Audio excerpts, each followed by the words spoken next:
Greetings, this is yours truly, Lord Karo, welcome to my domain. Madara's Student Part 1 1287 Chapter 1, The Betrayal. Madara's Student. Disclaimer.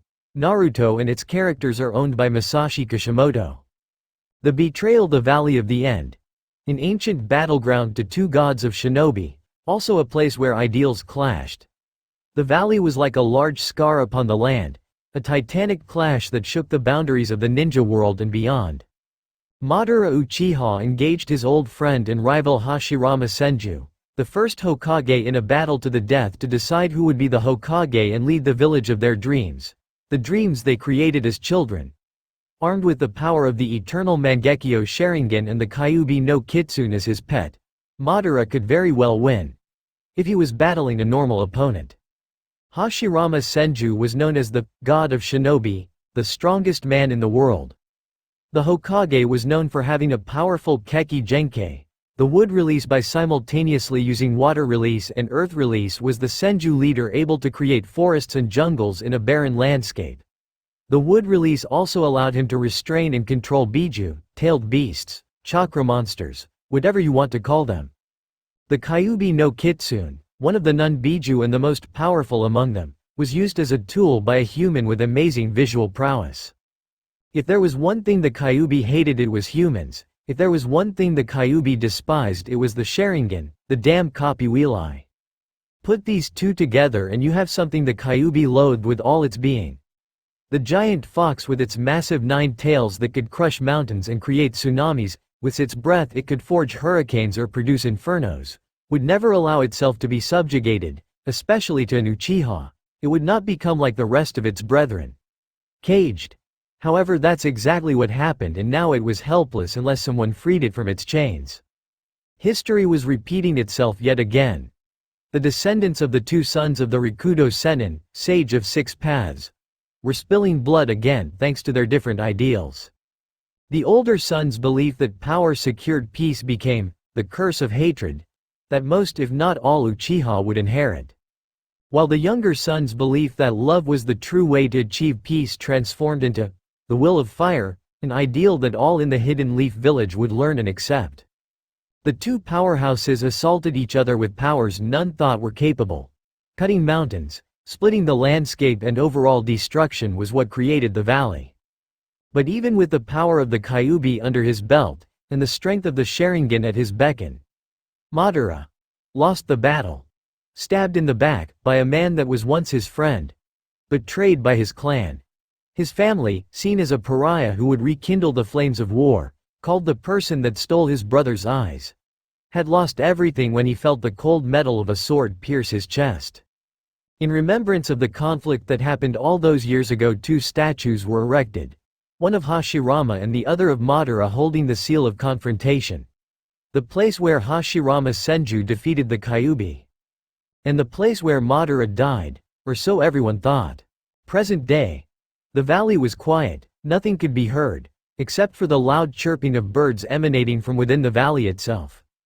Sasuke Uchiha, the last loyal Uchiha of Konohagakure, had fled his village in order to gain power from Orochimaru of the Sannin. The reason why he was joining the treacherous snake was so he could become stronger to kill his older brother Itachi and avenge his clan that were massacred by said brother. He knew that at his current level he could never defeat Itachi even with the cursed seal of heaven, and he knew it. So he sought ever more power. Sasuke also left for other reasons, such as his teammate, Naruto Uzumaki, becoming stronger than him in a few months, and if there was one thing Sasuke disliked, it was being weak compared to other combatants, especially the dead last of his academy years. Naruto Uzumaki was a hyperactive, unpredictable, knucklehead blonde ninja that wore a hideous orange jumpsuit that screamed, "Kill me." How he was able to evade the Chunin and the Anbu of the village was a total mystery to everyone. Naruto is the Jinchuriki of the Kyuubi. The massive fox the size of the Hokage mountain was sealed into him when he was a newborn by the Yondaime Hokage, Minato Namikaze. The blonde had been ostracized his entire life. He would be subjected to glares of hatred and fear, or his entire existence would be ignored altogether, along with the rare beatings he would get from the villagers. So he created a psychological mask to hide his pain and anger, and later that mask became his personality. Naruto's skill as a shinobi wasn't very good to begin with. The teachers at the academy would tamper with his tests and sabotage his learning. Only Iruka was willing to teach him. Well, Iruka was one of the only people to acknowledge Naruto's existence and see him as him instead of the fox. But now he was at the mercy of a comrade that was like his brother. When Sasuke left the village, Tsunade, the Godem Hokage, assigned recently promoted Shikamaru Nara to create a retrieval team to bring Sasuke back to the village. Although she preferred to lock up the spoiled brat or give him a massive beating. Shikamaru brought along a highly capable team of genin. Kiba Inuzuka, a heavy hitter and great tracker. Choji Akamichi, just your well-rounded ninja, though not too bright. Neji Hyuga, the prodigy of the Hyuga clan. His Byakugan would be a major asset, and our favorite blonde ninja Naruto Uzumaki, the Jinchuriki of the Nine Tails. They pursued Sasuke endlessly through the Land of Fire, where each squad mate sacrificed themselves to battle the members of the Sound Four. But some unforeseen complications arose with the arrival of Kimimaro Kagaya. Naruto wasn't a challenge to subordinate of Orochimaru, and he was wasting time by battling him. He had to get to Sasuke. But with the timely appearance of Rock Lee was he able to go after Sasuke directly without interference. And now we find ourselves at the current time and place. Sasuke holding up Naruto in his right hand with the power of the curse seal empowering him. A Chidori in his left hand, the signature technique of Kakashi Hatake of the Sharingan Eye. Naruto was thoroughly dominated by the Sharingan user. He could barely fight back thanks to the speed and strength the curse seal gave the Uchiha. So many emotions were going through Naruto's head, sadness and anger the most prominent. Sasuke. Why? Asked Naruto as he felt his throat being crushed. The reason is simple. Naruto. It's because that pathetic village could offer me no more power, to help me kill Itachi. Spoke the Uchiha. But right now I can get even more power. Sasuke started having flashbacks to what Itachi told him about the Mangekyo Sharingan, about how he needed to take the life of his best friend. By taking your life in exchange for the Mangekyo. And with those words Sasuke rammed his Chidori through Naruto's heart. However, the blonde's own thoughts occupied his attention away from the hand through his chest. Sasuke, I thought you were my brother. I was happy that there was someone like me out there. I wanted to be like you. Strong and confident. All their eyes were on you. Praising you. I wanted those eyes to look at me as well. We may have hated each other in the beginning, but I loved it. I loved competing against you. And someday I wanted to be acknowledged by you. Sasuke. Thought Naruto as his eyes closed. Sasuke removed his hand from Naruto's chest, an emotionless look on his face. He then tossed Naruto in the water and proceeded to the land of sound. Goodbye, Naruto. Thought Sasuke as he spared one last glance at the valley. Tears were now visible and they were falling freely from the Uchiha's eyes. He didn't notice that his Sharingan morphed into the Mangekyo. His Mangekyo consisted of 3 ellipses that converged on the pupil, resembling an atom model.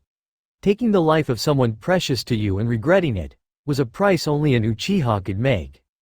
The Kyuubi was lying in its cage with the kanji for seal in the middle. Darkness was encroaching from every corner of Naruto's mind. The Kyuubi felt its own life slipping away with each passing second. The wound is too great for me to heal with my chakra. So this is how it ends, stupid brat. He got me killed, and now I'm going to die within your spawn Kushina, curse you. Yondaime Hokage, for giving me this fate. I hope that pitiful village of yours was worth the price of your son. Shodaime Hokage, your wretched will of fire has been extinguished. Spat the Kyuubi to no one in particular. It closed its eyes as it died, its chakra discreetly dispersing around the world. As Naruto was floating above the river, a gaping hole within his chest. His thoughts were occupied by his pink-haired teammate. I'm sorry, Sakura. I wasn't able to bring him back. I just wanted to make you happy. And that I never got to tell you how I felt. Those were Naruto Uzumaki's final thoughts before the Shinigami claimed him and he drew his last breath of life. Unknown to anyone, there was a third party nearby. It watched the entire spectacle. This figure was wearing a black cloak emblazoned with red clouds. It had a Venus flytrap extension that covered its torso and head. It had short green hair and yellow eyes. One half of its body was completely white while the other half was black and lacked any facial features except a round eye. That was quite the fight. Shut up. That was the most one-sided fight I've ever seen. If only he called on the Kyuubi's chakra, he would have won. Compared to the power of Biju, Orochimaru's cursed seal doesn't hold a candle to it, spoke the plant. Human thing. Although, this could present us with an invaluable opportunity, spoke the black half. What do you mean? Inquired the white half. Although the Kyuubi's chakra has dispersed toward the corners of the world, its Jinchuriki's body is still mostly intact, uttered the black half. Can you still elaborate? Asked the white half. I thought you were smarter than this. It doesn't matter. Jinchuriki are known to have massive supplies of chakra because their coils have to harden in order for their bodies to cope with the stress of the Biju's chakra, stated the black half. So this boy has large reserves of chakra. The black half seemed to sigh at its counterpart. Isn't that what it just said? Yes. The average chakra reserves for a Chunin-level Jinchuriki are greater than that of a Kage, said the black thing. However, there's more. Because that Jinchuriki was among the last members of the Uzumaki clan. Continued the black half. Who are the Uzumaki clan again? Probed the white half. They were an extremely powerful shinobi clan of Fuinjutsu users, sealing jutsu, answered the black half. Fuinjutsu, an extremely powerful ninja art, spoke the white half. The Uzumaki also had great stamina and life force coupled with their extremely powerful and large chakra reserves. A Chunin-level Uzumaki had the chakra reserves of a Kage and so on and so forth. I see, then if this kid lived well into his adult years he would have Biju-level chakra reserves, spoke the plant thing. However, there's more, said the black half, garnering the white half's attention. The Uzumaki were also an offshoot clan of the Senju, who broke away from the clan when they tired from the fighting with the Uchiha. They later fled to an island which they dubbed the Land of Whirlpools and created powerful seals and jutsu. However, they also had close ties with the Senju. This friendship was strengthened even further when Mito Uzumaki married Hashirama Senju. So this boy is a descendant of the younger son of the Rikudo Sennin, they said. I see now. If we were to bring the boy to him, he can get what we want and we can finally finish what he started. He could combine the sage's body and the sage's eyes, uttered the white half. Exactly. So shall we do it? Asked the white half, even though it already knew the answer. Yes. The plant man thing made its way down to the valley and walked across the water using its chakra, where it picked up Naruto's body that was still floating on the surface. It headed to the bank of the river where it melded with the ground and disappeared along with the body of Naruto. Kakashi Hitaki, prized student of the Yondaime Hokage, was running with the wind at his back and desperation filled his heart. With him was his personal summons, a pug dog by the name of Pakun. It's not much farther, their scent is getting stronger, shouted Pakun. Good Pakun. I just hope we make it, said Kakashi, fear evident in his voice. Then the sight of the Valley of the End was in sight. However, it started to rain, which would complicate things for Kakashi. Double time Kakashi, we're losing Sasuke's scent, yelled Pakun. At the rate they were going they wouldn't be able to make it. Kakashi and Pakun burst forth from the tree line and gazed upon the valley. They made their way down into the basin at the feet between the two legendary shinobi. I'm sorry Kakashi. I've lost his scent, the rain will wash away any trace of his scent, spoke Pakun dejectedly. But Kakashi didn't appear to hear him. The silver-haired man was searching the valley for any inkling of another person. Where's Naruto? Kakashi asked out loud.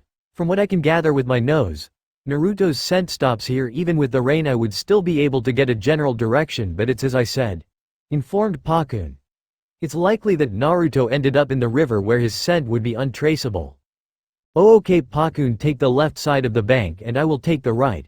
Bark when you find any sign of Naruto, commanded Kakashi. He had already lost one student, he wasn't going to lose another. The shinobi and his dog summon searched along the river for hours on end. They didn't find anything, in fact they found nothing that can prove if Naruto was alive or dead. After 6 hours of scouring the banks of the river they decided to head back to Konoha and see if any news on Naruto had survived. Or at least that was what Kakashi hoped for.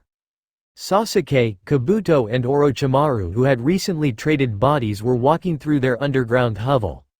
They passed by multiple people. Men, women and children were locked behind bars, moaning and crying in pain and sorrow. Sasuke seemed unfazed by all the torture he was seeing. His own pain was far greater than theirs. "I'm so glad you were able to make it to my base relatively unharmed, Sasuke-kun," drawled Orochimaru in his heavenly but vile voice. "Just give me the power I desire, soon," spat Sasuke. Kabuto, who had been watching the interaction, was not impressed. "Should I remind that you are speaking to Orochimaru-sama and that you should show proper respect?" snapped Kabuto as he grabbed Sasuke's shoulder, but flinched when he felt the intensity of the Uchiha's chakra. Such strong chakra, thought Kabuto as he shuddered from the touch. Yes, he's the one that shall be my next vessel. These next 3 years and the future are going to be quite intriguing indeed," thought Orochimaru gleefully as he licked his lips. How right he is. Kakashi had just returned to Konoha, where he met Sakura at the gate just like she was last time. When she asked where Sasuke and Naruto were, he responded with, "I don't know." Kakashi also noted that the rain that was at the valley seemed to follow him all the way back to the village. As he walked to the Hokage Tower, people were running around taking shelter, hopefully to escape the downpour. Kakashi himself was cold and drenched to his very core. His gravity-defying silver hair was downcast and dark. Even though you couldn't see his face, you could tell that Kakashi wasn't doing so well on the inside. When he reached the tower, he was about to knock but hesitated at the last second. How would he tell Tsunade of Naruto's disappearance? He knew that she didn't care about Sasuke at all. But the blonde, orange-wearing knucklehead was like a son to her. How would she take the news? Gathering all his confidence, he knocked on her door twice. He heard a "come in" from the other side. When he entered, he saw Tsunade working behind her desk, a bottle of sake on her right side. But something wasn't right. She had bags under her amber eyes, as if stress had really gotten to her, and you could see some wrinkles on around her face. It seemed that she had dropped her special henge just a little. "Anything to report, Kakashi?" she asked in a stalwart voice, snapping Kakashi from his wandering eyes. "Yes, Tsunade-sama. I tracked the scent of Sasuke Uchiha with my personal ninkin, Pakun. We found the scent when it started to rain that eventually diluted his scent, making it untraceable," reported Kakashi. Tsunade noted that something seemed off about his report, like something was eating at him. She looked down at her desk. She pondered asking this question, but she needed to know. "And what of Naruto?" Kakashi didn't say anything, but a red flag popped up in his head. "What do you mean? Didn't Naruto arrive with the rest of his squadmates?" asked Kakashi fearfully. Tsunade seemed to deflate at this. He wasn't found with the others?" asked Kakashi, fearing the answer. "No, please tell me. Tell me, Kakashi, did you find any trace of him?" implored Tsunade. "No. Pakun and I searched the valley and the riverside and we found no remnants of Naruto, only his scent, which stopped at the valley. But Sasuke also wasn't there, but he's alive," replied Kakashi. "I don't care about the spoiled Uchiha. Where is Naruto? Tell me," roared Tsunade. "He's spoke Kakashi, but he was interrupted by the arrival of a new voice. "He's dead." Kakashi and Tsunade turned to see Jiraiya sitting on the windowsill, his arms crossed, and he was angry unbelievably, so his visage was marred in an eternal sneer. What?" the two other ninjas said at the same time. Thunder struck in the background, creating a sense of foreboding. "It's true, I was contacted by Fukasaku-sama telling me that Naruto's name was taken off the summoning registration board at Myobokuzan. He really is dead," said Jiraiya angrily. "And he was killed by Sasuke Uchiha." Jiraiya spat the name like it was venom in his mouth. "I," stuttered Kakashi, but he was silenced by Jiraiya. "Shut up. Remember back on the hospital roof on how you berated me on trying to teach Naruto how to protect himself, for he would need it when the Akatsuki would come after him," growled Jiraiya. "But what did you teach Sasuke?" "That's right, you taught him a bunch of fire jutsus and the Chidori, a jutsu designed for killing. You may have sealed the cursed seal's dark effects, but you gave him the power to wield. It almost sounds like you wanted Sasuke to use that power." Kakashi just looked down at the floor in guilt. "You didn't even bother to learn what nature affinity Naruto had. You just pushed him to the side and gave him to someone that openly despised him, while you taught the Uchiha how to properly kill someone," scolded Jiraiya. "Minato never showed favoritism, not to you or any of your other teammates. This just proves to me that you're not fit to be a sensei. And now Minato's legacy is dead. All because you weren't bothered to teach him. I can understand because of Obito, but still the level of attention to Naruto was barely minimal." Jiraiya's words was like a sword piercing Kakashi's heart.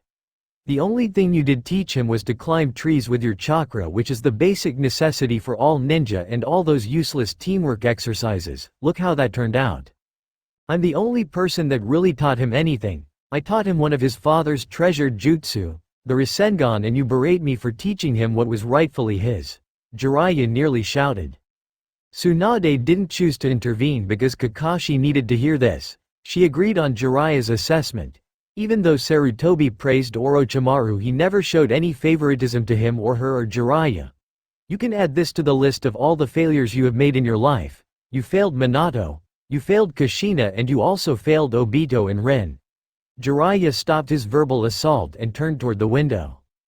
Minato would be disappointed, Kushina would be disappointed, Sarutobi sensei would be disappointed. They would all be disappointed in you. I hope you have the guts to face them when it's your time to go," said Jiraiya as he jumped away from the Hokage tower. Hokage-sama," said Kakashi. "Just leave. I want you out of my sight this instant. Don't show your face to me in another week," ordered the Hokage. Kakashi didn't look up, he just dragged himself out of the office. If you would look closely, you could see tears falling freely like a waterfall. Tsunade had her hands intertwined together, her eyes were overshadowed by her hair. Silent tears were crawling down from her eyes as she silently cried. Her cursed necklace had taken another one of her precious people. The boy who was like a son to her. She sobbed for hours because she wouldn't hear the hyperactive blonde's voice again. She wouldn't see the hideous orange jumpsuit he loved to wear. She would never see his big foxy smile. The smile that filled her with happiness. Happiness that she would never feel again. She blames Sasuke and she also blames Kakashi. But no matter how many people she would blame nor how many times, it couldn't bring the whiskered blonde back to her. Kakashi was on his way to the memorial stone. He would go there every day to speak to his best friend Obito Uchiha, the person that gave him the Sharingan. Jiraiya's words hit him hard. But he was right, he failed Minato, he failed Kushina, he failed Rin, he failed Obito, and now he failed Naruto. Kakashi's life were only filled with failures. Kakashi-sensei. The copycat ninja looked up and saw his last remaining student, Sakura Haruno. The pink-haired girl looked worried, like there was something on her mind that always seemed to bother her. "Yo, Sakura," said Kakashi, downcast in sadness. "Where's Naruto and Sasuke-kun?" she asked curiously. He couldn't tell her here, not in the middle of a street. "Follow me to the memorial stone," uttered Kakashi. Sakura nodded and followed after her sensei. When they reached the memorial stone, they didn't say anything until Sakura brought up a conversation to speak about. "Kakashi-sensei, I've been thinking lately," she said. Her eyes never left the stone that was in front of her. "When I was waiting at the gates for Naruto and his team to come back, Ino asked me something. She asked me who I was waiting for, and I answered Naruto. I was waiting for him and not Sasuke-kun," she continued. Kakashi just listened to her now, telling her that Naruto was dead was becoming harder and his guilt was weighing heavily on him. "I then started thinking about Naruto and all he's done for me. I was so cruel to him when he just wanted to be my friend. I berated him when he brought up an idea, and when Sasuke-kun suggested the same thing, I'd praise him for it and not Naruto. I then remembered his promise to me. I could see he was hurt when I asked him to bring Sasuke back. I don't know whether he was hurt because he saw me so sad or whether it hurt him because he thought my heart belonged to someone else. But when he put aside his own feelings for my own, I was so happy because he was so selfless and caring. Now that I think about it, he never treated me in a bad way."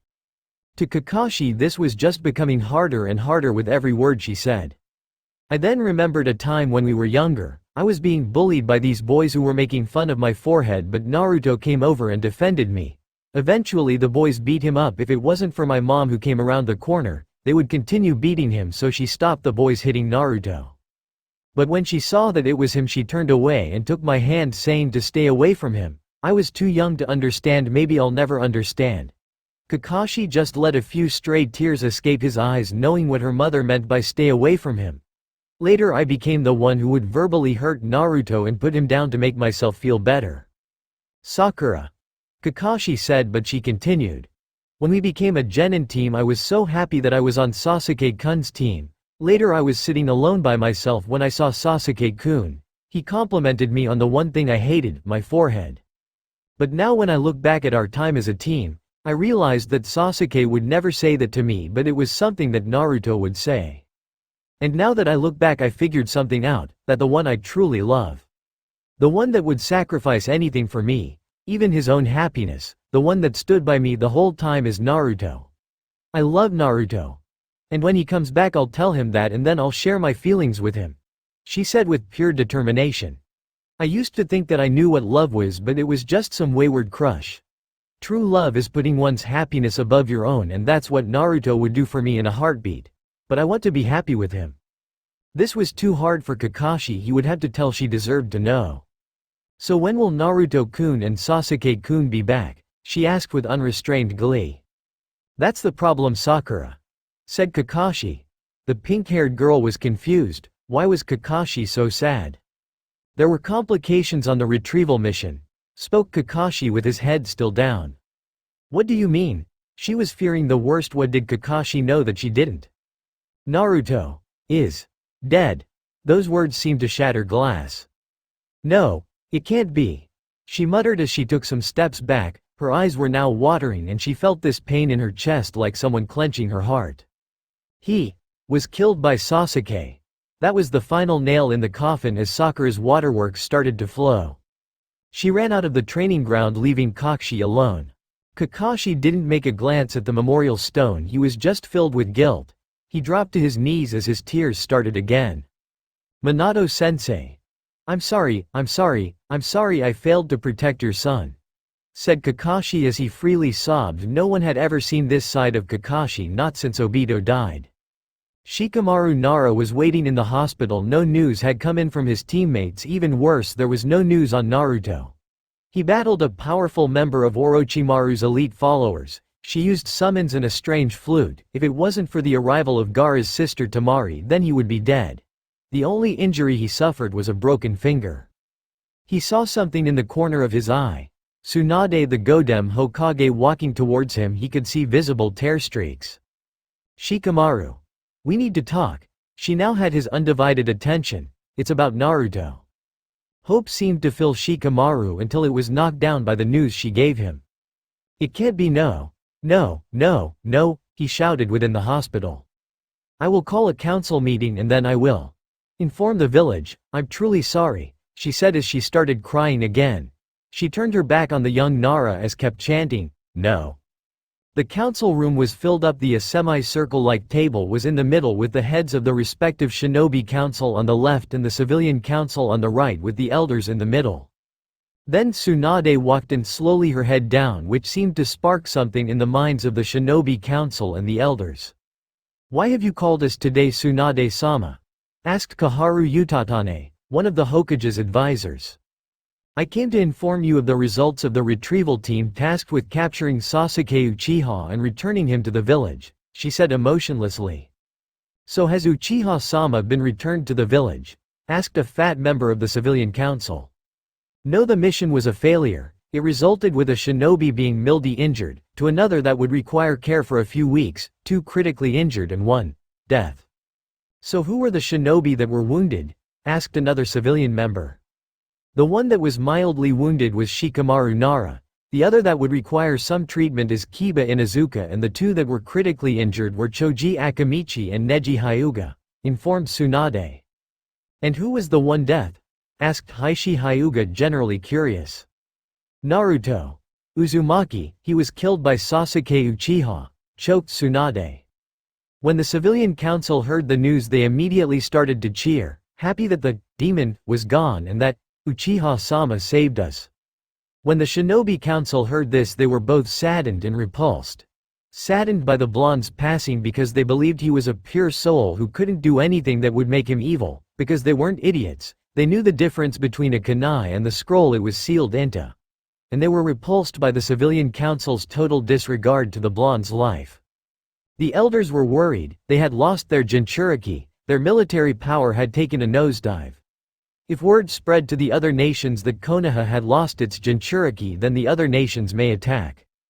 Tsunade was barely controlling her anger at the stupidity of the civilians, until one of them asked a stupid question. Hokage-sama, we the civilian council request that a statue be erected to honor Uchiha-sama's great deed. Shut up. No, I will never create a statue for that spoiled brat, he just abandoned the village, joined Orochimaru and killed a Konoha nin, and I the Godem Hokage hereby declare Sasuke Uchiha a wanted nuke nin. Announced Tsunade, her anger overweighing her sadness. The Shinobi Council second this declaration, said Shikaku Nara. All this other shinobi clan heads nodded at this. Later the village was informed of Naruto's death and Sasuke's defection. Half the village were cheering and throwing parties in celebration of the death of the demon, while the other half were sorrowful because the blonde had done so much for them already. When Gaara heard the news, he was crushed. The first person that treated him like someone worthy of existence was dead. He made a vow that he would strive to become great to serve Naruto's legacy. He would not allow revenge to consume, but should he come across Sasuke Uchiha, he would not hesitate to kill him. Iruka was angry and sad, but mainly angry. The person that was like a younger brother to him was dead and the idiotic villagers were celebrating. He knew what kind of life Naruto led, he acknowledged his suffering. But he was even more disappointed that Naruto's death was at the hands of another of his students. He decided to lock himself in his apartment, and no one had seen the scarred Chunin for a whole week before he revealed himself. To everyone around him, he was a mess. He had bags under his eyes and his cheeks and eyes were red and puffy, probably from all the crying. Out of everyone that was informed of Naruto's death, Konohamaru took it the hardest. He locked himself in his room and hardly came out for a week until Naruto's funeral. The whiskered boy was like an older brother to him, but now he was gone. Just like his grandfather, the Sandaime Hokage. He wasn't for a long time. The smell of ramen didn't jolt him from his depression, and even the mention of Naruto's name around him made his depression worse and worse with each beating second. He hadn't felt like this since the death of his grandfather when Orochimaru invaded the village with help from Suna. It was always raining after Naruto's death. It rained non-stop as if the heavens were weeping, that such a pure soul was gone. Everyone that liked Naruto or had met him in person attended except Kakashi, where he wasn't invited, and Jiraiya because it was too painful for him. The people that did attend were all the Konoha genin in the last Chunin exams along with their proctors and senseis. Even the Sand siblings went. The funeral lasted for a few hours where everybody started to leave, but one person stayed. This person was Konohamaru Sarutobi. He just looked at the tombstone without a body. I promise that your sacrifice won't be in vain. I will continue your legacy and become stronger for your sake, Naruto Nisan, said Konohamaru as he made a promise he intended to keep. At Myobokuzen, the elder sage was in deep thought. How could someone like Naruto die so early? He secretly knew that Naruto was the child he spoke about in his prophecies. So why did the world think he was dead? Unless another force may have a hand in bringing Naruto back, and the elder knew that whatever it wasn't good. In a dark place stood a man with metallic purple eyes, with concentric rings surrounding his pupil. However, his body was distorted and it appeared like a rainbow. Then images of other people with different eyes but the same distorted appeared around him. All of them had one thing in common: they had black cloaks with red clouds on them. How long has it been since we were all together like this? Asked a tall man with beady eyes. 7 years, not since Orochimaru left the organization to pursue his idiotic goals, said a hunched person. So Orochimaru has the Sharingan. Hey Itachi, isn't that your little brother? Said another member. Itachi didn't visibly react to this jab, nor did he speak in any other way. The Kyuubi Jinchuriki is dead, said the plant-like member among them. Really, Zetsu? Who killed the Kyuubi Jinchuriki? Demanded the member with the ripple-like eyes in a dangerous voice. It was Sasuke Uchiha, Itachi's brother, answered the plant man now identified as Zetsu. If you had only killed your brother the night of the massacre, the Kyuubi would still be alive. Instead, its chakra is dispersed, which has set us back by years. reprimanded another with green eyes. Itachi didn't say anything, but his thoughts were different. "Foolish little brother, you have made the greatest mistake anyone could make in your shoes," thought Itachi as he closed his eyes. "We will just have to wait until the Kyuubi reforms, although that will take about 5 years. Until then we extract the rest of the Biju. But the Kyuubi must be sealed last or else the plan will fail. Now go and use the time you have now to train yourselves until we face the Jinchuriki," commanded the person that seemed to be the leader. All the illusionary bodies then began to disappear, except for Itachi. "Naruto, I don't believe that you are dead, and if so then, where are you?" thought Itachi as his illusionary body also disappeared. A lone man, withered man, was sitting upon a tree-like throne. He had light gray hair that went down to his waist, and 2 shoulder-length bangs. One covered his right eye entirely. He wore a black robe that covered most of his body, except for his back, which had 3 tubes connected to a massive statue. He was completely skinny and his face had many wrinkles along with a single visible Sharingan eye. He also had the remnants of an old kusarigama that acted like a cane. He seemed immobile. If anyone saw him they would assume he wasn't breathing.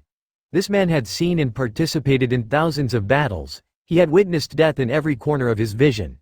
But yet it didn't affect him at all. He had lost too much to war, too much to hatred. He was once called a god, but now he was nothing more than a dusty scroll who had both of his feet in the grave but refused to die. How long has it been since he saw sunlight, since he smelled the forests around him? To him, time had no meaning, no purpose. He was just waiting, but for what exactly he didn't know. He hadn't seen the face of another person for, he doesn't care how long. He seemed to be taken out of his thoughts as his subordinate. Zetsu rose up from the ground. His fly trap was the first thing he saw, but he quickly took notice of a bundle of cloth in Zetsu's arms. The bundle was large, but not too big, and it wasn't tiny, but it was small compared to Zetsu. "Zetsu," breathed the man hoarsely. "What are you doing here? And what is that in your arms?" questioned the withered man as he pointed his scythe at the cloth. "The reason why I'm here is because of what I'm carrying," answered Zetsu. He laid the bundle down on the ground carefully in front of the old man, to which the skeleton narrowed his lone, visible eye. The man picked up his kusarigama and used the blade to unwrap the wad. What he saw made his eyes narrow even more in suspicion. It was a boy. Well, to be more precise, it was a dead boy with a gaping hole in his chest. This boy had sun-kissed blonde hair that was wild and untamed. He couldn't see his eyes because they were closed. He had 3 distinct whisker-like marks on each cheek, and he was wearing a repugnant orange jumpsuit that just disgusted him to no end. "Tell me, Zetsu, why did you bring me this corpse?" inquired the mummy with a melancholic look. "You always wanted someone to continue your plans, and I have found someone who could guarantee that," responded Zetsu happily as if nothing bothered him. "I would have preferred someone whose blade had pierced flesh and taken life away, and more importantly if his heart was beating," barked the old man, who then started having coughing fits. "But what if I told you that this boy is a former Jinchuriki who also descends from the Uzumaki clan?" replied Zetsu. Now the man was intrigued. He knew everything about the Uzumaki clan, especially their blood ties to the Senju and their amazingly powerful chakra. "Oh, he was also killed by an Uchiha for the Mangekyo," stated Zetsu matter-of-factly. The old man didn't care. "Interesting," said the man. "A member of the Uzumaki clan and also former Jinchuriki. Intriguing. He could become an extremely powerful shinobi if taught correctly. This could present me with the opportunity to continue it. So you assume that if I returned his life, then persuade him to become part of my plan, he could become an extraordinarily powerful asset that could further my goals?" queried the old man, where he received a nod from the colored thing in front of him. "Very good, Zetsu." The man shifted his eyes toward the body of Naruto. "But tell me, what of his skill level?" asked the wilted man. "From what I was able to gather, he knows the basic ninjutsu from the academy, but he has 3 powerful jutsu in his arsenal. But don't bother with genjutsu. With his chakra levels he would be unable to perform genjutsu. However, I don't know about taijutsu," explained Zetsu. The white half seemed to be happy that he was pleasing his master. The other didn't seem to care. "And what would be these ninjutsu?" responded the parched man. "He knows the Kage Bunshin no Jutsu and the Taju Kage Bunshin no Jutsu. Also he knows a powerful A-rank ninjutsu that took its creator 3 years to develop but it took him 1 week to master. Claimed the two halves. Now the old shinobi was knee-deep in getting his hands on the boy. It didn't matter how much natural talent you had or how hard you worked, if you had the Kage Bunshin no Jutsu, it wouldn't matter for you could learn 1 year's worth of experience in 6 months. And a jutsu he mastered in a week, an A-rank jutsu. He had a lot of potential from what Zetsu was telling him. You truly brought me a diamond among rocks, Zetsu. My faith is not given out easily but you have earned it. His lone Sharingan shifted into a purple eye with multiple rings around his pupil resembling a ripple pattern. He went through a few hand seals before stopping at the snake seal and focused his chakra intensely. Geto. Rinne Tensai no Jutsu. A demonic head faded through the ground. It was surrounded by a purple aura and had the kanji for king on its forehead. It opened its mouth and out came a single wisp of green energy which ensnared Naruto's body. It instantly healed his wound where his heart should have been, however there was an scar over his heart that seemed to look like lightning sparking away from the point of impact. Madara knew that if he wasn't directly connected to the statue, he would die. A few seconds passed and one could hear heavy breathing coming from Naruto. He was alive but he was unconscious. He will not awaken for a few more days. So, Zetsu begin a blood transfusion. Zetsu nodded at his master's command and readied the necessary things required for a transfusion. A few hours later the transfusion was a complete success. The Mont's blood was now running through this boy's veins, granting him the old Mont's gifts to be the boy's own. So tell me, Zetsu of the Uchiha that killed him? The old man was curious, but he needed Zetsu to confirm his suspicions. Who could I tell him, please? Begged the white half to its black counterpart. Knowing that its other half was going to interrupt when it talked, the black half just let it speak whatever was on its mind. Fine. Well, the Uchiha was just and he. That's right, he left the village to join up with a nuke nin. What was his name? Oro. Oro, oregano. Said the white half trying to place a name. Orochimaru. Answered the black half. They've seen the man before and they were just at a meeting discussing his actions. How could it forget? The name is easy to remember. Yeah, that's it. Who is this? Orochimaru. He, spoke the white man before he was interrupted by the black one. He was the former student of the Sandaime Hokage, Hiruzen Sarutobi. During the Second Great Shinobi War he aided his village greatly along with his 2 teammates Jiraiya and Tsunade Senju. The old man scowled at the name, Senju, as if someone had just kicked his puppy. They later fought an icon of the shinobi world, Hanzo no Sanshuo, where the old ninja would spare the 3 of them and give them the title of Densetsu no Sanin. Later Orochimaru performed ghastly experiments on children where he would later flee his village and become a criminal. He was also the orchestrator of the Konoha invasion I informed you of, where he assassinated the Yondaime Kage and tried to assassinate the Sandaime Hokage, his former teacher.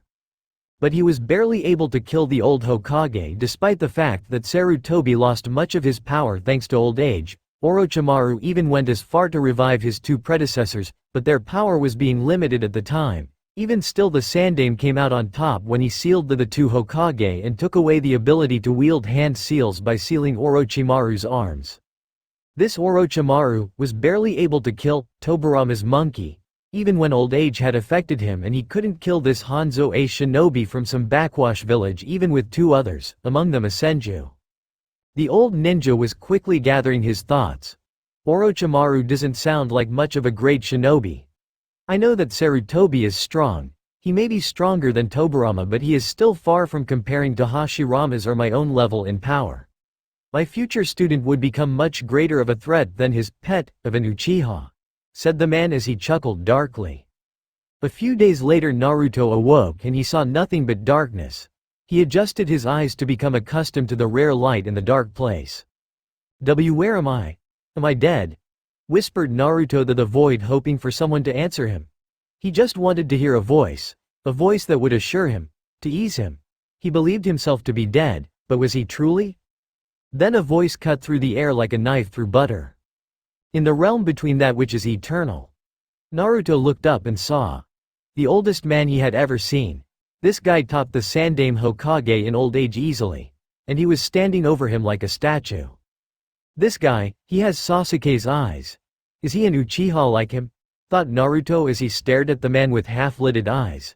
His whole body was numb. He couldn't really move. He couldn't feel anything other than the air and dust on his skin. A realm between that which is eternal. Just what kind of place is it? Queried the blonde as he stared at the man tired and numb. The light did not obey Naruto's whim as the realm was dark, too dark. A realm of nothingness would be precise. Answered the withered man. A place that sits between two higher powers. Naruto stared at him some more, taking in his words. Just where was he? How did he end up in this place? I can't remember much now that AIT. He paused in his sentence when it all came rushing back to him. The mission to retrieve his friend, his promise to Sakura. His death. Sasuke, shouted Naruto as he pulled himself up. Oh whoa whoa whoa whoa whoa. He chanted, clutching the area above his heart. But, what, I don't feel any pain? Where's the wound? Then he noticed something strange. There was a strange lightning-like scar over his chest where his heart should be, also. He was naked. Then he looked back at the old man again. I have healed your wounds and restored your life. If you can feel your heart pumping, that is a sign that you're alive. Spoke the old man as Naruto just stared at him with open eyes, but he trailed his eyes downward to see the man holding an old scythe which glinted a little. No. You're a Shinigami who's brought me back to life, so to take me to hell please. Please, I want to live, screamed Naruto in a girly way. Okay, sorry if I took those pervy magazines, they're not mine, I see, wore they're Kiba's.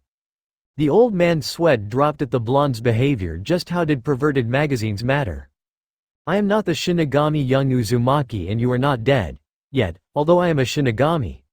In a way. Said the old man with a small smirk. Naruto examined the old man. This guy looked like some old bat who would argue with his wife. But still. So you saved me, old man. Thanks. Thanked Naruto, who was generally happy to be alive. But a thought came to him.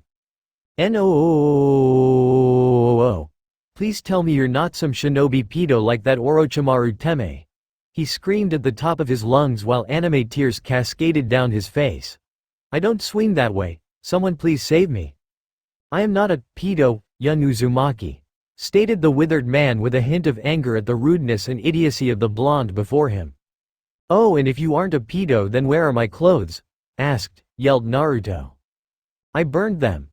Deadpanned the old man, which broke Naruto's stupor, and instead he started crying anime tears over his beloved jumpsuit. While Naruto is thinking, did he have to burn my underwear? The underwear had little frogs on them, they were meant to be burned. But still, it's far too early to thank me. This garnered the blonde's attention. And I'm sure you have some nindo that you abide by. Naruto was about to answer him, but he was cut off. Don't answer that, I just know I'm right. Naruto looked at the man quizzically, and he was right, he did have a nindo. You just seem like the type that won't go back on his word. Naruto sighed at him. His body was still numb, but at least he could move in a way. Sorry, old man. But I can't stay. My friends are counting on me and I have to be there for them. Spoke Naruto with slight determination. Besides, I have to fulfill a promise I made to someone important to me. Naruto eased himself slowly off the bed, but the moment he tried to balance himself on his feet he fell, and the blanket covering his body was still hiding his lower regions. I have to return home, I have to. My friends need to know I'm alive. A promise you must fulfill, huh? Sighed Madara, as he watched Naruto scrambling on the cold ground. I have just brought you back to life, your muscles and internal organs are just starting to function again. It will take some time to fully recuperate from your revival, and if you move around more you'll only damage yourself even more and you may die again. No, I can't give up. I don't care if you revived me, I will return to Konoha. Grunted Naruto as he tried to pick himself up off the floor but failed, for his body was still too weak and he could feel this pain inside him like his stomach was twisting itself. The old man sighed as he continued to watch the boy try and fail to leave the dark hovel. But the blonde could barely lift himself up off the floor and he would kill himself unless he got rest. Why do you repeat the same action but expect a different result? Asked the man as he watched the boy continue to fail in his attempts. He had to admit the child had determination. Because, I don't give up and I always keep my word, for that's my nindo, my shinobi way. Yelled Naruto with nothing but unbreakable stubbornness. The man continued to stare at the boy. His sheer determination was admirable and he had a strong will. You could always judge someone by just a glance, but to form an opinion on them was watching them in action. Those words are empty and not full of conviction. No matter how the wind howls, the mountain cannot bow to it. Spoke the man with wisdom. Saying something is far different than doing something. You have yet to realize that this is your birth by sleep, to wake up from this reality and accept what is before your eyes. But Naruto felt some stray tears prickling at the corners of his eyes as he lay on the dirty ground, his face buried on the cold floor. He was helpless and he couldn't get back to his friends. No matter what he tried, he couldn't leave, so he reined his composure and accepted that he wasn't going anywhere for now until he had recovered. The old man placed his scythe, cane by the bed and helped Naruto back onto the bed gently. "Just who are you?" whispered Naruto as he laid back on the bed. He deserved to know the name of the person that brought him back to life at least. The man walked over and sat atop his root-like throne and cleared his throat, amassing the boy's attention. "As to who I am the ghost of the Uchiha. I am Madara Uchiha," said the man now known as Madara as light seemed to fill the dark. Naruto, with his eyes adjusting to the room, saw and beheld a large flower as tall as a mountain with a massive statue sitting in a lotus position with its hands chained together, and there were small tubes connecting the statue to the man. Naruto looked back at the legendary shinobi dumbly and then he laughed. "Yeah right, you're Madara Uchiha. As if Madara is dead." Madara's sweat dropped at the blonde. First of all, it was easier for him to believe that the old man was the Shinigami. Second, he originally thought he was a pedo, and third, he had the Sharingan. "Look into my eyes, Uzumaki." Naruto saw and beheld Sharingan eyes. One was hidden behind his bang. Naruto had forgotten about those eyes where he chanted, "stupid," multiple times in his head for not noticing them. "So you are Madara Uchiha," stuttered Naruto as he peered into the blood-red eyes that reflected anger and hatred. "Yes, and I have also given you the power of the Uchiha clan," spoke Madara with little emotion. "I can awaken the Sharingan?" asked Naruto with a hint of excitement. "Yes, and you can use the bloodline like any other Uchiha," replied Madara. "Cool," said Naruto with a small smile. "You know, old man, you ain't half bad." Naruto was smiling his foxy grin. He didn't care now, he could get those cool eyes and maybe he could perform genjutsu. Yes, but young Uzumaki, tell me, what do you think of this reality?" asked Madara. He needed to know if he was going to coerce the blonde to help him. "What do you mean?" inquired Naruto as his happy expression faded away. "What I mean is, what do you expect from this world?" pressed Madara. "Well, I expect love and friendship in this world, and hopefully a place where people would understand another and not have to fear and hate each other," responded Naruto, but Madara scoffed at the idea. "In this world, people don't get what they wish most, and that is a fact. We are subjected to the whims of this reality, that is filled with suffering and hatred. When there is light, there is also darkness. One cannot exist without the other. This world is full of pain and futility. Those are the only things that exist in this reality," uttered Madara. "There are only winners and losers in this world, along with the selfish desires to create a lasting peace. But there can be no peace when the world is flooded by rage. The selfish desire of peace will only be temporary and war will rise. Hatred is birthed from the protection of love, and more hatred will follow after it like vultures. Everything I have said is nexuses, bound together by an unbreakable chain that keeps adding on to its links. The chain cannot be broken, for we all wear it. There is nowhere to break the chain, normally." "What you say has some truth to it," muttered Naruto as he looked away from Madara. "I hate this world, I loathe it with every cell in my body. This world is hell and I have been condemned to live in it. Only the powerful decide fate and not the weak. Without strength you will become a slave to those who are. I have cheated death too many times to know that I am strong enough to decide my fate, but still I'll be dead soon, for immortality doesn't truly exist. But even still, the strong can only do so much when compared to the power of the world. Time is every mon's enemy, for it devours all things and nothing remains afterwards. I despise this world with all my being. That's why I want to change it. Change what has been fated for this world," announced Madara. "I will create a world of peace and love where there is no hatred and no pain." "That sounds wrong," said Naruto. "You will think like that for now," assured Madara. "However, you could have anything you ever wanted in this dream world. I know how you Jinchuriki are treated. Sorry former Jinchuriki. They saw you as nothing more than a constant reminder of their pain. Explained the Madara. Let me guess. The villagers they feared you, hated you, denied you the right to live, the right to love, and they ignored your existence altogether. You are a nobody. Am I correct? Asked the shinobi. Well, yes. Whispered Naruto as his eyes were overshadowed by his hair. Then those people were stupid, they let their fears rule them and their hatred blinded them. Assured the innocent Uchiha.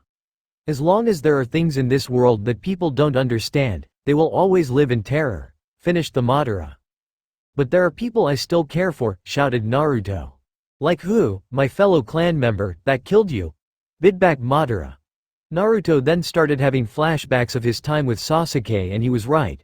Sasuke's hatred had consumed him, it became him. Where he would hurt anyone if it meant he would gain power. I see that you understand. Even if you try to leave this place, with your power and your weak body, death will come to you quickly. Whispered Madara hoarsely. Naruto relented, knowing that he was right. What would happen in this dream world? Questioned Naruto. Anything you ever wanted would become reality. You can create people, manipulate landscapes, even revive the dead. Answered Madara, where Naruto gasped. He could meet his parents, find out who they were. Madara then channeled chakra to his left eye and whispered, Tsukuyomi. Naruto and Madara were then transported to a white void. This is what the dream world will initially look like. Then Madara's appearance began to change. He now looked much younger and healthier. This is what will happen, it's a genjutsu. However, my eye cannot create this. I require a stronger power in order to create this genjutsu. What would you need? Asked Naruto as he was liking this plan more and more. In order to cast the genjutsu, I or another Mangekyo Sharingan user must cast the Tsukuyomi on the moon, informed Madara. Sounds easy enough, said Naruto, brushing off what Madara said. No, if I could just cast Tsukuyomi on the moon I would have done it already, retorted Madara. The old Uchiha then began to explain the history of the Jubi along with the Rikudo Sennin and his sons. I see, we require the power of the Jubi as a catalyst so we could cast the Tsukuyomi on the moon, said Naruto, understanding everything he was told, surprising Madara with his intelligent talk. Exactly. However, in order to revive the Jubi we need to combine the 9 Biju and seal them within the Gedo Mazo, and then one of us would become its Jinchuriki and we'd cast the Genjutsu on the world, forcing everyone into the dreamscape. Explained Madara. I have given you my blood which will allow you to control the Gedo Mazo, however you require the Rinnegan to summon it. Naruto and Madara were now out of the Genjutsu. Uzumaki. I gave you a second chance, so will you repay me someday? Queried Madara. Naruto's eyes were downcast and his hair was covering his eyes. But he nodded his head. This was the perfect chance for revenge against all those idiotic villagers. So, now is the time to ask. What is your first name? Asked Madara. My name is Naruto Uzumaki, announced the blonde Uzumaki, dropping his psychological mask. Maelstrom. That's a strong name. A good one too. And do you have any regrets? Pressed Madara. I regret not killing Sasuke Uchiha, proclaimed Naruto as he made eye contact with Madara. However, instead of the ocean blue that they were now blood red with 3 tomos surrounding the pupil. However, the pattern changed into a 3-pointed scythe surrounding his red pupil. The eyes pattern almost looked like they hungered for death, to take lives, almost like a Shinigami. Eyes reflected the person's soul, those eyes reflected the need to harvest life itself. Very well. From today you are now my student, Naruto, said Madara with a small smile. Today we will commence the Eye of the Moon plan, said Naruto, and bring peace to this world. 1287 Chapter 2, Heart of Fire. Madara's student. Disclaimer. Naruto and its characters are owned by Masashi Kishimoto. Heart of Fire. She was crushed. Why? The boy that had apparently loved her was dead.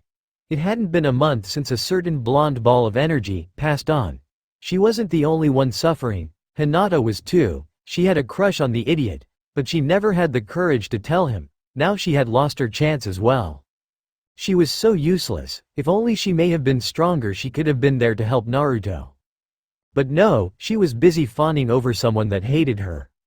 She was so blind to the obvious truth that the orange-loving kid with the ocean eyes saw her as the center of the world. But now he was gone and it seemed the village just felt empty, devoid of emotion. A dark gray had cast itself over the village, leaving all the color behind in favor of the dull, lifeless color. The sun seemed to shine less brightly over the buildings and people, and its light was no longer warm and soothing to the touch, and it wasn't cold either, it was just in between. She missed the warmth she would feel every day, but the warmth she received when around him was almost like standing next to a sun. She never got that feeling when around Sasuke, to be precise. All he was, is and will be, cold like the moon. The sun had lost its warmth and the wind was cold. It now rained more often ever since he died, and it was supposed to be called the land of fire, not land of sad rain. Now she knew how a Megacure felt. But why did it rain more often than it ever has?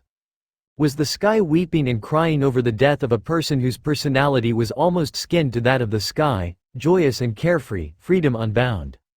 All that space and to do everything you could to the best of their ability, he was like that. Uninhibited by the rules and laws of the world, making only rules for himself and only himself. No one would yell at him, he would get away with everything. Sakura sometimes felt like he was always so lucky to not have parents to yell at you or punish you. But did she really think like that?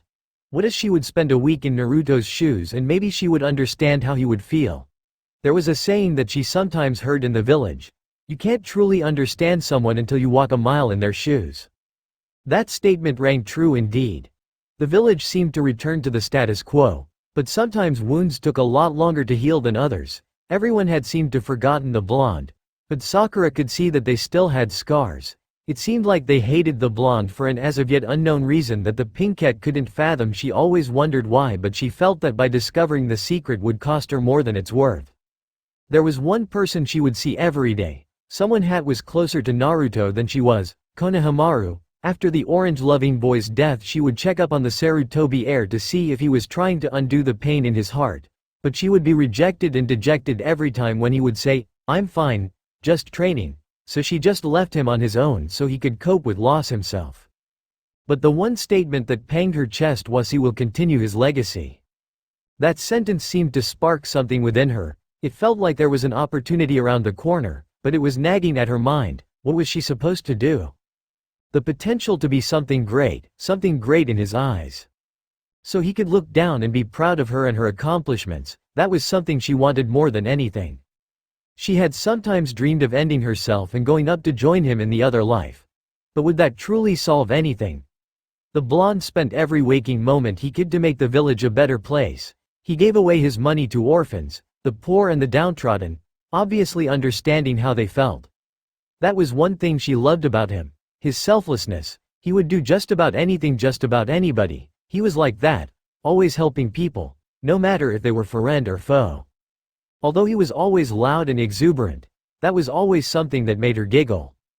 She remembered when her team did the tree climbing exercise. Apparently she had near perfect chakra control. Wasn't there something that involved great chakra control? She couldn't remember, but she was sure it would come to her. Tsunade Senju was sitting behind her desk doing what she dreaded most. Paperwork, filing missions, approving D ranks. Stuff that didn't even matter.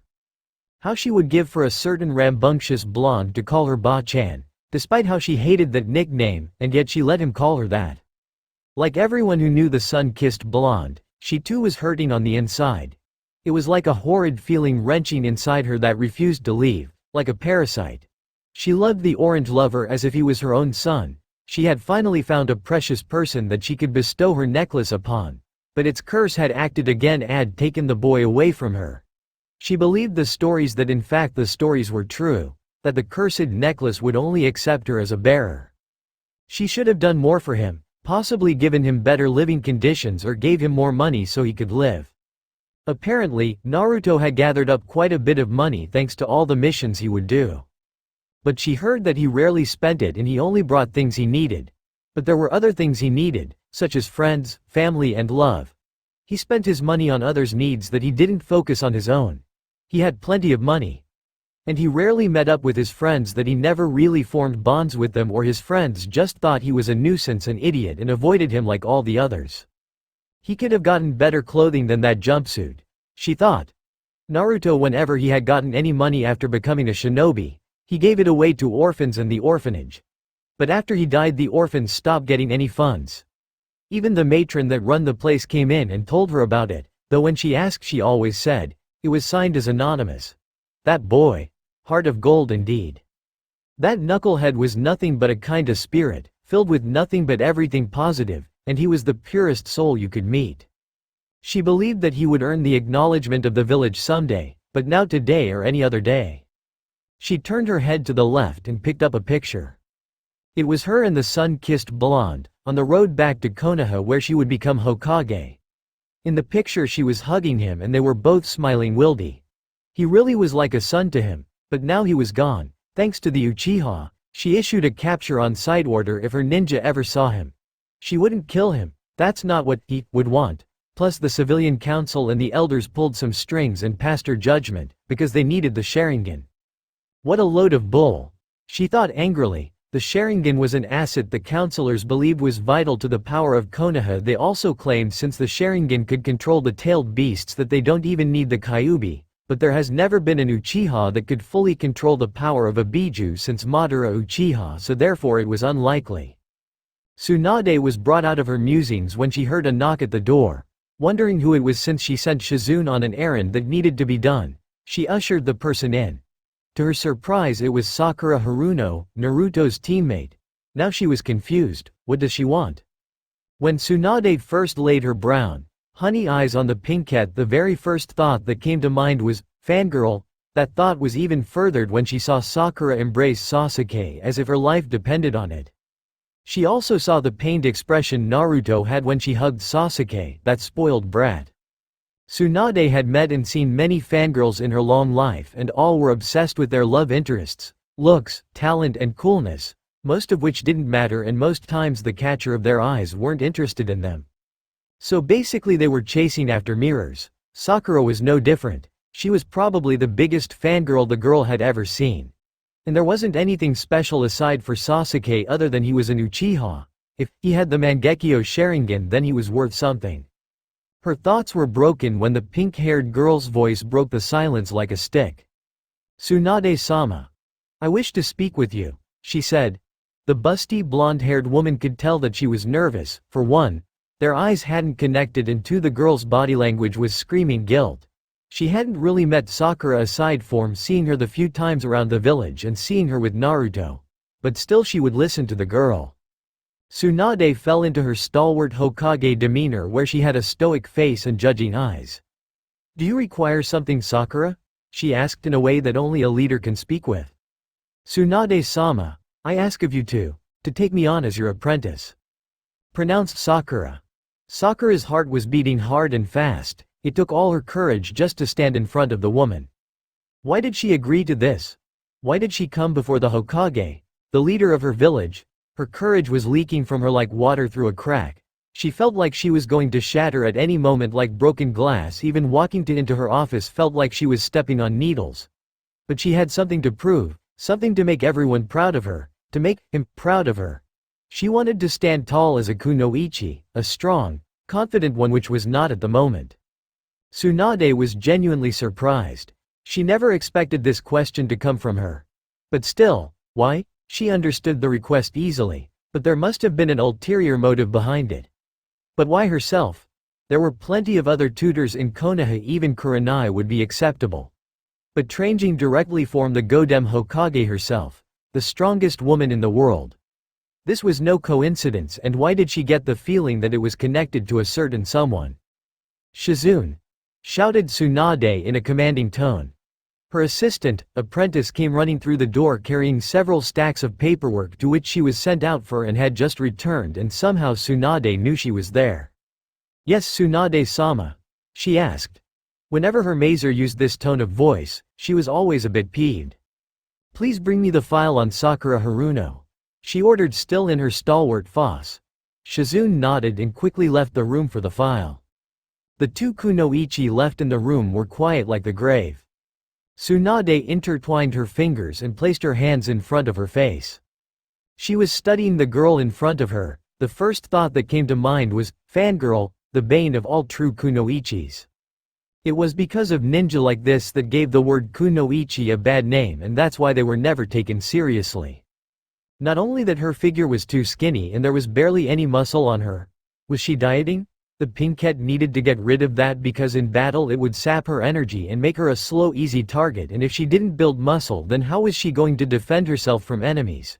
Without a healthy body the shinobi or kunoichi won't be much use whether or not they have strong ninjutsu and chakra. Sakura was being scrutinized before. Tsunade, she didn't know her thoughts or feelings, but she knew that they weren't good because of the look that she was giving her. She couldn't back down. Now she had something to prove, and if she broke down in front of Tsunade then nothing will be achieved. Shizune returned to the Hokage's office with the folder in hand and gave it to her master. Tsunade ordered her to leave, for what was about to transpire must be done privately. Tsunade examined the folder before opening it. On the page there was a picture of Sakura after she had recently become a genin. She scanned every page, every word that was within the file, every little detail. She scanned the folder. Tsunade snapped the folder shut and turned her gaze back on the girl in front of her. Sakura Haruno.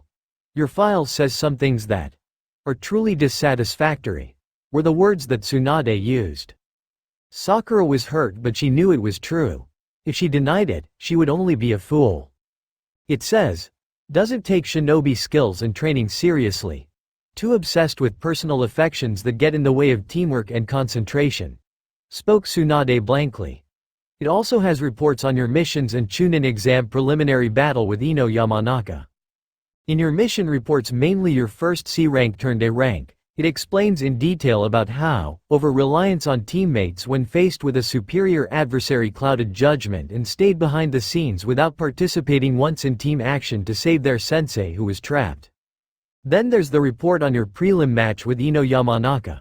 Chosen words are, pathetic, by Kurenai Yuhi.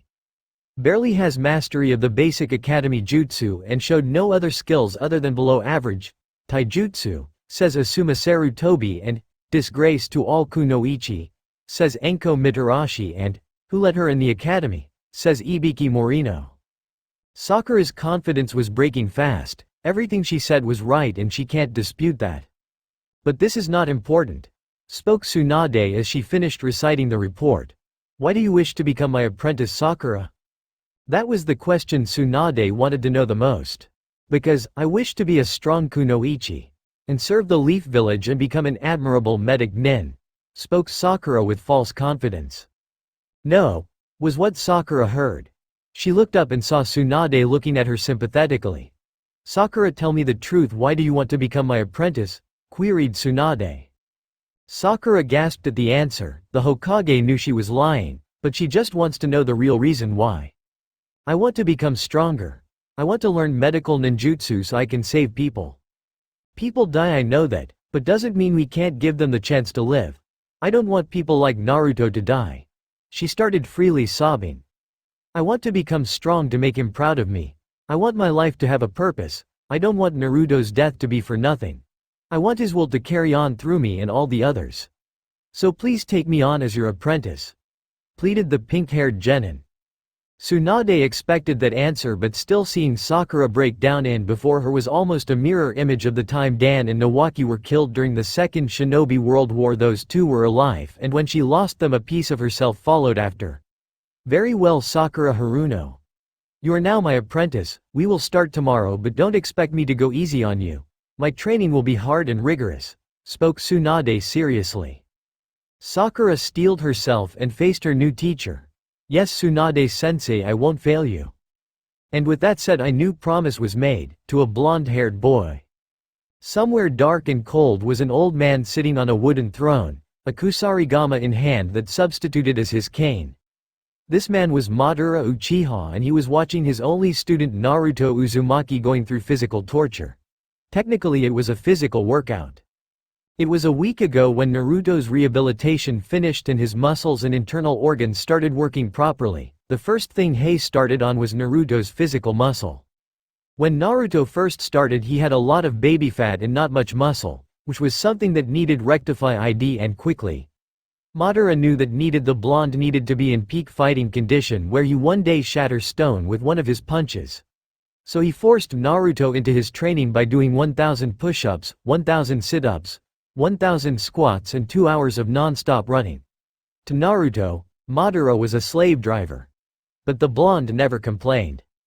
After Naruto had woken up, Zetsu brought him some new clothes after his old ones were destroyed by his new sensei. His new attire consisted of a leather vest, bamboo-style pants, fingerless leather gloves and a pair of black ninja sandals. When questioned how Zetsu got them, it didn't answer, but the white half did. It explained that the big flower was growing even more white Zetsus and that the artificial humans can turn into other people and they bought the clothes with fake money. So that was how Zetsu got the clothes, no more questions were asked. Surprisingly, Madara had a quaint knowledge of Fuinjutsu. He immediately created gravity seals designed for Naruto to increase his speed, strength and physical mass. And it was a great plan. Already Madara was able to see the results of the torture training he had Naruto undergo. There was the faint buildup of muscle where the body parts that Naruto targeted someday that muscles would become hard as wood. Over the week Madara had gotten to know the hyperactive blonde and he was intriguing. Even after dropping the psychological mask, Naruto still held on to some of his tendencies. He had a peculiar obsession for ramen, calling it the food of the gods. He still liked the color orange despite the verbal beating he got from Madara saying that orange was a stupid and useless color, to which the two argued for hours on end saying whether or not orange was or was not a stupid color, but Naruto sported a small smile afterwards. But now Naruto was a quiet and reserved individual. He never complained, well, not to Madara anyway, and he smiled less. And it seemed like Naruto was really bitter towards the people of Konoha, which was what the old Uchiha wanted. A great change to Naruto now was that he was a perfectionist that didn't stop until he fully mastered what he was learning, which reminded Madara of himself. But the most amazing thing about his student was that he had untapped potential lying within him, as if a great flood was being held back by a wall made of sticks. You didn't need the Sharingan to see it, even without the Kage Bunshin no Jutsu, it was there. He was pleased that Zetsu brought him the boy. He now had a powerful weapon to carry on his legacy and will complete what he had been planning for years. But one thing he did take offense to was the quality of the shinobi of the current age. Where the elites were unable to capture a blonde-haired boy wearing a bright orange jumpsuit in the middle of the day. But now he was pondering whether or not to start teaching Naruto elemental manipulation, but to do that he would need to discover Naruto's chakra nature. For if he was going to use the boy, he was going to make him as strong as possible, because he was now unable to do much. In a way, Naruto reminded Madara of his younger brother Izuna. In more ways than one. They shared the same determination and quiet nature and were similar when it came to fighting, focused and quick thinking. But one thing about the blonde that surprised Madara was Naruto's deceptive nature. The boy was cunning and tricky. Madara likened him to a fox, ironic considering he was a container for massive orange fox with 9 tails. Maybe that's where he got his love for orange. But this talent would certainly be a boon in the future. Madara never knew what Naruto was scheming, it was well hidden by a wall of words, but Madara had a feeling that Naruto was planning something. And speaking of the fox, it seemed that Naruto was able to retain his incredible healing ability. Now he could use the shadow clone jutsu to full effect without any negative drawbacks. The future, thought Madara. The ancient Uchiha knew he didn't have much time left, even while connected to the statue that was keeping him alive. He had about 3.5 years left before the statue stopped giving him chakra to sustain himself. But there was one thing on Madara's mind that gave him pause. The Kyuubi attack. The beast was sealed in the boy by the Yondaime Hokage, but why would the fox just randomly attack the village when it had the chance to escape and be free? By attacking the village it had another chance to be sealed again. Unless someone was controlling it, couldn't have been his enemy, Hashirama, because he was dead and Zetsu told him he was sealed. So who could it have been? Another Uchiha. Zetsu! Yelled Madara hoarsely. In a few minutes he could see the Venus flytrap that opened up to expose his head. Yes? Asked the black half. Why did Madara call for him the last time he visited was when he gave Naruto his new clothes. Find out everything you can about the Kyuubi attack 13 years ago, and see what could have caused it and who was controlling it, commanded Madara. The white half was confused. Why would he care about the Kyuubi attack, but the black half understood fully. I'll check it out. said the black half. He was about to sink in he ground before the white counterpart spoke up. Oh, and here's the papers you wanted, spoke the white cheerfully. It handed Madara the papers and sunk into the ground. Madara examined the papers. Yep, perfect. Naruto, called Madara. Naruto stopped on his 924th push-up and just stared at his sensei curiously. Madara called him over and began to explain chakra natures and affinities. Naruto, you see this in my hand, said Madara. Naruto just stared at the papers. What was so special about them? They were just papers. Pieces of paper, he answered blankly. That was another thing about him that was new after dropping the mask. Naruto was now devoid of emotion, or he just never revealed his emotions, but Madara believed it was the latter. Yes and no. These are chakra papers, spoke Madara, but Naruto didn't seem like he was following on with the same thought. These papers are grown from a tree that is infused and grown from chakra. They are able to tell you what affinity you have to one of the basic elements: fire, water, wind, earth and lightning. Each one has their own strengths and weaknesses and other special relationships with one another.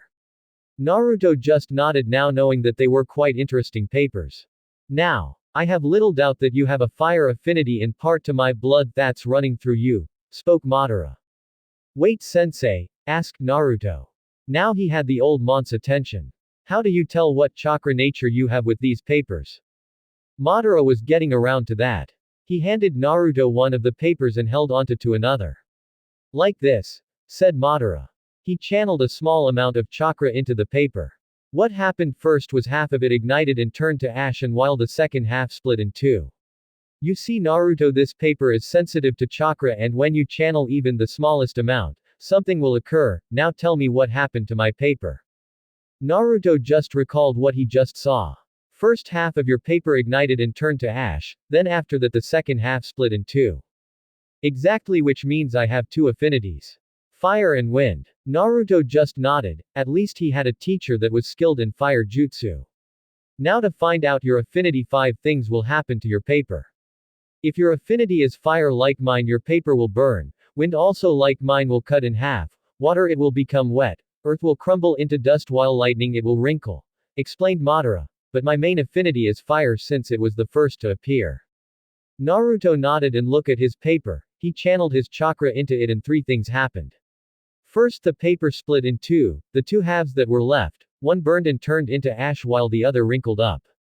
Madara stared at the paper. 3 chakra natures, that was rare, and they all appeared to be natural too. It seems you have 3 affinities, Naruto: wind, fire and lightning, praised Madara. Cool, so when do we get started on elemental manipulation? Asked Naruto. He was really tired of doing all these exercises. You don't, said Madara. What? Spat Naruto. Why was he even doing all those punishing exercises? But I have the Sharingan, I can just predict my enemy's attacks, stated Naruto.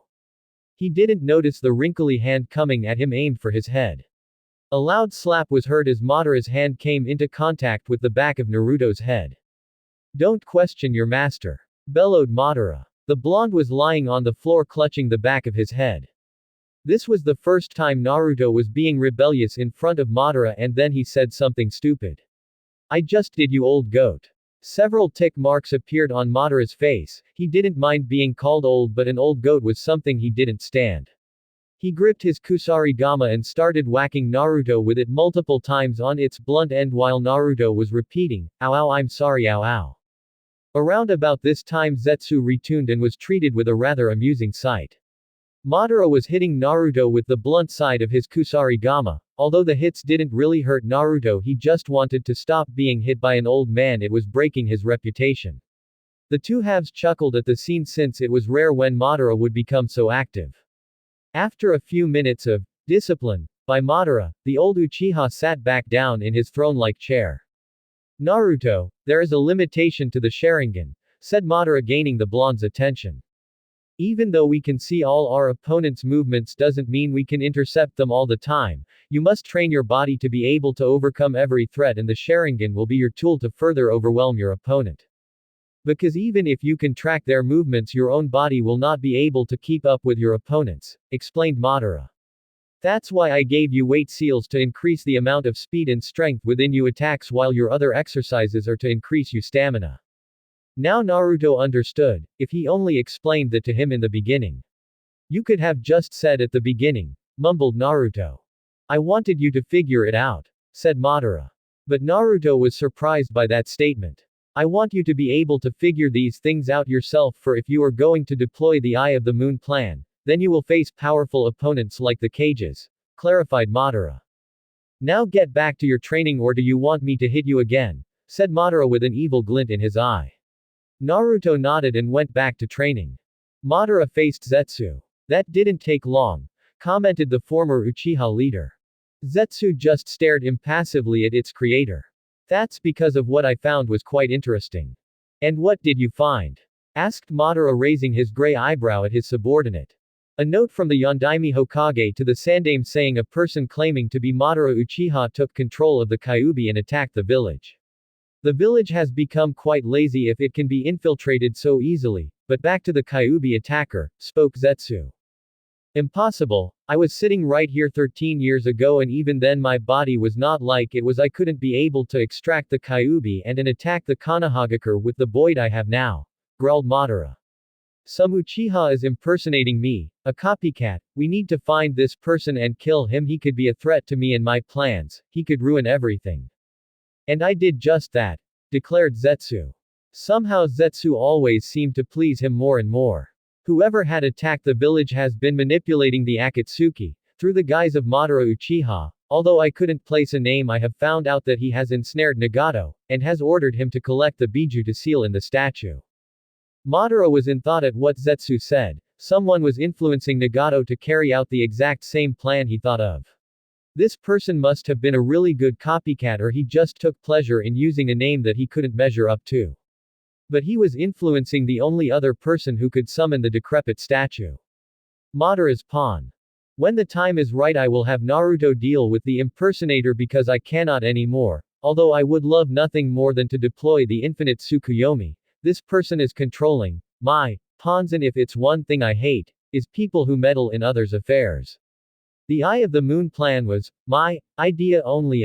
My heir Naruto will deploy it. No one else. This Madara aspirer must be eliminated, connived Madara darkly. It's been 2 months since that time when Madara was told about the Kyuubi attack's instigator. He then told Naruto about hoping to have him become even more loyal to him, and it worked like a charm. Naruto became even more devoted and loyal to Madara, saying that he will kill the fake Madara that caused his life to become hell, for he was the epicenter for all the hatred and loneliness Naruto suffered in his life. It was all because of him, but he would soon have the power to kill him with mutual hatred. But there was one thing missing. The fake Madara was responsible for the attack against the village. He may have even had a hand in the Uchiha massacre, thought Naruto as he was resting from his physical training. It was because of him that the village hates me, but also the Yondaime Hokage had a part to play in that. But the fake Madara may have killed my parents. Zetsu, yelled Naruto. If there was anyone that could find out who his parents were, it was the plant man. Zetsu rose up from the ground, only his upper body was visible. Yes, Naruto? Asked Zetsu. This was the first time the blonde asked for something from the colored man. I want you to run a DNA test at the Konoha hospital by infiltrating the village to find out who my parents were, spoke Naruto rather quickly. Zetsu was surprised. He never expected something like that. Okay, but first, I will need some of your blood so I can compare it to anyone in the Leaf Village, stated Zetsu. An hour later they began a blood extraction. They watched as the red liquid filled up the small container ready for the test to happen at the hospital. I will be back in a few hours, said the plant thing. It was night in Konoha and all was quiet. Not a single soul was stirring, not even in the hospital. Zetsu morphed from the ground, in the middle of the reception area. Black Zetsu being a powerful sensor, so he could sense the signatures of everyone in the hospital, and it felt nothing in the hospital except for its patients. Do you know Naruto hates hospitals? Stated the white version to the black one. Yes, it simply said. Oh come on, I wanted to surprise you. They made their way to a certain wing in the hospital where they found many things, including operating machines used for scanning DNA and among other things. Ooh, this is the place, right? Asked the white. No shit. They took out the necessary hospital equipment needed for the procedure. Zetsu didn't have fingerprints, so it wouldn't leave behind any. Zetsu typed away on the keyboard that operated the computer. It then compared the DNA results between Naruto and his parents, hoping to find any inkling on who they were. The first picture that came up on the screen was a beautiful red-headed woman with violet eyes and a round face. "Ooh, she's pretty," said White Zetsu. "This is Naruto's mother, her name is Kushina Uzumaki, birthday, July 10th, blood type, B, Jonin, status, deceased," stated Black Zetsu. "Oh poor Naruto, time for the father quick, quick," said White Zetsu with glee. The second picture that appeared was a handsome spiky blonde-haired man with blue eyes. White Zetsu was shocked, the Yondaime Hokage was Naruto's father. Now it made sense to the artificial human, of course Yondaime would seal the Kyuubi within his son. How come they didn't see it before? Minato Namikaze, birthday, January 25th, blood type, B, Kage, status, deceased, spoke Black Zetsu. Now this is a surprising turn of events. Who should we tell first, Naruto or Madara? Let's tell them both, spoke Black Zetsu. Ooh, can't wait for Naruto's reaction, said White Zetsu. The fly trap man morphed into the ground not before ridding any evidence that it was there, but wait, said White Zetsu. There's more. Zetsu eyed this new information that appeared on the computer screen. It was tracing other relatives, but since Naruto's parents didn't have any siblings, it instantly went through grandparents and great-grandparents. What do we have here? Stated the black half. The sun was shining brightly over the Konohagakure, the birds were singing, the rivers were flowing, the leaves were dancing in the wind, and two freaks wearing green jumpsuits were shouting about the power of youth. It was one of the now rare few times the sun actually shined, but it still lacked the warmth that came with it. Sakura Haruno was on her way to the Yamanaka flower ship. The village seemed happy, happier than it has ever been. But Sakura, she was just normal. In fact, she wasn't even overjoyed that she was apprenticed to Tsunade. She didn't know why. But hopefully she may find the answer to the question, in time of course. The flower shop was now in sight and she could see her best friend Ino Yamanaka behind the checkout examining her nails for the 17th time that day. Sakura sighed at the image. Some people never change. Ino used to do that when they were younger, all the time. She opened the Yamanaka flower shop door and heard a ring of the doorbell. Ino was broken out of her stupor when her best friend walked in. "Hey Sakura," greeted the platinum blonde. "Hey Ino," greeted Sakura back. "So I heard the news," said Ino, trying to start up a conversation with the pinkette. "What news?" asked Sakura. "Oh, you know, there's been word that a certain pink-haired genin became the apprentice to the Godime Hokage, Tsunade Senju," spoke Ino in an informative tone. "But those have to be rumors, since they never said anything about your massive forehead in it." "What you say, Ino pig?" screeched Sakura, flames of feminine fury flickering off her form. "You heard what I said, billboard brow," said Ino, grinding her teeth together. Their noses were inches apart and they looked like they were about to tear each other a new one, until Kiba walked through the door. "Hey Sakura, hey Ino," said Kiba with a happy grin on his face, totally unaware of the raging behemoths in front of him. "Get the fuck out, Kiba." They both yelled at the same time as they threw bouquets of flowers at him. Which somehow against the laws of physics propelled him out onto the street, a trail of blood flying of his lip and his eyes were white and white. Kiba felt like a mountain had just hit him while being kicked in the gut by a donkey. Today just wasn't his day. At the same time, Shikamaru walked around the corner and saw Kiba unconscious on the ground, sporting a large bump on his head and a trail of blood at the corner of his lip, and possibly some cracked ribs. When Shikamaru looked to his right, he saw Ino and Sakura arguing, more like screaming like raging banshees and calling each other names. "Troublesome," muttered Shikamaru as he stepped over Kiba and continued on his path. Whoever had the thought that women were sensitive creatures by nature, must have been stupid at the time. I mean seriously, this is why I don't get my mom mad, she's dangerous enough as it is. But back to Sakura and Ino. "You are so lucky, Sakura, I mean being apprenticed to the Tsunade of the Sannin. Do you know how many women would kill or maim for that position?" commented Ino. "I know, but I'm not doing this for myself or anybody else," pronounced Sakura. Ino was taken back at what Sakura said. "Then why is she doing it?" "But if not for anybody or yourself, then why?" inquired Ino.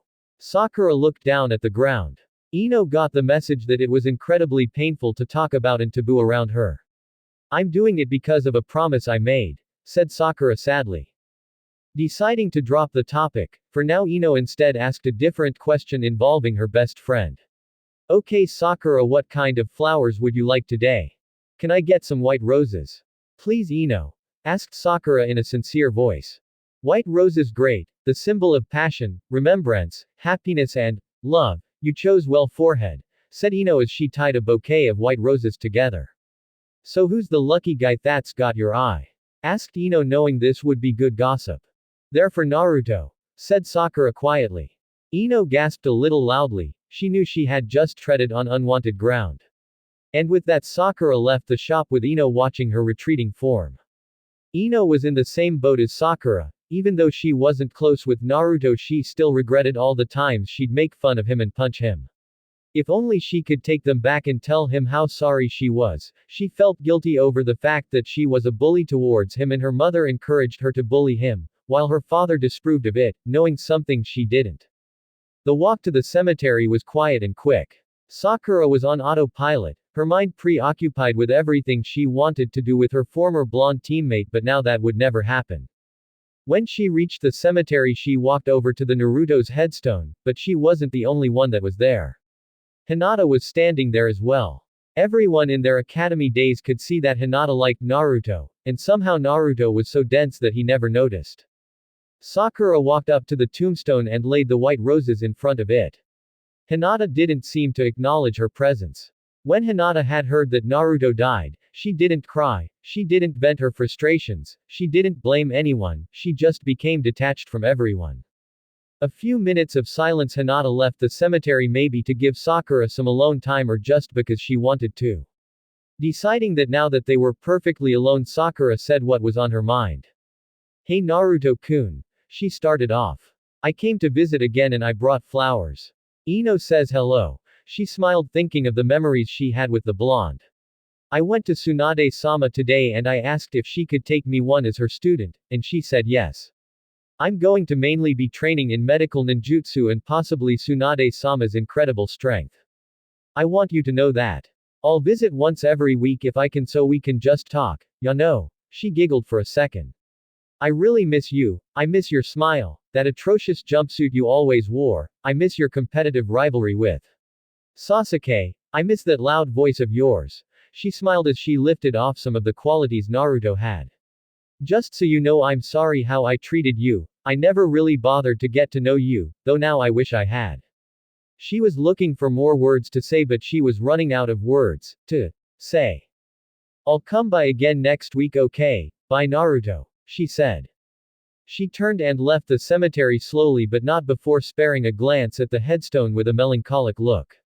But she didn't notice Kakashi standing a bit away. He watched everything, and now he had even more regrets. He felt like it was because of him that Naruto won't be living life with someone that loved him. He also possibly stopped a future life ever growing in the future. And if he could rank his regrets, Naruto's death was one of Kakashi's greatest. He walked up to the headstone and just stared at it impassively, no thoughts running through his head.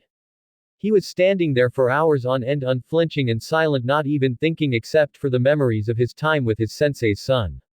Believing he had spent enough time at the cemetery, he walked away saying a silent prayer for his student. Until he was shaken from his thoughts by a loud voice. Kakashi, my eternal rival, today we must bathe in the springtime of your youth. Roared an enthusiastic voice. It seems he was going to do another of Guy's challenges today. His shoulders slumped in depression. He was going to be hounded by Guy until he did one of his challenges, again. Tsunade was sitting behind her desk doing the bane of all cages. Paperwork. She opened her drawer and took out a bottle of sake that she got for herself. Even though she would get a tongue lashing from Shizune for drinking on the job, it didn't matter since she wanted alcohol and it was her favorite pastime. Besides, she could handle Shizune and her wicked tongue anytime. She took a swig of the alcohol and bent back in her chair, enjoying the position and the taste of the liquid in her mouth. There was nothing that could break the peace and quiet she was having now.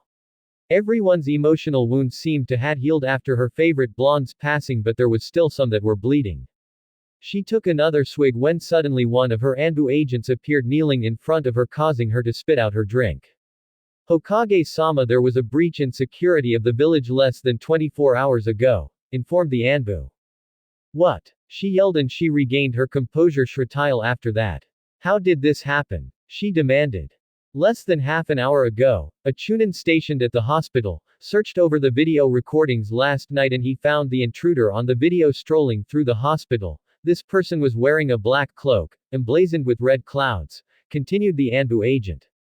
Akatsuki, but what would they want with the hospital? She thought. Bird, was there anything else that the camera feeds picked up?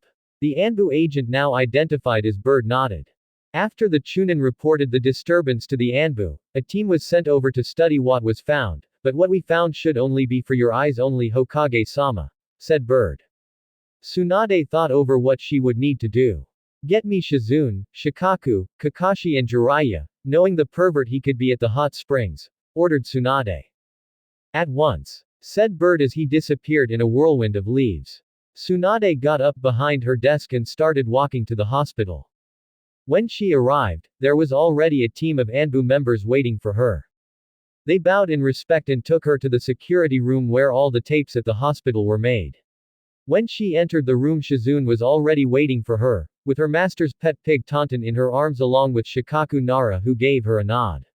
Though she expected Kakashi to be late, but Jiraiya wasn't here, until the door opened behind her and trotted in Jiraiya with a serious expression carved into his visage.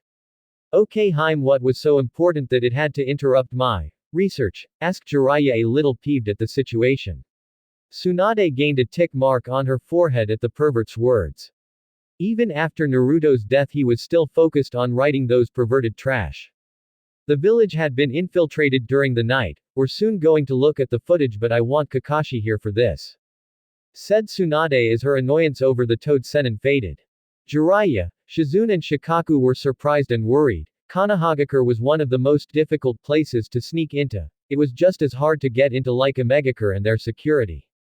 You needed to be a master of stealth just to get past the sensory barrier that surrounded Konoha, but to freely walk in with a black cloak with red clouds on it without drawing attention to yourself was near impossible. When Itachi Uchiha and Kisame Hoshigaki entered the village looking for Naruto, that was different. Itachi was a former Konoha Anbu captain, so of course he knew of the village's defenses and the way to get around them, and Kisame had assassinated other countries' daimyos and gotten away, so he at least was an expert at stealth. An hour passed and yet Kakashi had yet to arrive. Tsunade gained a tick mark at his tardiness. Another hour passed and Tsunade had gotten another tick mark at Kakashi being 2 hours late. By the time of the third hour had passed, Tsunade now had 3 tick marks on her face, which was throbbing wildly, and boy was she pissed. The door opened to reveal Kakashi reading that stupid orange smut he read. He greeted the 3 others in the room with a casual, "Yo," and a eye smile, but instead of a hello back he got a punch in the face by Tsunade. Lucky for him it wasn't chakra infused. Kakashi got up off the floor and dusted himself off, but was still surprised that Tsunade just attacked high out of the blue. Now that we are all here, let's get Kakashi up to speed, said Jiraiya, trying to defuse the situation since things have been tense between the two Sannin and Kakashi. Jiraiya cleared his throat and spoke to Kakashi, since it was better if he did it and not Tsunade. Over the night the Leaf Village was infiltrated by an unknown assailant. Who they are and how they got in still remains a mystery, as they penetrated through the sensory barrier with relative ease. However, they weren't really careful when they arrived here at the hospital where we caught them on the building's video surveillance, but what we do know is that the assailant was wearing a black cloak with red clouds. They now had Kakashi's full attention. If it was anything concerning the Akatsuki, it wasn't good.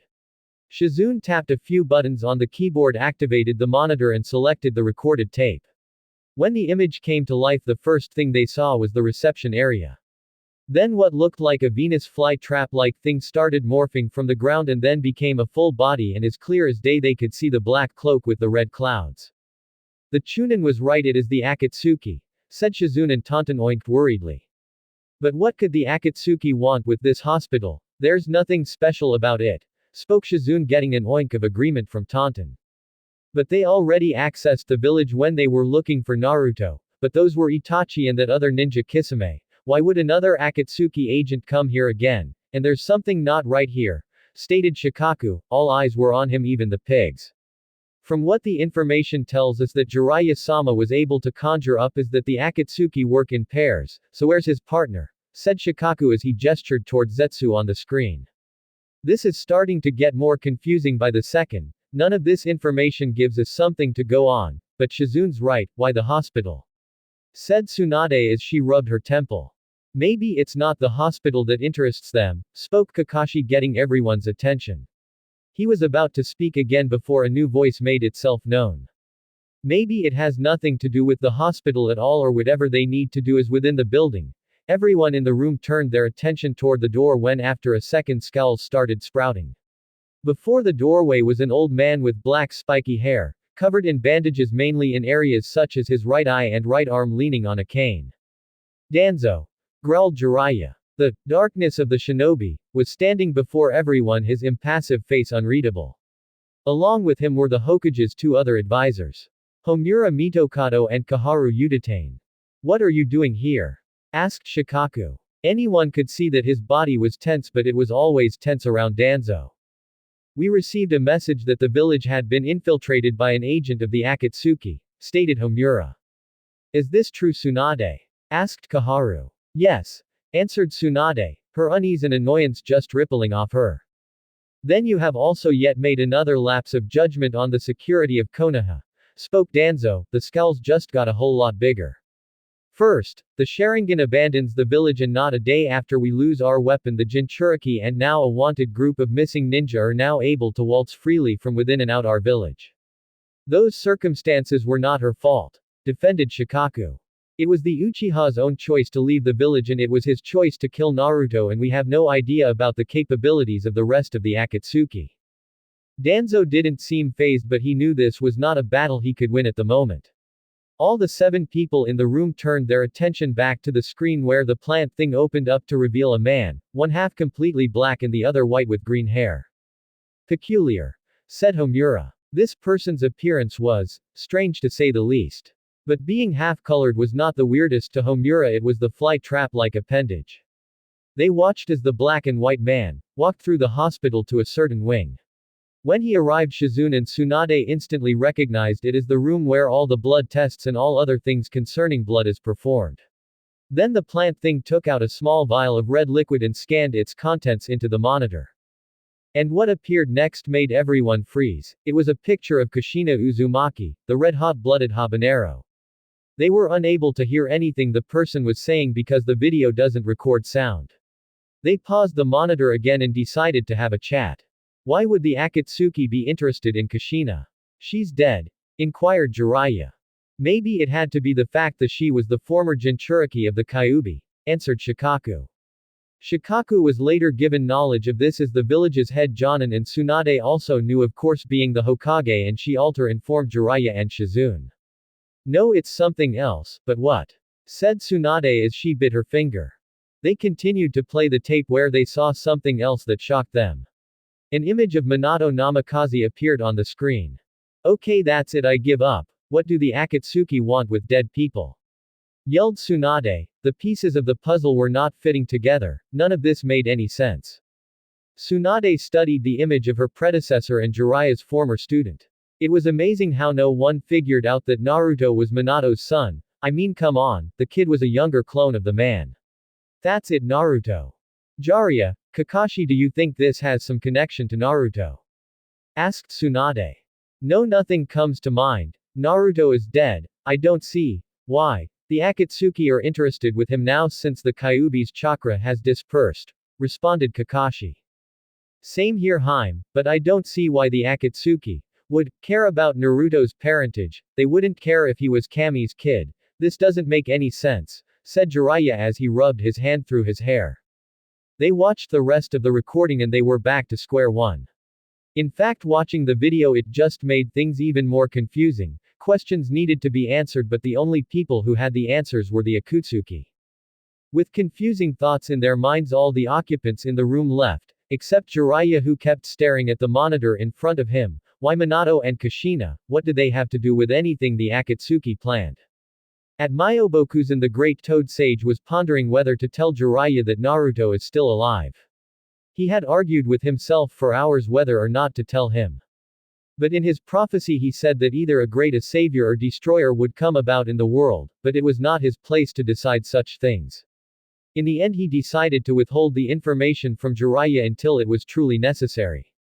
He would just, observing all creation, watching as nature takes its course. But he would tell Jiraiya of the new news he had received, something which would ultimately decide the course the world will take. "Hey ya old geezer, wake up!" yelled Shima, a toad sage of Myokuzen. You shouldn't call the honorable sage such a disrespectful title, berated Fukasaku, another sage of the Maze Mountain. "Shut up ya old fart. We've been sittin' here for hours and now dinner is all cold, it's not easy byin' a housewife ya know," yelled Shima. "Stop callin' me an old fart ya dusty bag. And who cares about dinner?" bit back Fukasaku. "I care. Since I'm the one doing the cooking." Both old toads started arguing, gaining the honorable sage's attention. Now spouses shouldn't fight," said the elder. The two small toads looked back at the elder, waiting for what he was going to say. "Please summon Jiraiya here as soon as you can, there is something I must tell him." The two toads were astonished the old toad wanted to speak to Jiraiya again. Fukasaku then did the appropriate hand signs for a reverse summoning. "Yaku Kuchio's no jutsu," yelled Fukasaku as he slammed his hand down on the ground, where multiple symbols appeared on the ground. Smoke appeared and it revealed the form of Jiraiya. The Sannin was flabbergasted, he never expected to be back at Myobokuzen. "Fukasaku-sama?" asked Jiraiya. "Jiraiya-chan, the great Lord Elder wishes to speak with you," said Fukasaku. Jiraiya turned and faced the great elder. "Will ya hurry up, I wanna to have dinner," shouted Shima. Her annoyance was very well known at this point. "Ah, now that we are here, who are you again?" said the elder. Everyone seemed to deflate at this.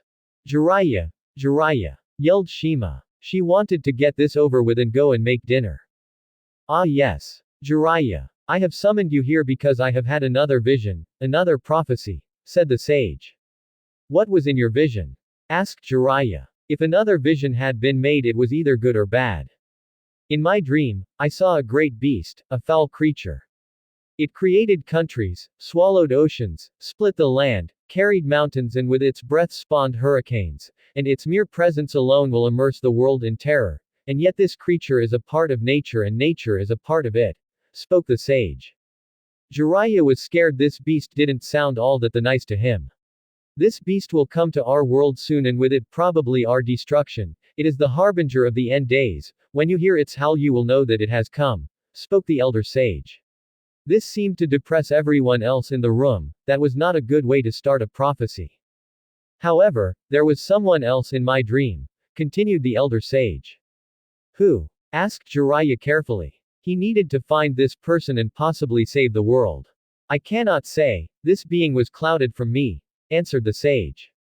"But this person was forged from darkness and fire, bears the scars of the winds of war and the tides of sorrow hammer against him, he carries the hatred of 1,000 men and the love of none. He holds up the pillars of the earth and his power sparks hope and fear in the world, he will rise and subjugate the beast."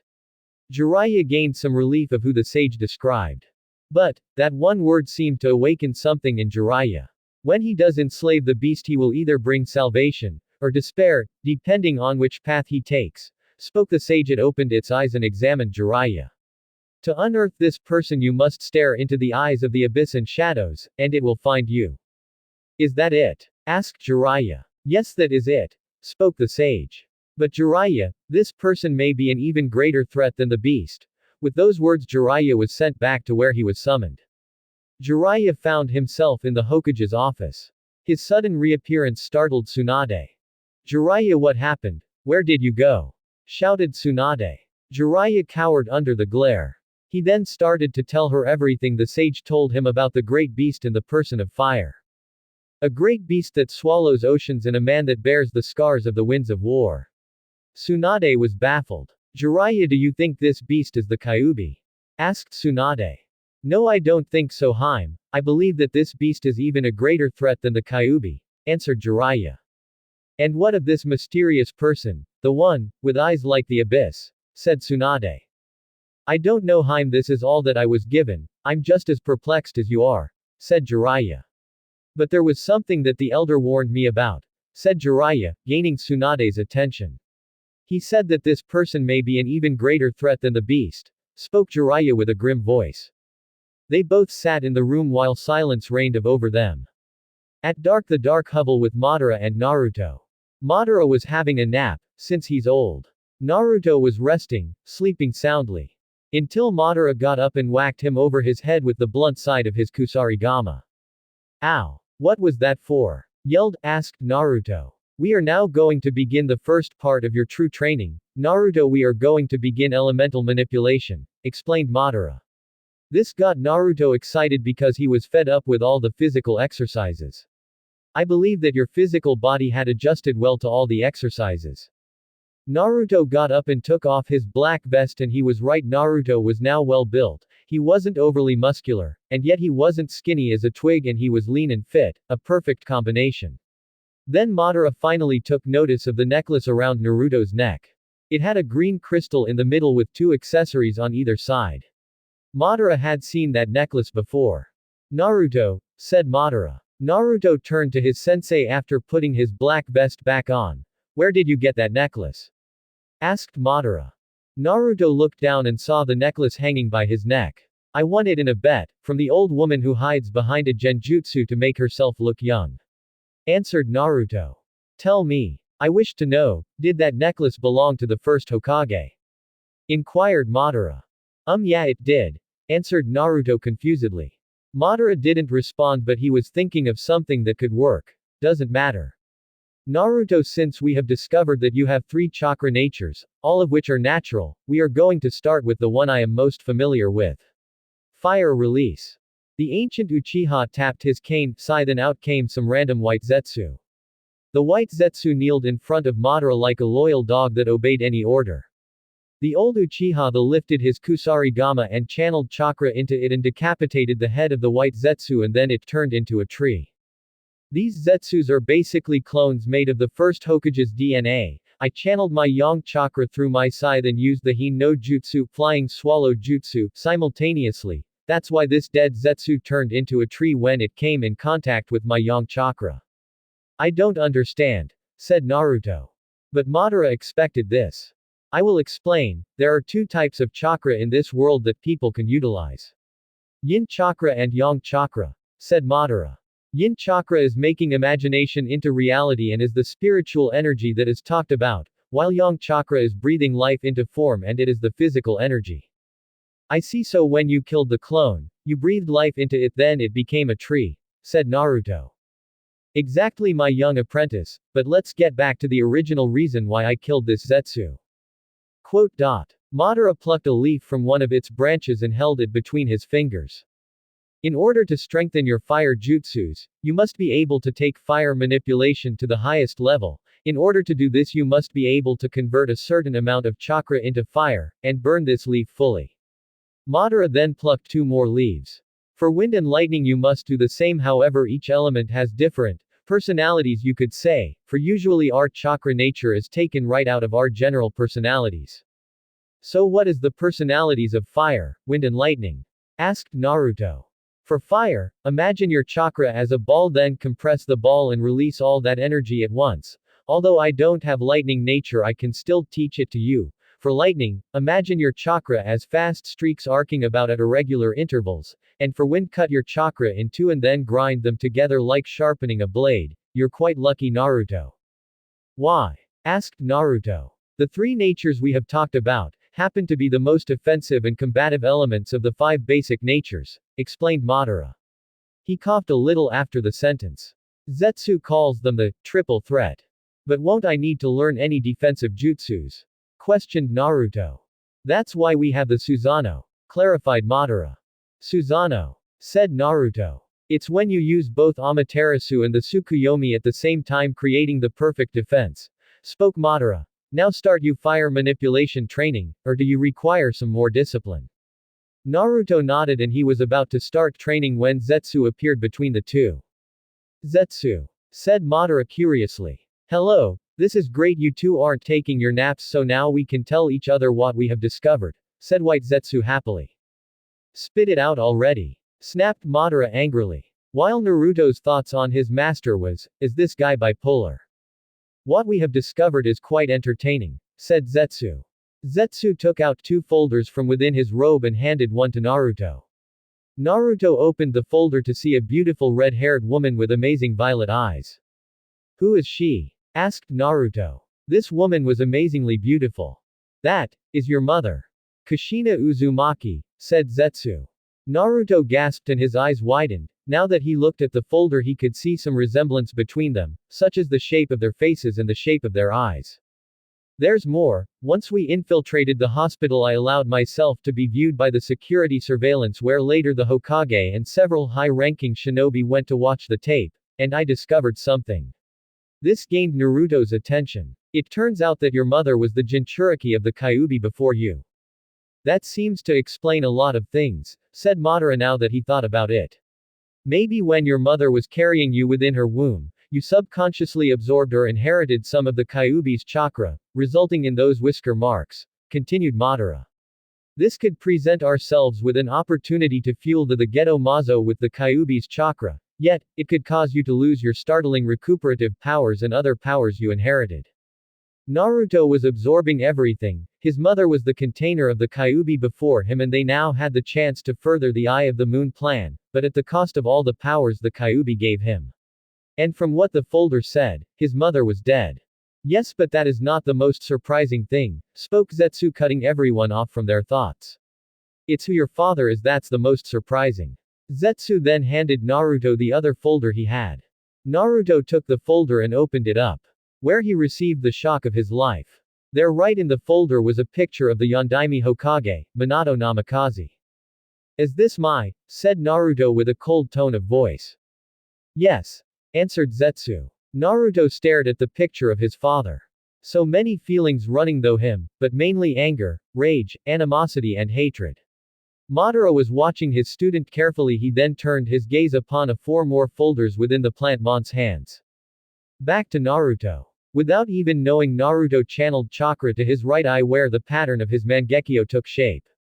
His 3-pointed scythe pattern appeared in his eyes. Whenever Madara saw those eyes the air would become denser and the light would become darker. His left eye started to bleed as he performed the first of his Mangekyo's abilities. Amaterasu, whispered Naruto.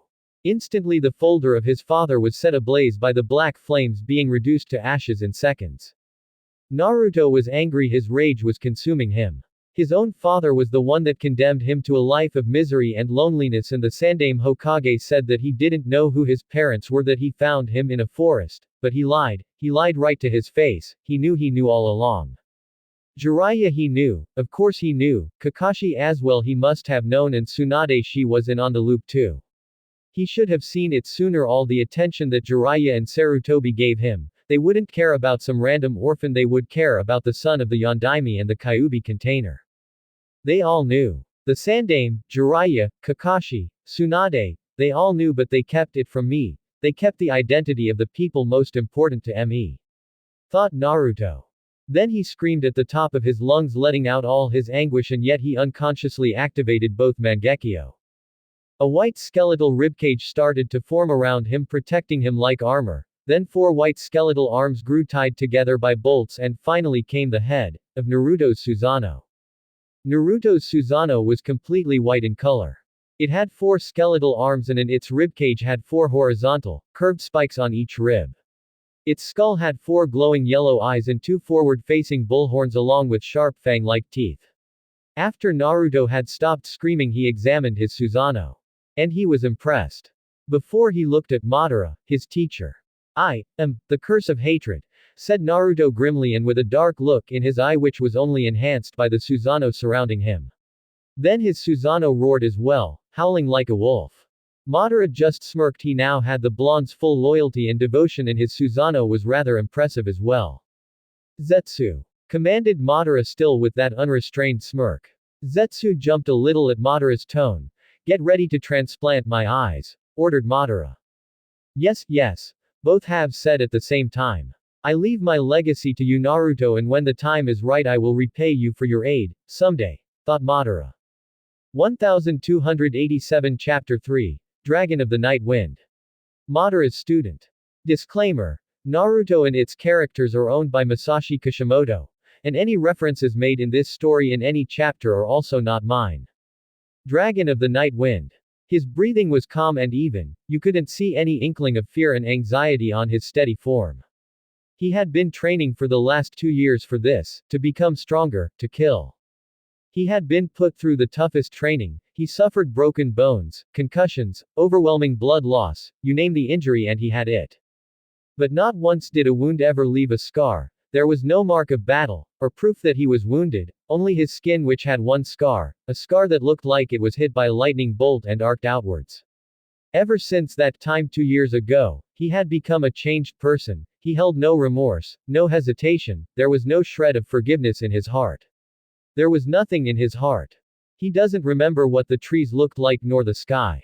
He hasn't breathed in the scent of flowers in eternity, he couldn't remember what leaves sounded like when they flew in the wind. He hadn't felt the light of the sun beam down upon him, he couldn't remember what shape were the clouds. He wouldn't remember the feeling of glory the mountains gave off. He couldn't remember the faces of the people he called friends, no, family. The only thing he could remember from coming to the place he was at now was blood-red eyes and a chirping hand. The only thing he knew what was certain at the moment was the sweat on his body and the katana in his hand. The blonde spiky-haired boy was now a man, at the age of 15 he could pass off as a 19-year-old. He was shirtless and you could see all his rippling lean muscles even through clothing, muscle he had gained after intense training routines and exercises that many would believe he would die from such a workout. He had bloodied bandages on his hands, signs that he would hit something until it breaks. The attire he was wearing was black armored pants that covered his thighs and calves, black snug boots with claws on the toes and spiked spurs on the heel. And a light blue rope belt with the end hanging between his inner thigh and crotch ending below his knee. The katana's blade was silvery blue and the sword had no guard, just the way the blonde man liked it. Instead of the usual grip for katanas, this one was completely metal and had a gray grip, and to top it off the sword had a long 23-inch blue rope that was connected to the hilt. He wondered how strong he really was, he had no one to compare his power to, except for the old man. But he was old and he couldn't fight anymore, his withered body could barely walk 5 meters in a distance, so he really did have no one. Time was every shinobi's enemy, it was always ticking for everyone, even him. He believed he was extremely powerful, given the amount of chakra he has and the way he could use it. That was another thing he had improved, was his chakra control. Previously he had quite horrendous chakra control, but that wasn't his fault, it's just he had too much chakra and he couldn't really use like all of his classmates. He created cage bunshin every day until he worked his chakra control to perfection, whether it was by climbing waterfalls while balancing kunais on his fingers at the same time and simultaneously floating leaves all over his body. Some could think that was overkill, but he needed the training. His control was now flawless, he could utilize the Hokage's great strength if he wanted to, but he preferred quick quiet kills over slamming your fist into someone's face and breaking their jaws at the same time. That's why he chose to take up Kenjutsu, because it complemented his wind nature perfectly. His skill in nature manipulation had taken the most leaps and bounds. He could now cut raging infernos 3 times his size in half with his wind nature, he could set fire to a waterfall, and shatter tornadoes with his lightning. His genjutsu skill, which was impossible for him to do, was now possible thanks to his increased intelligence and control. He could now cast genjutsu without even using the Sharingan. And his genjutsus caused his victims to go brain dead and insane because of his vivid imagination. He could also perform medical ninjutsu, but his prowess in the art was nowhere near that of Tsunade's, but it was good enough so if he ever got into a bad situation he could pull himself out of it. Along with all his other skills, his proficiency with weapons was quite admirable. With the Sharingan he could now aim and throw his kunai with pinpoint strikes. He tested this out by throwing a kunai at a fly that was buzzing around, bisecting it from its wings. But now he was testing out his reactions and senses. He was blindfolded, the only thing he could use was his hearing, smell, touch and taste.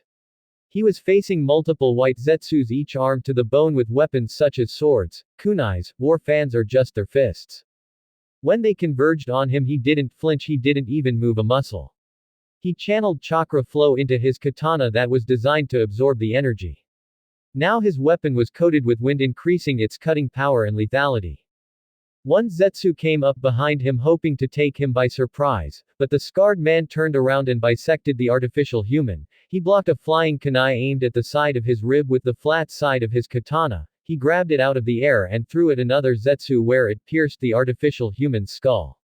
He slashed another Zetsu, the wind on his katana making him more efficiently deadly. He sealed his katana on a portable seal on his right wrist. He went through a couple of hand signs and breathed in and shouted. Futon. Koryu Kisoku no Jutsu, wind release. Great dragon breath technique. He blew out a massive head of a Japanese dragon made of lacerating wind that was 4 times his size. It flew at the Zetsu with overwhelming speed that it tore apart anything in its path until scraps were left. The Zetsu didn't have time to blink before they dropped to the ground dead, bisecting cuts all over their bodies, and if they had blood he was sure the ground would be coated with it. He unsealed his katana from his wrist and parried a kunai blow to the head from a brave Zetsu. He channeled wind chakra into his sword which cut through the kunai like butter and killed the Zetsu. He heard movement to his left and kicked an unfortunate Zetsu in the face, impacting against his jaw and sending him flying back a few meters away, hitting other Zetsus like bowling pins. He heard multiple footsteps running at him and like before he sealed his katana away. He went through a couple of hand signs and spoke the name of the jutsu. Kaden. Ryuan Hoka no Jutsu, fire release. Dragon flame release song technique. Yelled the blonde man as he spat out a number of dragon-shaped fire heads flying at amazing speeds. The flame heads hit their marks as 5 Zetsus were incinerated by the hot fire. The man unsealed his katana and started to tear through the ranks of the Zetsus. His taijutsu was interesting as it appeared he was dancing when he was actually using agility mixed in with strength to deal powerful blows to his enemy. A Zetsu cried a battle shout as he went up to attack the man in blind rage at the sight of its brethren being slaughtered. But its surroundings changed all around it. It looked back behind itself to see all the other Zetsus, but now they looked like the blonde man with his eyes blindfolded, each holding a katana in hand. Enraged at the sight, the Zetsu started to ruthlessly attack its comrades, hoping to find out which was its real target. The Zetsu was sadly caught in a genjutsu where he was killing its friends as if they were the blonde himself. The man in a swift motion stabbed his katana in the ground where an unsuspecting Zetsu was trying to crawl his way over to him, but it was rewarded with a sword penetrating through its skull. The blonde then quickly went through some more hand signs. Raiden. Jaibushi lightning release. Electromagnetic murder. Yelled the man as he slammed his palms on the ground as an electric wave burst forth, shocking everyone that was caught before their nervous system was fried. They soon dropped to the ground, dead, with heavy thuds, and they were smoldering a little and lightning was coursing around their bodies. The man picked up his katana again and started channeling his chakra into it. He stabbed a Zetsu behind him without even turning around. The clone of Hashirama had tried to sneak up on the man, but it had failed in its attempt. The blonde took the kunai that was in the Zetsu's hand, channeled some lighting chakra through it and threw the knife at another Zetsu, penetrating into its skull and out the other end and stabbing another in the head as it stopped its flight. The man couldn't see his handiwork, but he knew he scored some points in when the chakra signatures disappeared. 3 Zetsus jumped him from behind, where the 4 combatants were locked in close combat. The man dodged a kunai attack from a Zetsu and let it slide past him, where he kicked the Zetsu and killed it with a lighting charged kunai he had unsealed from his wrist seals. He then killed the other 2 in a horizontal sweeping slash, where it bisected the 2 plant men in half as their torsos fell to the ground leaking white ooze. A large group of Zetsus started to rush at the lone man with angry looks on their faces. The blonde in retaliation unsealed a Fuma shuriken from his left wrist. He channeled his wind chakra into the large shuriken, adding an extra set of rotating blades made of wind, and whispered, "Shuriken Kage Bunshin no Jutsu, Shuriken Shadow Clone Technique." He threw the 1 shuriken, which then became 100 shuriken, and all of them were wind enhanced, where they cut through the Zetsus like sheep to the slaughter and like a butcher's knife to meat. The man turned and faced another wave of Zetsus. Sanzengarasu no Jutsu, scattering 1,000 crows technique, said the man as 1,000 crows flew in from behind him. He could use this as the jutsu was just sitting around the place. The crows attacked the Zetsus, distracting them from the real threat, which was the man and his katana. He passed by them within a blink of an eye, and all their heads were lopped off their shoulders with one fell swoop. One final party of Zetsus rushed at the man, trying to end the battle that had been going on. The man sealed his katana and held out his right hand. Instantly a Rasengan appeared until the man pumped wind chakra into it, which then became a spinning white shuriken with a light blue ball in the middle. Futon. Rasenshuriken. Yelled the man as he hurled the shuriken at the Zetsus. When it made contact, it expanded into a dome of small wind blades that attacked the Zetsus on a molecular level and finally killing them as their chakra network was severed. The jutsu was more like a poison rather than a series of attacks. When the dome died down, a crater was left with the Zetsus lying on the floor. The man didn't celebrate, he didn't cheer, he just stood there, unwavering, until he turned his attention to someone clapping. There was an extremely old man with a kusarigama in hand clapping as he watched the spectacle with a small smile on his face but a dark look in his only visible eye. Very good, praised the man who was unfazed by all the deaths. You have come far, everyone. One of those Zetsus were at least high Chunin level, and yet you made them look like academy students, hehe.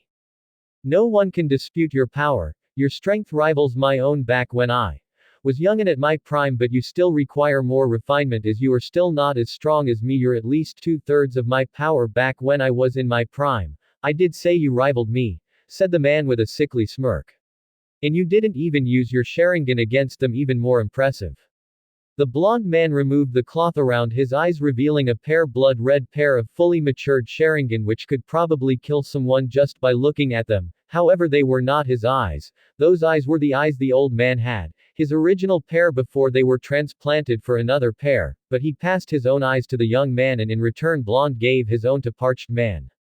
He had spiky sun-kissed, silky blonde hair with chin-length strands that framed the sides of his face where his sideburns were supposed to be, and he had a few strands that fell between his eyes and parted at the bridge of his nose. Just imagine Dongai Ichigo hair but yellow in color, and he had a low spiky ponytail which was wrapped halfway with taut bandages.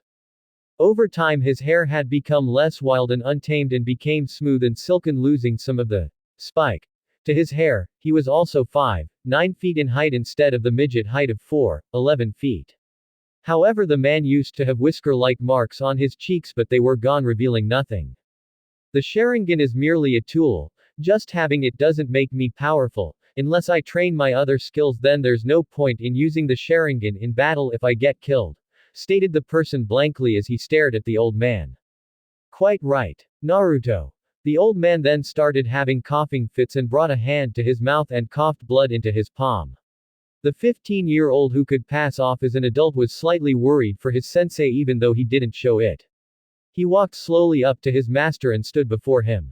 You shouldn't overexert yourself with your heavy breathing, Madara-sensei, said Naruto emotionlessly as he stood before the shinobi legend. You will be in a similar situation when it is your time, said Madara as he finished his coughing and glared a little at the blonde. The legendary Uchiha was now weak. He could no longer perform the abilities and techniques he had in life, but he was able to raise Naruto to suit his needs and continue his plans. But then there was the problem with the fake Madara, who was manipulating the Akatsuki and Nagato. We'll see about that, said Naruto as he started to walk off toward his bed, which was right in front of Madara.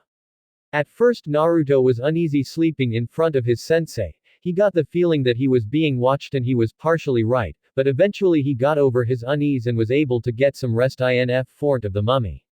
Naruto sheathed his katana back in its sheath, which was right next to his bed. And then he dozed off, not dreaming about anything in particular. Madara was watching his apprentice sleep. These past 2 years had been interesting to say the least. Naruto's potential and power soared when he used the Kage Bunshin no Jutsu in conjunction with his training. Naruto was easily an S-rank shinobi where even the 5 Kage would have trouble fighting him, although whether he could fight them all at once was a different thing, and he was quite the ingenious shinobi where he quickly came up with ways to overcome his weaknesses and flaws. Such as that last jutsu he used, Futon, Rasenshuriken. At first Naruto was unable to add any of his chakra natures into the Rasengan as the result would just blow up in his face. He figured a way out around the weakness with clones. However, he could at first only do it with clones, but he said it wasn't practical enough, so he used that Uzumaki blood of his and his imagination to overcome that Dr. W back. He created 2 seals on the palms of his hands that collects his chakra and stores it. Whenever he wanted to form a Rasenshuriken or a chakra nature enhanced Rasengan, He would just activate the seal and it would convert his chakra into whatever one of his natures he wanted.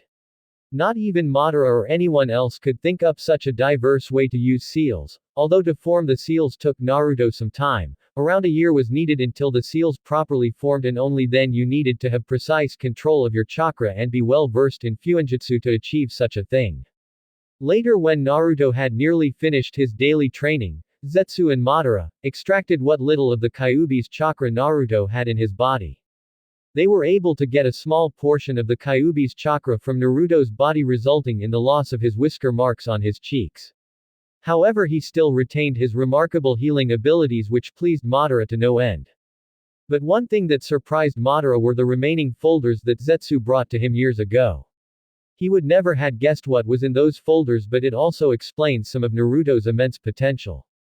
Zetsu appeared before Madara, his Akatsuki cloak quite clear in the dark hovel. Yes, Zetsu. I have returned with unfortunate news, spoke Zetsu. I was unable to get the identity of the person who claims to be Madara. In order to find out his identity, I must return to Konohagakure. I don't see the problem to which you're referring to, asked Madara. He didn't see how hard it was to go in and get information. The problem is that the top-ranking ninja of the village have seen me on their video surveillance. You don't forget a person like me any day. It's also likely that the Hokage has informed the Jonin of the village about my appearance and infiltration, and they have now stationed their Anbu Black Ops around the village, keeping even greater watch than they did 2 years, explained Zetsu. Then why don't we just send more white Zetsus? Bit back Madara. Even though the copies can take on the appearance of others, what's stopping Konoha from discovering that they are not who they say they are? The clones aren't really that strong, and against a ninja village we would need an army, elaborated Zetsu. Madara didn't say anything other than looking away from Zetsu and staring into space. Do you think he's ready, Zetsu? Asked Madara curiously. He wanted to know if Naruto was ready for the task of capturing Jinchurikis. He had to be sure, no matter how powerful Naruto is. Only the strongest could face a Biju without any qualms or hesitation, and he and Hashirama were among the few. He then complimented the Yondaime Hokage for facing the strongest among the 9. No doubt in my mind that he is more than ready, spoke Zetsu. I was wrong about the prediction that the statue would keep supplying me chakra for 3 years, and it's been 2 already, spoke Madara hoarsely. Even with a portion of the Kyuubi's chakra filling the statue, it would not be enough to save Madara. In fact, it was that chakra that had been keeping him alive up until this moment. The jutsu he used to bring Naruto back to life would take the user's life in return for bringing others back to the world of the living. The statue was a massive source of life, and it still wouldn't be able to sway him. However, I only have 3 months left to live before the statue stops feeding me chakra, and until then I will train Naruto even harder, so that he can kill the fake me, informed Madara, even though it sounded strange to say such a thing. Very well, said Zetsu as he melded with the ground. Nagato, acting through his guise of pain, was watching Omegakure in the tallest tower of the village. Come on, must the tallest tower in every city be the lair of the villain? Is there some kind of super villain rule book? Never mind, back to Pain. Pain, called out a voice behind the orange-haired man, who didn't move to face the voice, because in his mind there was no need. It was his beautiful partner and oldest friend, Konan. She stared at him with an impassive gaze and neutral face as always, the tragedies of life always making her feel pain, but Nagato knew that was just her way of hiding her pain, for her pain could also be used against her. Yes, Konan, said Pain without turning to look at her raider. He kept staring out at his village. We need one more member among the Akatsuki, informed Konan, bringing up a subject that was on Pain's mind. I am well aware, with Orochimaru's defection from the organization we do need to fill his place, but we also need to get the sky ring from his possession before we allow any other member in the Akatsuki. But finding him is like trying to find a speck of salt on a beach, and if we do find him he'll most likely escape like the scavenger he has always been, spoke Pain with contempt as Orochimaru went on his friend list. Zetsu has informed me of a potential candidate, but he has yet to tell me this person's identity nor his capabilities or anything else, said Konan, still with that neutral tone of speaking. Zetsu, he always did have an eye for talent, as a few years ago it was him that informed us of Deidara as a potential member. And he was right. If Zetsu is correct about this candidate, then this person might become a potential and powerful recruit, spoke Pain. Do you think this recruit can be trusted, and even if we do let him into the Akatsuki, will he be able to me? But she was cut off by Pain. Konan, I understand that you have doubts about some of the less savory members of the Akatsuki, such as Sasori and Hidan, spoke Pain. Konan still had her neutral face, but she knew Pain was right since she never approved of the bloodlust of Sasori and Hidan. But we must trust Zetsu's judgment on this matter. Maybe this shinobi may not be as violent like the other members, said Pain in his stoic voice. Tell me, has Zetsu contacted this person? Asked Pain emotionlessly. Zetsu has told me that he has not set up any contact with the candidate, and it will take at least 3 months before he can discern the persons of interest's location, notified Konan. And our plans have been set back by a year, in part due to the meddling of the Leaf Village and Jiraiya of the Sannin, continued Konan. Pain didn't seem fazed by this news. In fact, this was good news. They could now be more prepared for the extraction of the Biju. The ripple-eyed man looked up at the falling rain. What is it? Asked Konan, generally curious. The winds of change are almost upon us, said Pain as he looked up at the sky. Soon the world will be one step closer to peace, said Pain. Orochimaru was coughing and wheezing in his bed. Things did not work out as planned. The body he was inhabiting was already rejecting him.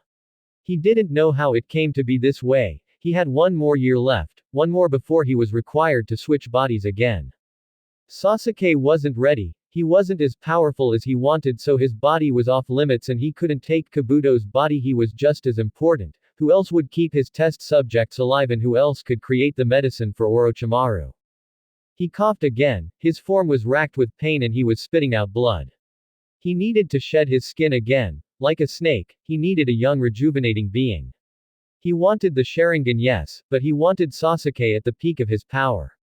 There was still time, but Orochimaru was blissfully unaware that time was every shinobi's enemy. He just refused to believe it. He heard a knock at the door, and he hailed the person to come in. It was his right-hand man Kabuto Yakushi, his most trusted and loyal subordinate. He was carrying a tray filled with bottles and herbs and various utensils for creating medical alchemies. I have brought your medicine, Orochimaru-sama, said Kabuto with that suave voice of his which makes this vulgar feeling rise up in me. If Kabuto was likened to any animal, he would be a snake, extremely deceptive and cunning. Give it to me, Kabuto, you fool, hissed Orochimaru. Kabuto handed him a small vial filled with green liquid. He uncorked the bottle and forced it down his throat. The liquid tasted vile, but if it helped Orochimaru's health he wouldn't care.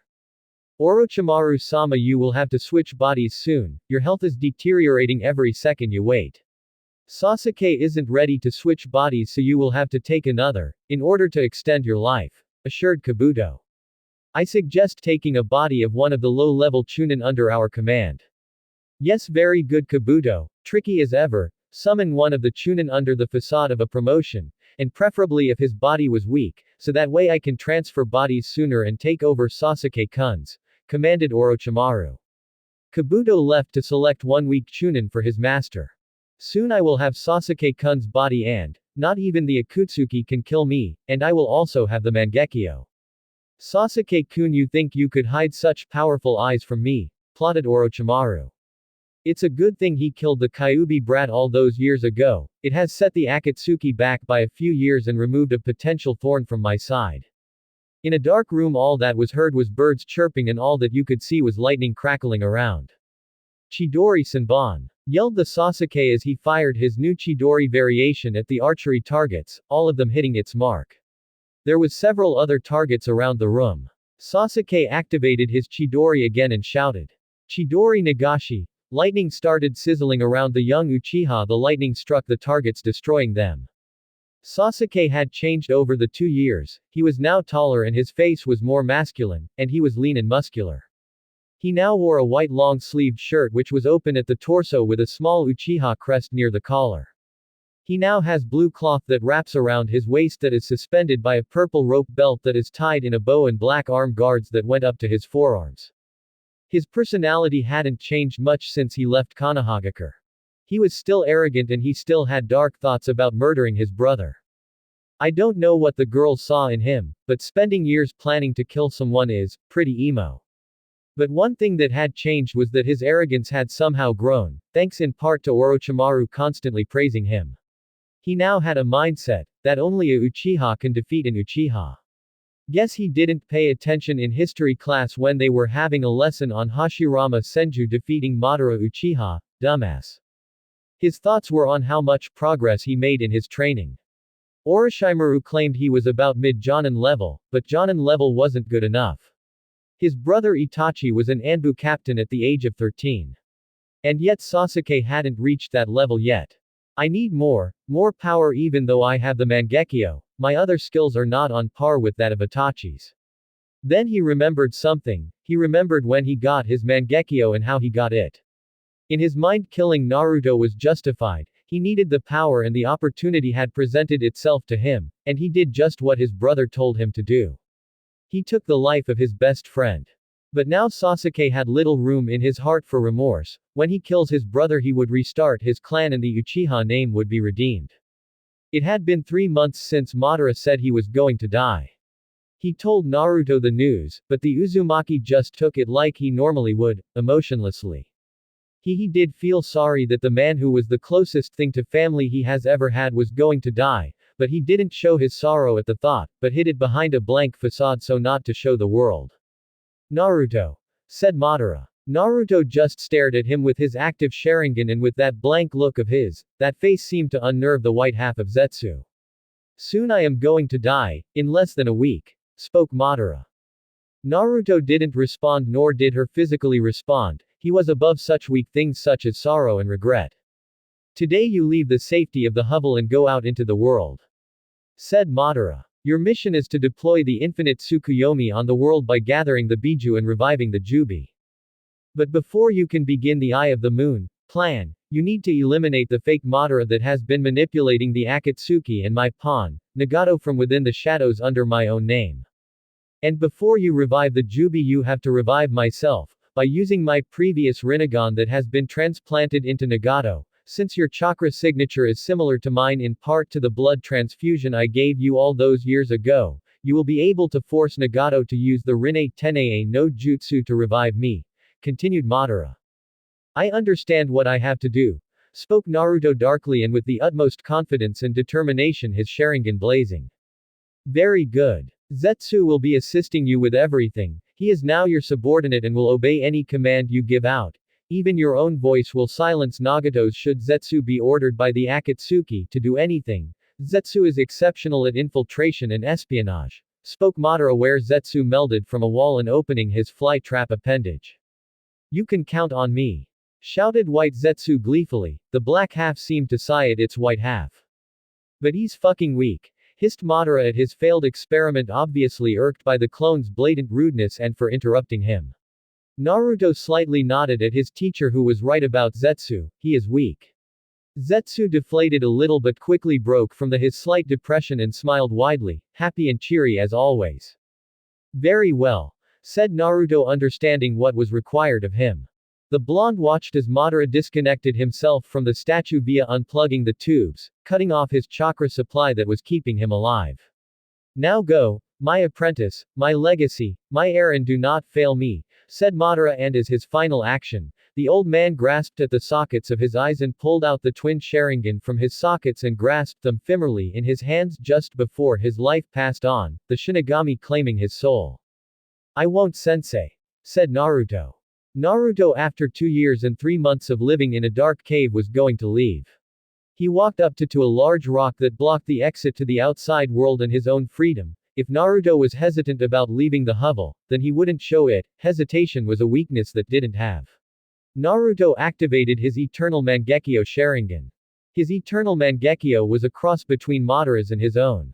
Its pattern was 3 scythes with the back of the blade having a point on it but it had Madara's pinwheel pattern that was located in the middle of his eye that surrounded his pupil. Only the colors were inverted, the pinwheel was black instead of red and the concentric tomo were red and the pupil instead of its circular shape had a 3-pointed shuriken as a pupil. Naruto activated his Susanoo to crush the exit and walk amongst the world. Naruto's was completely white in color even the fiery aura was white, it had 4 clawed arms, its ribcage had horizontal spikes on it, And its skull had a pair of forward-facing bullhorns and small spikes on its chin and 4 ominous glowing yellow eyes and sharp fang-like teeth. The Susanoo raised its fist and smashed the rock that was blocking the way with relative ease using its incredible strength. Naruto, still incased in the Susanoo, called out to his subordinate Zetsu. "Zetsu, get me my armor and weapons," yelled Naruto without looking back at the plant man. Zetsu nodded and went to retrieve the things with utter obedience, like a dog serving its master. Naruto, for the first time in 2 years, saw sunlight. It radiated on him. It was warm and bright and full of hope, everything Naruto wasn't nor will he ever be again. The Uzumaki deactivated his Susanoo and surveyed his surroundings, glimpsing the world around him. The first thing he noticed was a large skeleton that looked like it belonged to a great beast that died there long ago, and he also noticed that he was in a basin that was dotted with cliffs and rocky areas. Then he sensed Zetsu return with all the things he asked for. The plant man handed him all the necessary clothes that he would use as a ninja. A few minutes later, Naruto was fully dressed in his own signature attire. He wore the same black pants and boots along with the same long, blue belt rope. But now he had black armor on his chest along with black metal pieces of armor on his pecs. The armor did little to hide his killer figure, as you could still see all his rippling muscles move with every twitch. He had pronged black metal shoulder pads and pronged black clawed metal gloves and bracers. And to top it off, he had a black ankle-length, sleeveless coat. The edges of the coat were tattered and frayed with bright red flame motifs on the edges, along with a symbol of a black, curving dragon with sharp claws, a long tongue, a spiked back and streamlined body surrounded by white on his back. The coat also had a hood and a long collar that held 3 silver magatama by strings. The armor was specifically made for Naruto as a birthday present from Madara. It was made from strong, flexible materials that allowed for protection and comfortable movement that didn't restrict his speed or agility, nor was it uncomfortable in certain parts. The strong wind of the forest were now freely blowing Naruto's hair, his short ponytail whipping in the air and moving as if it had a life of its own. Zetsu walked up behind Naruto with a scroll and katana in hand, where he gave them to Naruto and commented, "Very handsome." But the blonde thought that comment would be weird if Zetsu wasn't a clone. "I will head to Konohagakure and see if I can discover the identity of the Madara impersonator. This also gives me the opportunity to infiltrate my father's estate and see if I can get my hands on the Hiraishin no Jutsu, Flying Thunder God Tekink, or any of my father's other jutsu. As much as I hate the man, I can't dispute the fact that when it came to jutsu he was a genius," said Naruto. "Okay, but you have to make a name for yourself. Soon the Akatsuki only accept S-rank shinobi, and I have upped those chances by telling them that I found someone to fill the void left by Orochimaru," spoke Zetsu. Naruto visibly scowled at that name. Suffice to say, he wasn't Orochimaru's biggest fan. Naruto nodded at Zetsu's plan. Also, this graveyard could turn out to be a great base of operations. Zetsu have white Zetsu's hollow out this basin and create a base where everything I would need to utilize assets would be found, such as sleeping arrangements, armory, medical wing, and maybe add in a library. Also bury the old goat's body and retrieve my eyes from his corpse," commanded Naruto. "I will have to go by a different name. The world believes that Naruto Uzumaki is dead, so how does Ryu Yokkei's sound?" said Naruto. He took his katana sheath and placed it on his back. Zetsu didn't say anything, for he was saying the name countless times in his head. I like it, said the two halves at the same time. "Goodbye, Ryu," said Zetsu before he melded into the ground. Naruto, now known as Ryu, breathed in before walking to Konoha to the south. No one noticed the small tear on his cheek. That tear meant something to Naruto, even though Madara and Naruto argued he still looked up to the man because he was the closest thing he had to a father, and Madara himself knew it. In Konoha, at the main gate, the two eternal gate guards of Konoha, Izumo Kamizuki and Katetsu Hagane, were playing cards to pass by time. They were easily bored since no one would come to the gate and check into the village, so you have to pity them and find it logical that they were even bored. They have been given the certain post for the last 2 years. Even though the pay was good, it of course came with drawbacks. The only people that came through the gate were civilians, traveling merchants, and the occasional musician, along with some of their own ninja. But today was going to be very different. "Hey Izumo, when is something interesting gonna happen?" whined Katetsu. "Got any twos?" Be careful what you wish for, you might just get, replied Azuma with a smirk. Go fish. It's just I miss the old days when we would run around chasing Nar. Kotetsu stopped his sentence before he recited the forbidden name of the village. I know. I miss him too. He always made the village seem like a happier place too, but the damn civilians don't know the difference between a kunai and the scroll it's sealed into. I miss his pranks. I particularly like the one where he painted the Hokage monument in the middle of the day without anybody seeing him, especially with that hideous orange jumpsuit he used to wear, said Azuma. Both men chuckled at the thought of the blonde boy's antics. Or the time that he painted every major clan's underwear orange, chuckled Kotetsu at the memory of Naruto and his pranks. Their thoughts were soon interrupted when a hooded figure wearing peculiar armor, a black, sleeveless coat and carrying a katana on his back walked up to the front gate and almost passed the registration booth, completely ignoring the two chunin. Hey! Shouted Kotetsu in order to get the mon's attention. The hooded figure stopped in his stride into the village and looked back at the two gate guards. His hood was shrouding his eyes and the only parts of his face were his mouth and chin. When Azuma and Kotetsu looked at him, both men could see a man who had the aura of a powerful shinobi. The hooded man looked at them, all he could see were weak shinobi who would fall on their own kunais. You have to register before you can enter the village, continued Kotetsu. The figure just stared at him blankly, which seemed to unnerve both men as it felt like the void was staring back at them. Very well, said the figure. He strutted up to the booth and looked at the two chunin before him. Okay, let me get out the papers and you can sign the waivers which will allow you free pass into the village, said Azuma as he scratched his head. The figure just shrugged at what the ninja said. But first we have to ask you your name. Name? Asked Azuma. Ryu Yokeis, said the figure, but before the two gate guards could do anything they made the mistake of looking into a pair of Sharingan eyes. A few seconds passed and the ninjas dropped to the ground with loud thuds. Kotetsu fell on the floor while Azumo's head banged against the desk. Naruto, Ryu checked Azumo's pulse to see if he was dead or alive. Sometimes he could accidentally kill people when using his genjutsu where they became brain dead. Naruto could feel the even rhythm of Azumo's heart, signifying that he was just unconscious.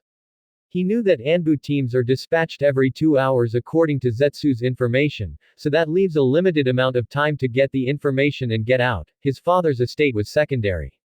Also, he was purposely cloaking his chakra so the barrier core wouldn't detect him, but the Hyuga clan would be a thorn, he'd have to watch out for them. Ryu walked away from the booth and continued on into the village intent on discovering who his teacher's fake was. Zetsu was right, the village has become lazy in the years of temporary peace. I wonder if the village will fail to function as a hidden village, thought Naruto as he walked through the streets of Konoha. No wonder Orochimaru was able to get in easily and launch an invasion at the same time. As Ryu walked among the people, they didn't see his face because of his black hood, but some glanced at him because of his samurai-like armor and long katana. Naruto didn't care why they were looking at him, all that matters is the fact that his goal was more important. If I was to take a guess where they register ninjas and their ninja log, it would be around the Anbu headquarters or the Hokage Tower, mused Ryu. Hokage Tower first, then head to Anbu HQ. When I don't find anything, shouldn't be that hard. He was so caught up in his thoughts that he didn't register the shoulder that bumped into his. He heard a rude shout saying, "Watch it, buddy," from behind him. A few minutes earlier, Shikamaru, Choji and Kiba were walking down the street reminiscing about their recent missions and the exciting things they did. And I was all like Ka Chao and Hinata was poppin' the dudes with her Jukin and Shino. Well, he was just being Shino, said Kiba, excited by wallowing in his own glory.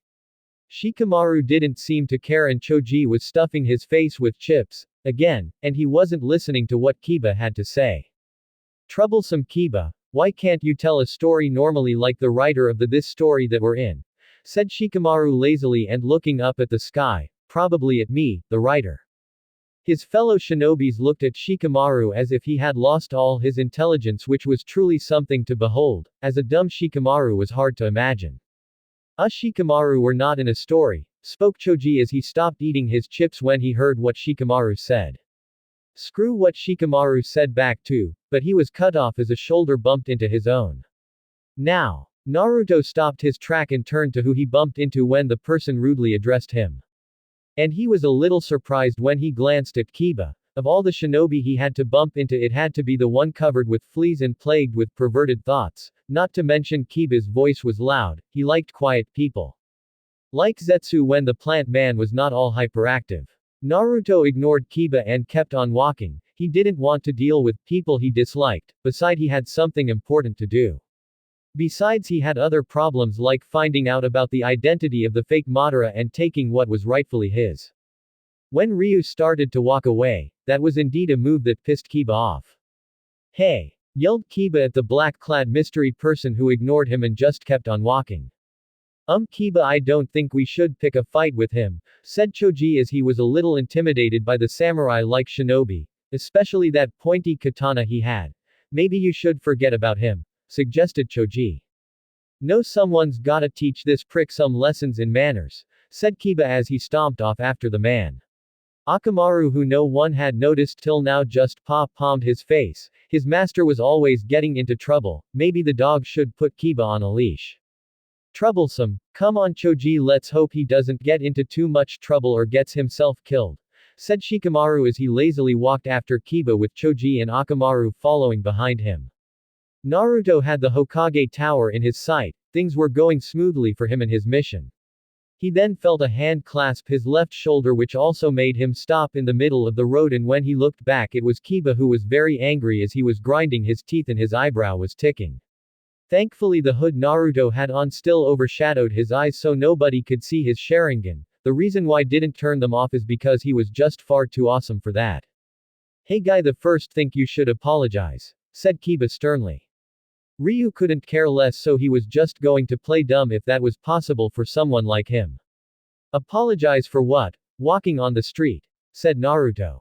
This statement pissed Kiba off some more and he felt obliged to choke the man for his rudeness, and also his thoughts were on the line of, this fucking smart ass. You think you're funny, huh? Said Kiba sarcastically. Ryu just responded with another smart ass answer. No, I think I'm a comedian, I can be quite funny at times, answered Ryu with an annoying smirk.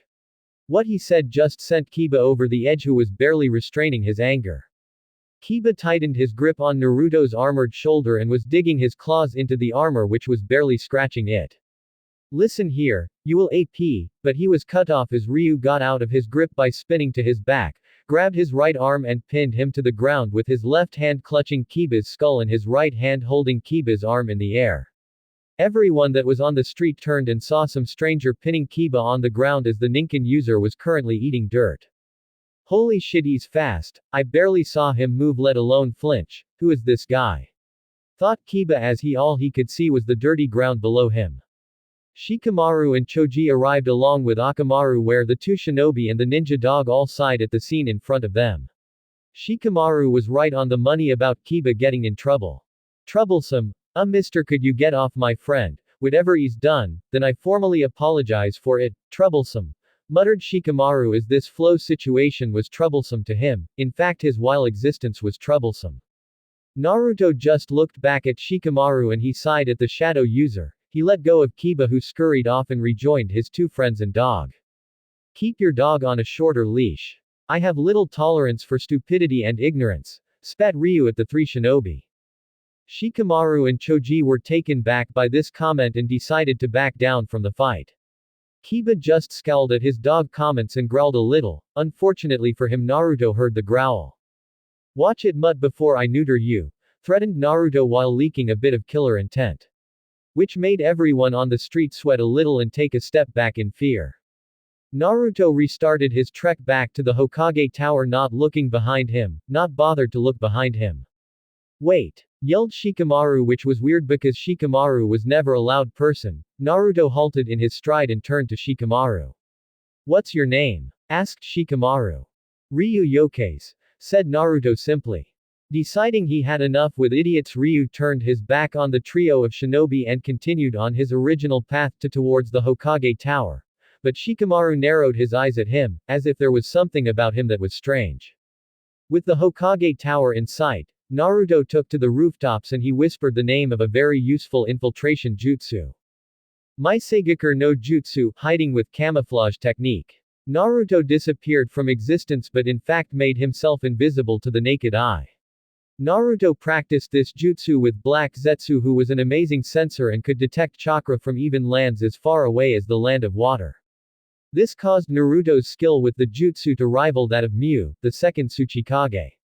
Where he was utterly invisible except for the extremely small air current distortion that would happen. Ryu snuck into the tower with relative ease, getting past the Anbu easily, who were busy doing what Anbu did best.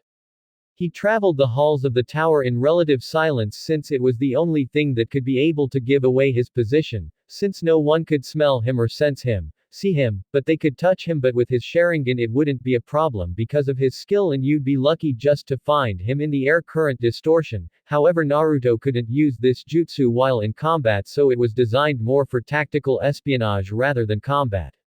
Then he found the door he was looking for, which led him to his objective, the ninja registration log. Single quote dot. He opened the door and tried to hold back sigh of relief since no one was inside. He closed the door behind him and deactivated his invisibility, allowing his form to be viewed. Luckily there was a computer in the room for processing shit. He sat in the chair and hacked into the account. The password was number-coded with 4 digits, and with his enhanced vision could see the finer prints on the pad, which had barely passable encryption since they didn't protect their information that well, but since this was the least guarded area in the village it was to be expected. He narrowed the list of results to any Uchiha disappearances over the last 30 years. Based upon the evidence of the Kyuubi attack 15 years ago. This person had the Sharingan to control the Kyuubi. There was no other explanation since Hashirama Senju was dead and only Nagato could control Biju with his Rinnegan. But the leader of the Akatsuki was nowhere near the village during the attack according Zetsu. He narrowed the field of information with Uchiha disappearances because of the Uchiha massacre at the hands of Itachi. There was only one person that survived, and that was Sasuke, so if there were any survivors they weren't in the village at the time, but it turned out all the Uchiha were massacred, well except Sasuke, but forget about that emo. And this was all too easy. There had only been one real disappearance. Obito Uchiha, said Naruto as he examined the name. He clicked on the profile and an image of Obito appeared. To Naruto he looked like an idiot with those goggles of his, but Madara taught him that looks were deceiving, and his sensei was the prime example. Even though Madara was an old goat, he was still powerful. That was what Naruto couldn't dispute about the mummy Sink When he first started training he bet the old man could kick his ass back then, but that was different now, since he could have killed the man whenever he wanted at the time. He broke his thoughts over Madara and returned to reading Obito's profile.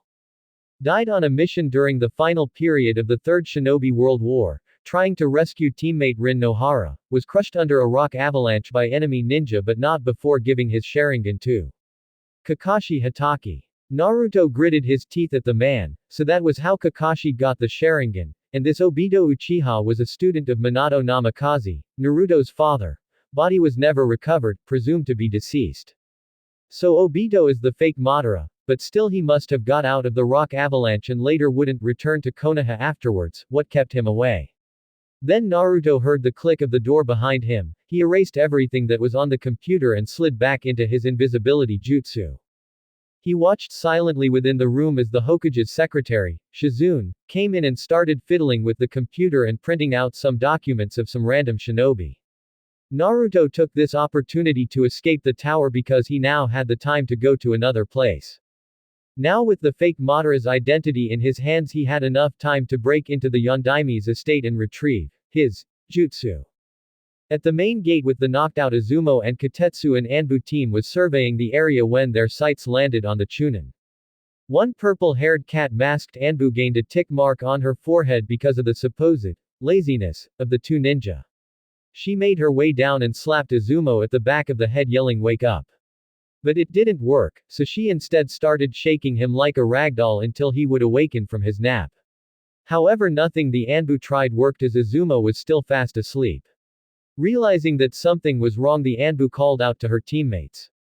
"Assistance!" yelled the Anbu. Her teammates came over to her posttion and checked over the two shinobi.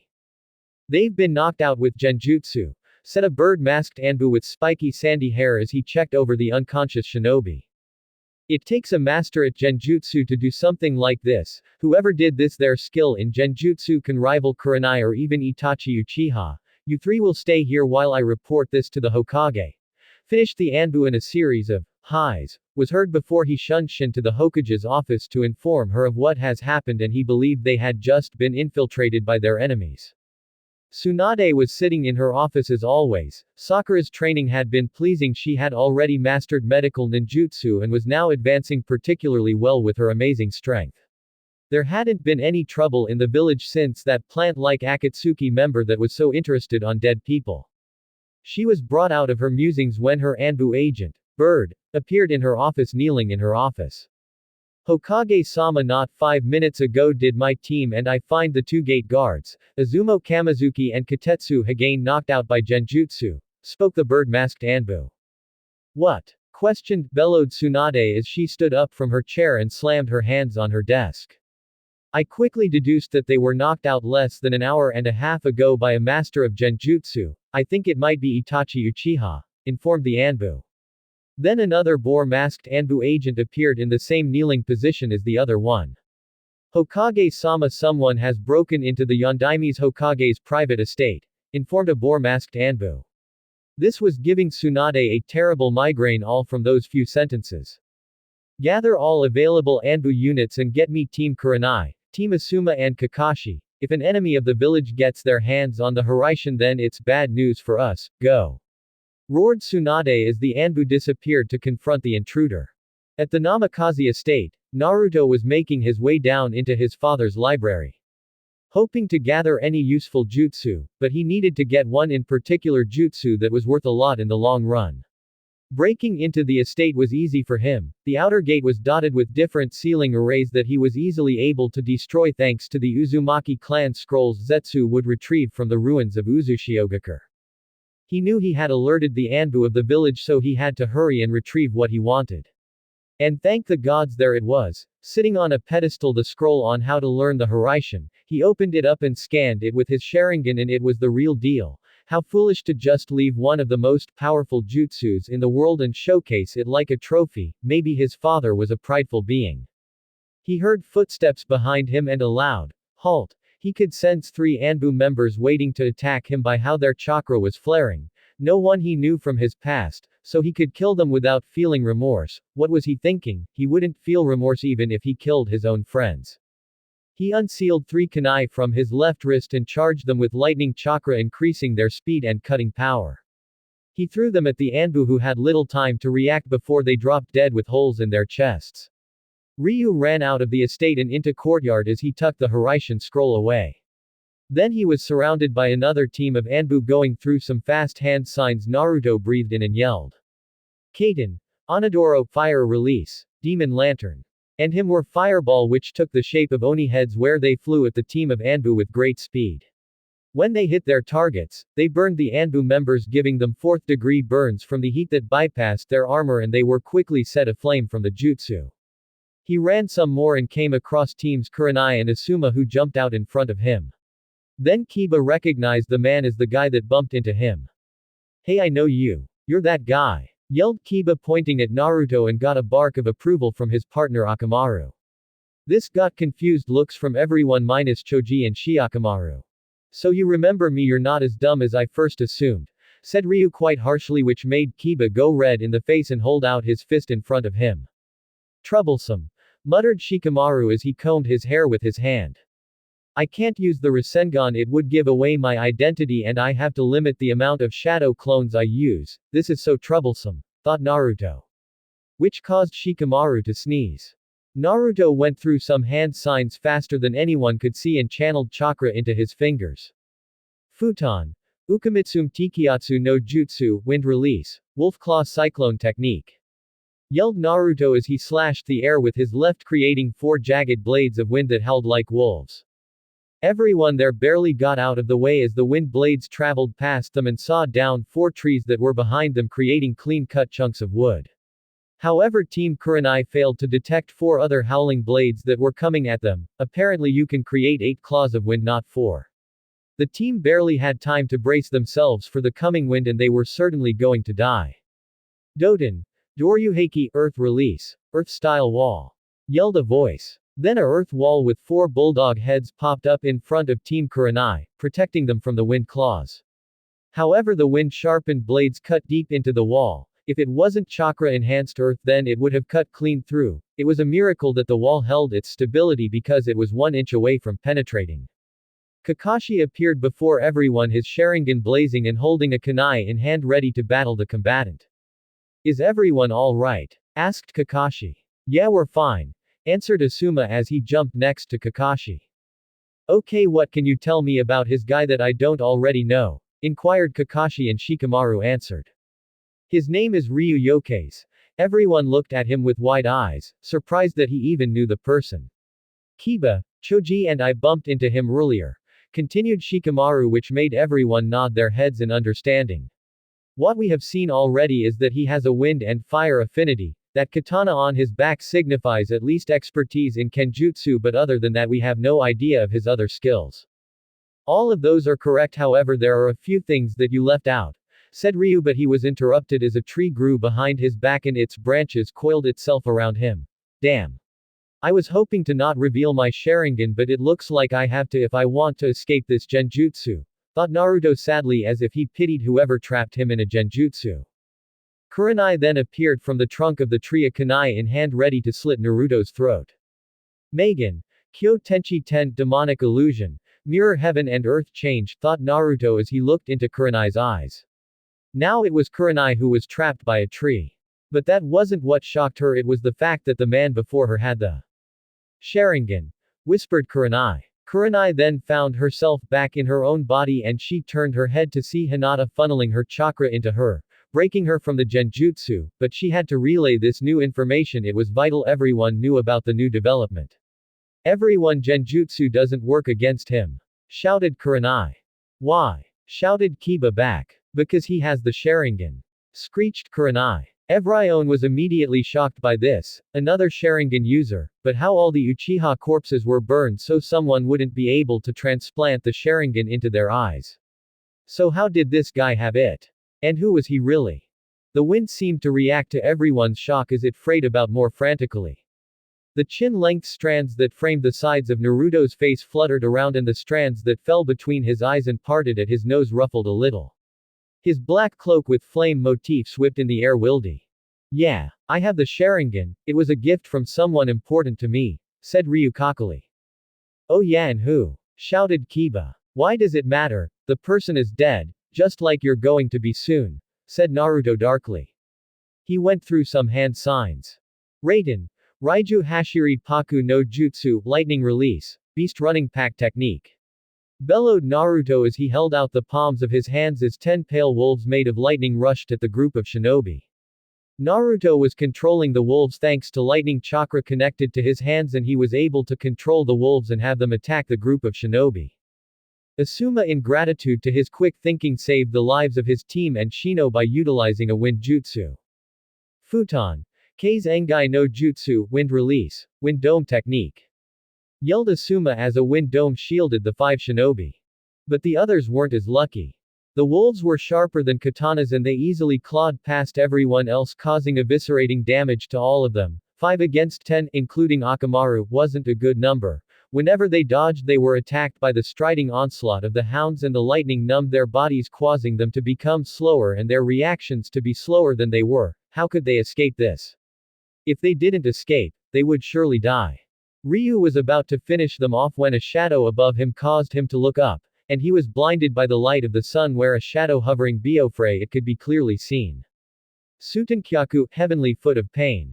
Yelled the shadow. Naruto cancelled his jutsu and with his Sharingan narrowly dodged the chakra-enhanced falling axe kick that would have probably have crushed his skull. Dust instantly filled the area, it was so thick that only a Hyuga's Byakugan could see through it. Naruto was unfazed by the dust stinging his eyes as he just watched the handiwork of someone he used to call Ba-chan.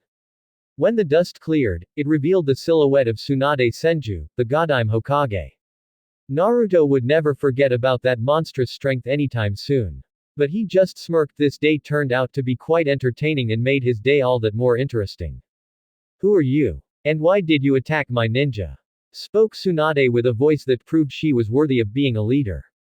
Naruto just smirked. Weren't they the ones that attacked him? He couldn't remember. Deciding to use psychological warfare, he knew of the perfect way to get under her skin and make her lose focus. Is that all you got? A simple strong axe kick, said Ryu. Which caused a frown to appear on Tsunade's face. I understand that in your old age, you're not as strong as you once were, but I didn't know old age had gotten to you this bad. In fact, I think I see a gray hair or two and maybe a few wrinkles, commented Naruto. Every man in the world silently grimaced for their fellow male for making such a stupid comment. Tsunade's eyes were overshadowed by her hair and flames of righteous female fury were flickering off her form and scorching the ground. Anbu, execute him on the spot, thundered Tsunade. Multiple Anbu that were hidden in the trees jumped out and drew their katanas on the samurai-like man. Naruto unsheathed his own katana and channeled his wind affinity through it, marker it a lot sharper. The Anbu soldiers didn't stand a chance as their own katanas were cut in half and they soon joined the weapons as they were cleaved from the chests to their shoulders, their blood staining the grass they were standing on.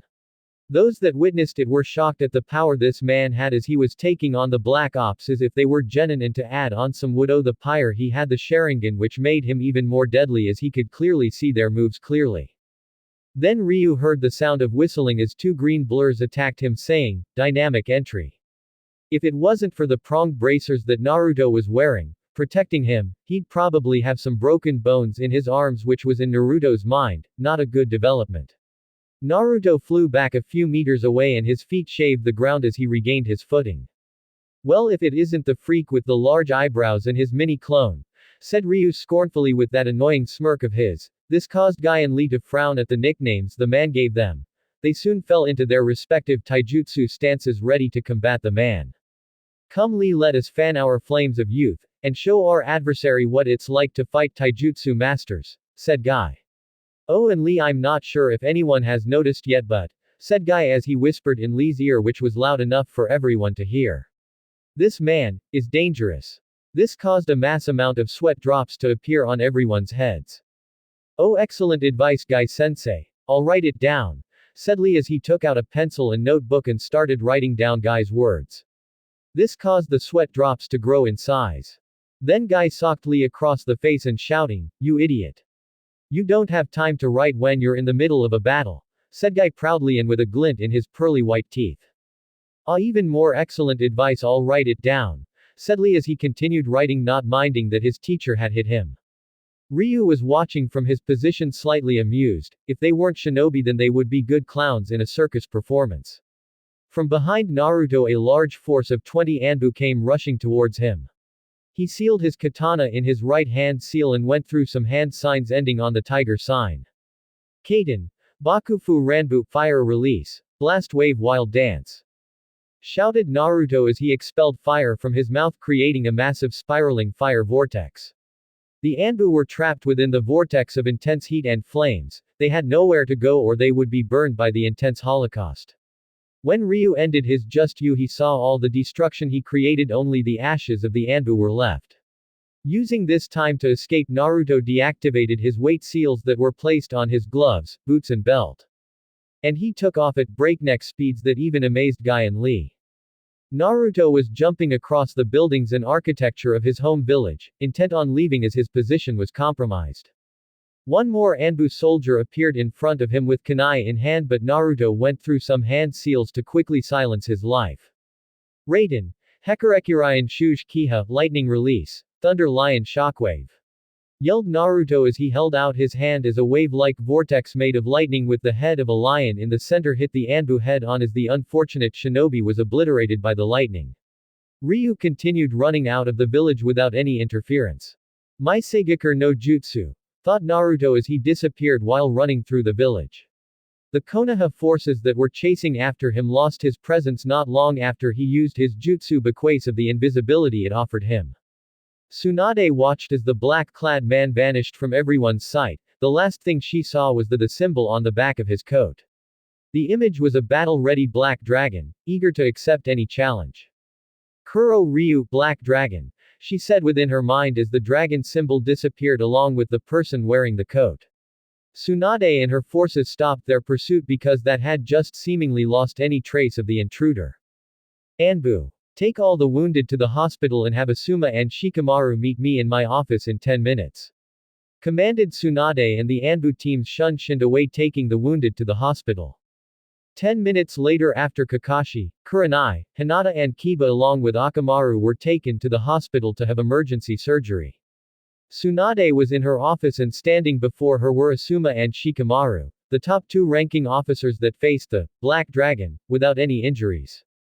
Tell me everything you learned about this Ryu Yokaze when battling with him, ordered Tsunade. And Shikamaru stepped forward ready to answer her. From what we learned from our fight Hokage-sama, is that Ryu Yokaze has three nature affinities, fire, wind and lightning, and he displayed immense control over each, said Shikamaru.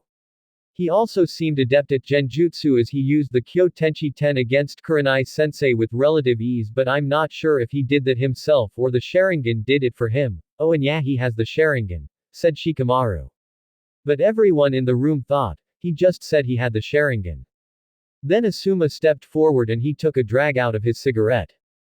From what I was able to observe, is that he has extraordinary stealth and infiltration skills as he was able to slip past the Anbu in the village with effortless skill coupled with the fact that he is a master at Fuinjutsu as he was able to get into the Yondaime Hokage's estate which is known for having every kind of defense seal there is. He was also a master at Kenjutsu as well as the way he wielded that katana had the look of a master with years of experience. We weren't able to see his taijutsu skills because we engaged him in long-ranged attacks but his speed was tremendous as he outran Guy and Lee easily and dodged your chakra-enhanced falling axe kick. Informed Asuma, and he used psychological warfare to great effort, when he called you old.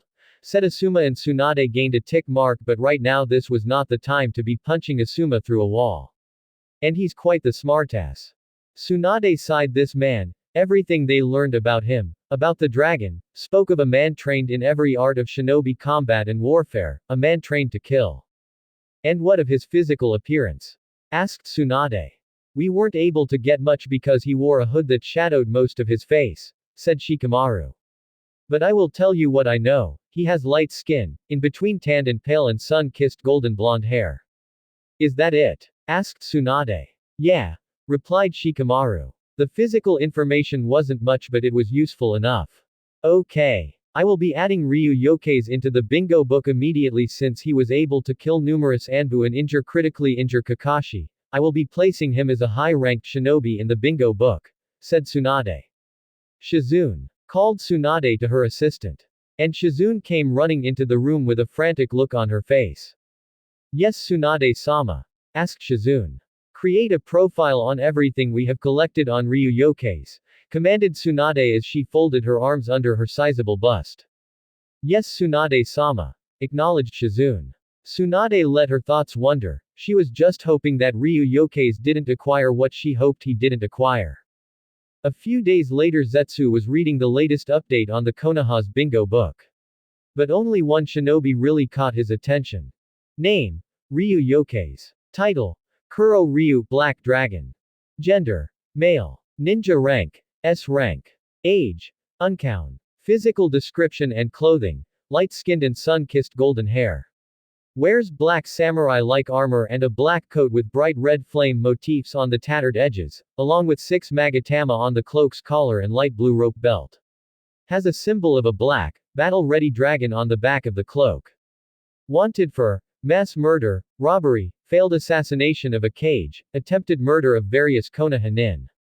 Skills: 3 nature affinities, fire, wind and lightning, well versed in multiple high-ranking ninjutsu and multiple high-ranking unknown ninjutsu. Taijutsu is unknown except for incredibly fast speed. Genjutsu is a known master of genjutsu. Master at fuinjutsu. Master at stealth assassination and infiltration.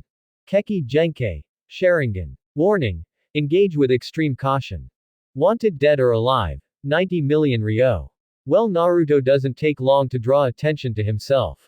Said the white half. Yes, already he has become an S-ranked shinobi in the bingo books and his bounty is admirable too. Said the black Zetsu. Should we inform Pain that we have found the potential recruit? Said white Zetsu. Yes, although did he have to reveal his Sharingan, it was too soon to reveal his trump card. Complained black Zetsu at the thought of revealing such important information. Pain was looking over Omegakure again, just watching his people go by.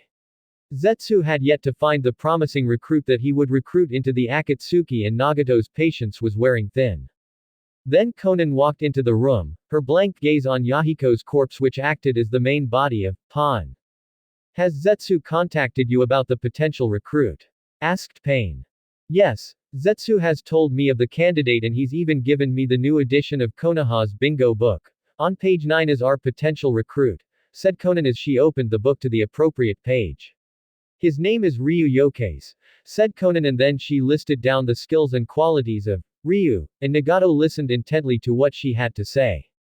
Zetsu has the perfect eye for talent, not only that but he has the Sharingan, he could make the perfect asset. Have Zetsu enlist the aid of Ryu Yokeis, immediately, commanded Pain in his stoic persona, a little eager to meet the ninja known as Yokeis.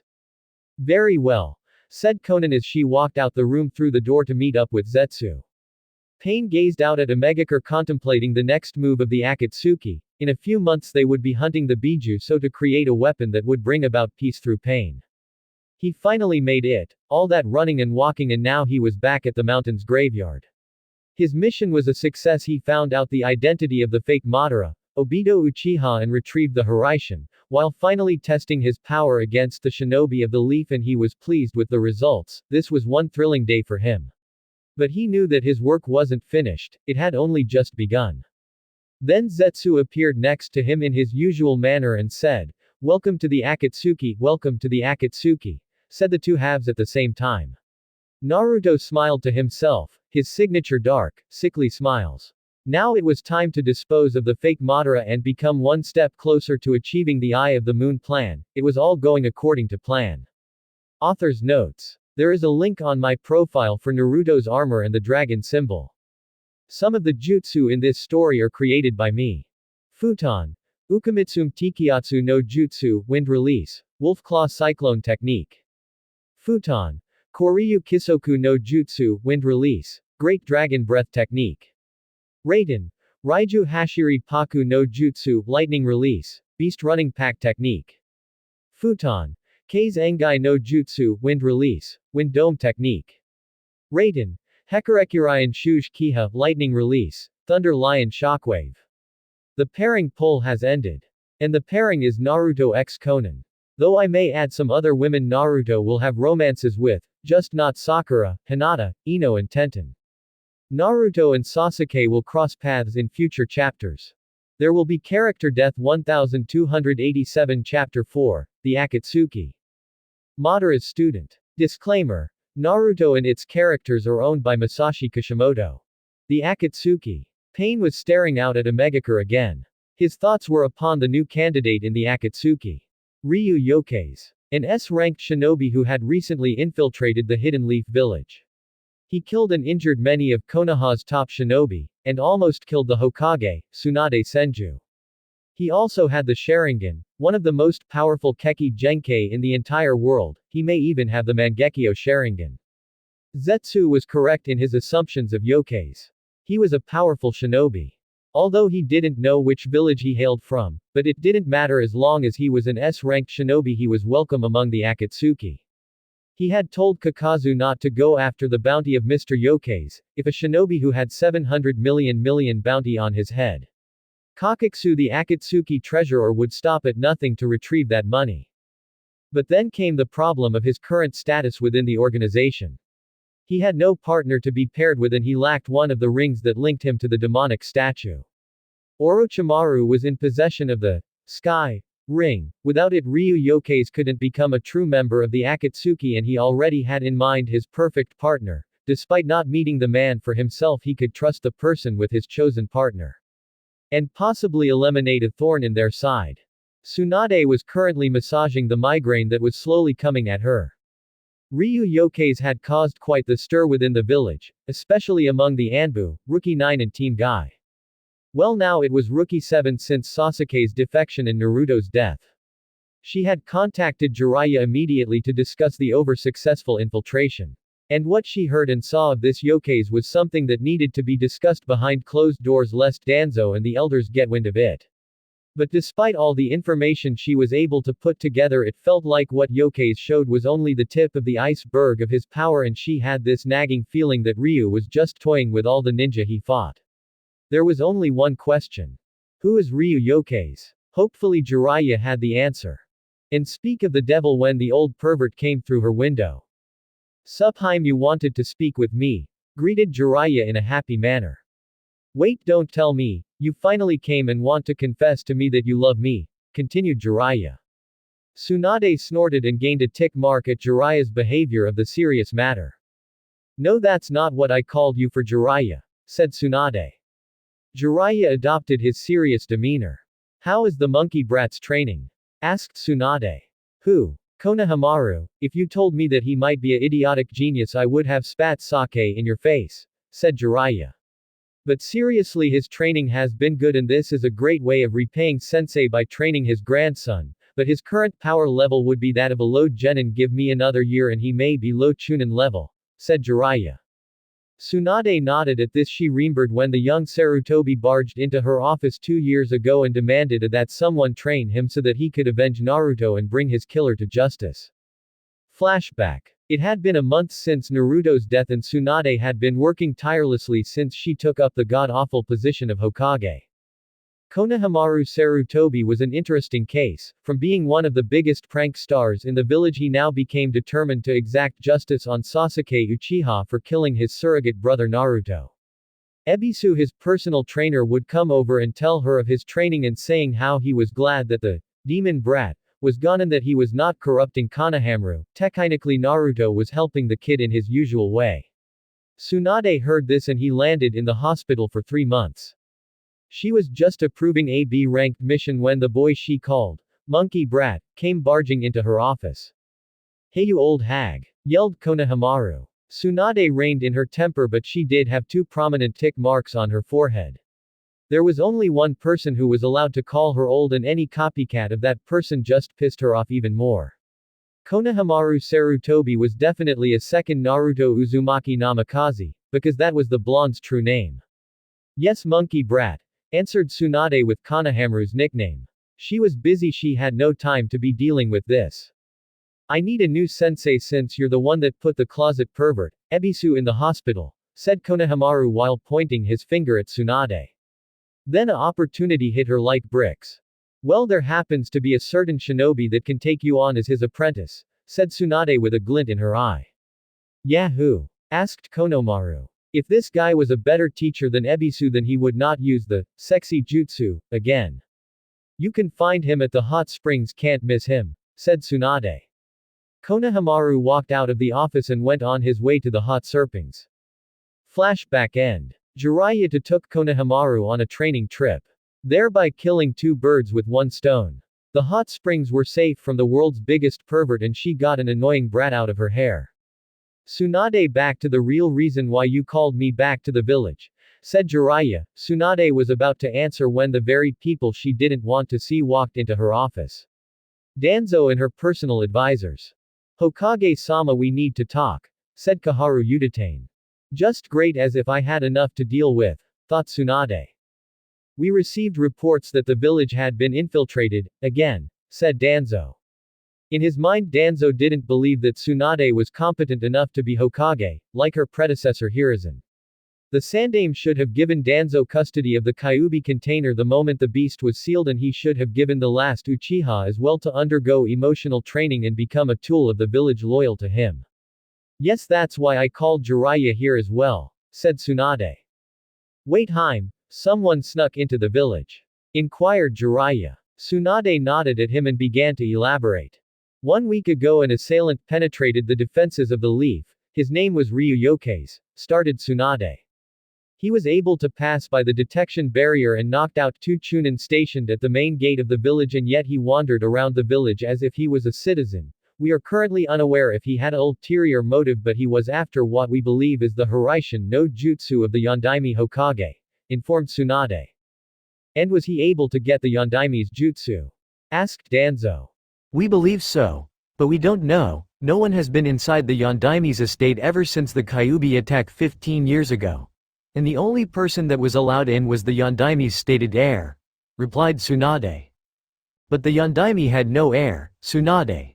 What you are spouting is nonsense and flawed information, spat Danzo. The old Warhawk had been trying for years to get the Hiraishin for his root program, but Sarutobi always denied him and he couldn't get into the estate to begin with. Then you obviously don't remember the hospital incident 2 years ago, when a member of the Akatsuki ran a blood test at the hospital, said Jiraiya. That was Naruto's blood, they were scanning it since he was Minato's heir. Impossible, screeched Kaharu. There is no possible way that the demon brat is the son of the Yondaime. Jiraiya pointed his finger to the picture of the Yondaime hanging up on the wall. The elders saw it, the resemblance between Naruto and the Yondaime, but they refused to believe all the evidence that was in front of them. You can't dispute all the evidence, and we also have a birth certificate and we can always show the recording from 2 years ago, said Jiraiya. The elders had to accept the fact that Naruto was the Yondaime's son. In Minato's will it stated that Naruto would inherit everything from his father when he turned 18, including the Hiraishin, and if any of Naruto's children, should he have any, would receive the same benefit, continued Jiraiya. But since Naruto is dead, there is no one to claim the inheritance, it is just void at the moment, finished the Toad Sennin. Then you should give me the inheritance, I can put everything within the Yondaime's library to use, suggested Danzo. This was his last chance to get his hands on the Yondaime's signature jutsu. No, said Tsunade. Danzo scowled at the Shodaime's granddaughter. In the will it was never mentioned that any of the Yondaime's jutsu would go to the village, so the estate and all its contents will be just an old ruin. But let's get back to the original reason why I called Jiraiya here and not you three, spoke Tsunade as she glared at the elders. Ryu Yokeis was able to sneak into the village, kill multiple Anbu and injure several clan heirs and top Jonin. We are unsure if he was contracted to do this or he was here on his own free will, but what we did discover was, but she interrupted by Jiraiya. Wait, Haim, who is this Ryu Yokeis? Queried Jiraiya. I'd thought you would have some information on this person, said Tsunade. Sorry, Haim, never heard of the guy before, answered Jiraiya. So could you update this guy on me? Ryu Yokeis is a now wanted S-rank ninja. His background is unknown, his age is unknown, we didn't see any scratched out headband or any headband signaling ninja allegiance, and he didn't use any skills that samurai are known to use. As a person he is a complete unknown, but we were able to get a few things on him when he attacked our shinobi. You should look it up in the bingo book, notified Suand. He accessed the village and killed several high-ranking Anbu, and quite possibly has the Hiraishin, continued Tsunade. It's like this person fell out of the sky, he is just a complete mystery. This is bad, Haim. We need to be careful around this Ryu Yokeis, warned Jiraiya. Yokeis also has the Sharingan, informed Tsunade. Jiraiya was acting like a gaping fish. How could this person possess the Sharingan? Only 3 people in the world possess that Keki Genkai, which is Itachi, his brother Sasuke, and a transplanted one in Kakashi. What should we do about Yokeis? Asked Jiraiya, getting over his shock quickly. I don't know, this man is a ghost, he disappeared as soon as he had appeared and then we lost all traces of his presence. We had the Inuzuka try to find him with his scent, but it was lost as soon as he vanished, and the Hyuga clan were unable to find him within the village. Probably by then he had already escaped. But if we do see him, we capture him and find out any information and intelligence he may have. And if we cannot, we kill him and burn his corpse, said Tsunade. But while this was happening, Danzo as usual was plotting something. He was thinking that if he could persuade this Mr. Yokeis to join the Leaf and serve under him as a root agent, then he could gain a powerful asset if what he heard of what Yokeis could do. Pain was watching over AIM. Ryu Yokeis had received his invitation into the Akatsuki. It had been a week and Pain had yet to receive his answer. Zetsu materialized from the floor, only his torso was visible.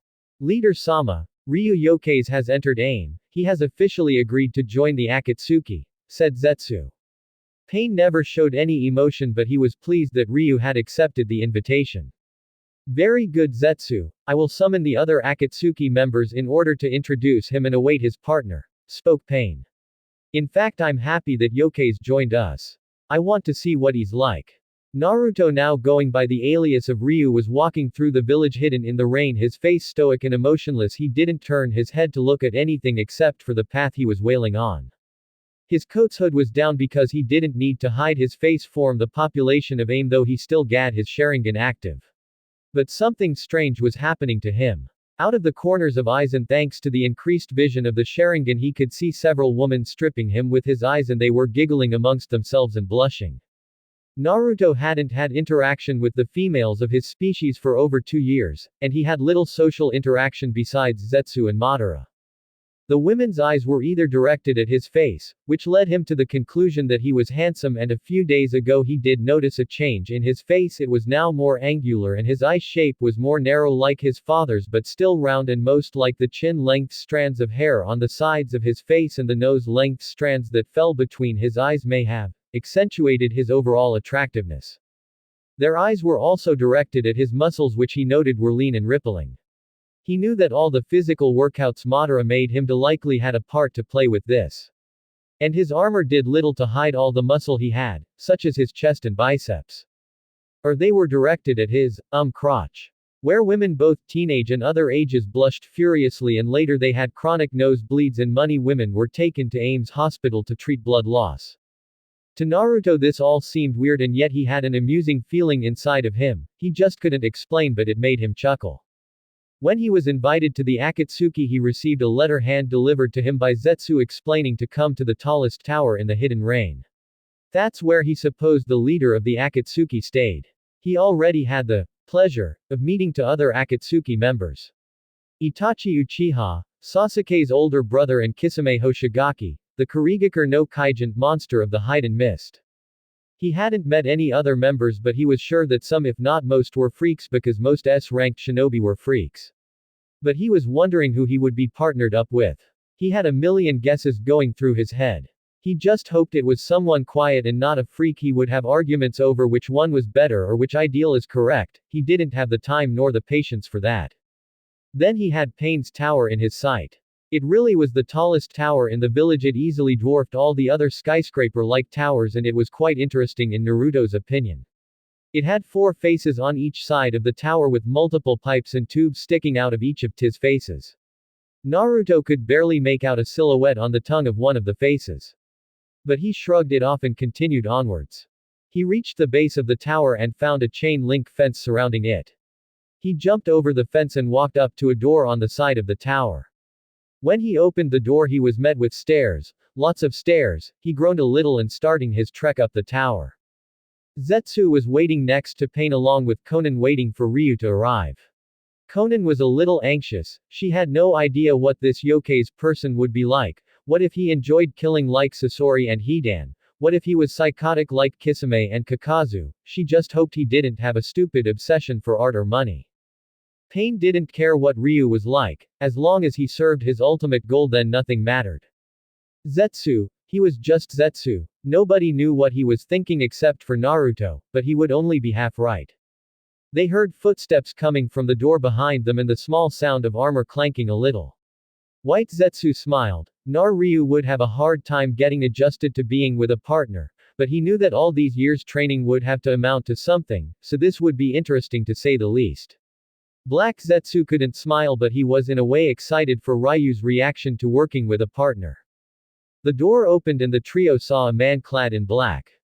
He had black leather armor that hugged his form quite nicely. He had black pronged pauldrons on his shoulders and black pronged bracers and black clawed gloves.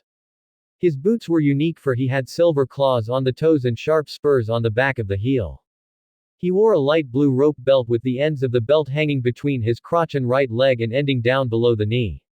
He also had a black sleeveless coat with the edges tattered along with bright red flame motifs on the edges and had the kanji for Kuro Ryu, Black Dragon, on the back. The coat also had a hood and a long collar with 6 silver magatama on each collar.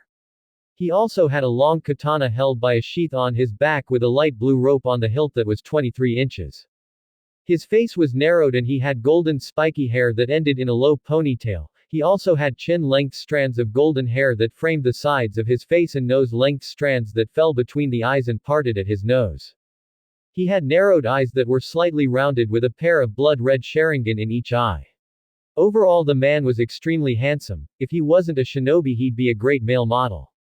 Konan found herself blushing a little when her eyes traveled downward towards his man package and in her opinion he was quite big. Both Zetsu and Pain didn't notice the stain of pink on her cheeks. Pain turned around and faced Ryu.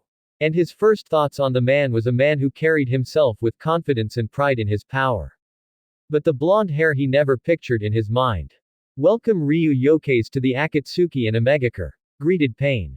Ryu didn't physically register what Pain had said, but his eyes spoke the truth. Konan stepped forward and handed him an Akatsuki cloak.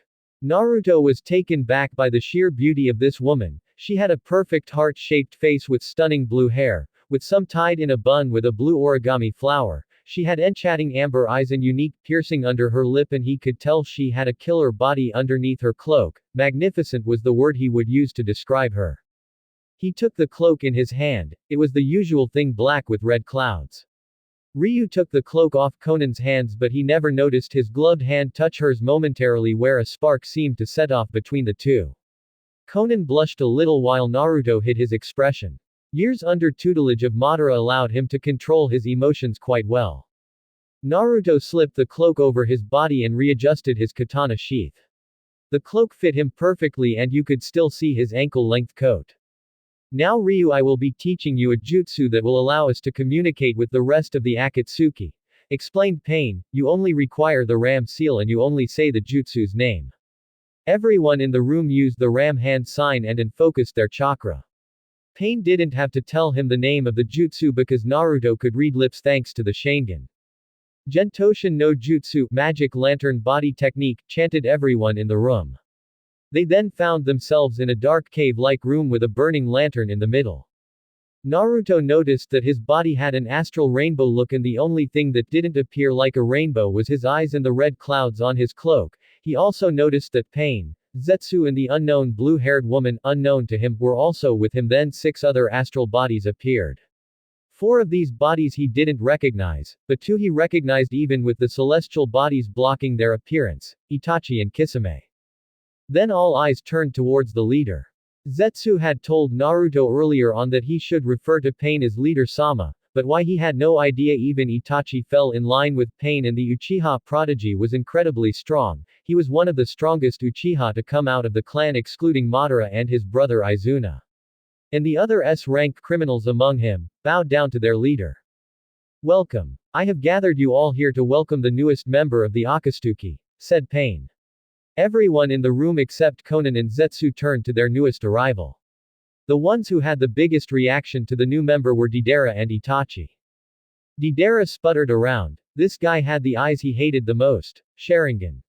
He would always remember the humiliating defeat Itachi gave him before he joined the organization. Itachi's reaction were raised eyebrows, which was the most you would get out of him. But the thoughts going through his head were, why does this man have the Sharingan? Is he an Uchiha?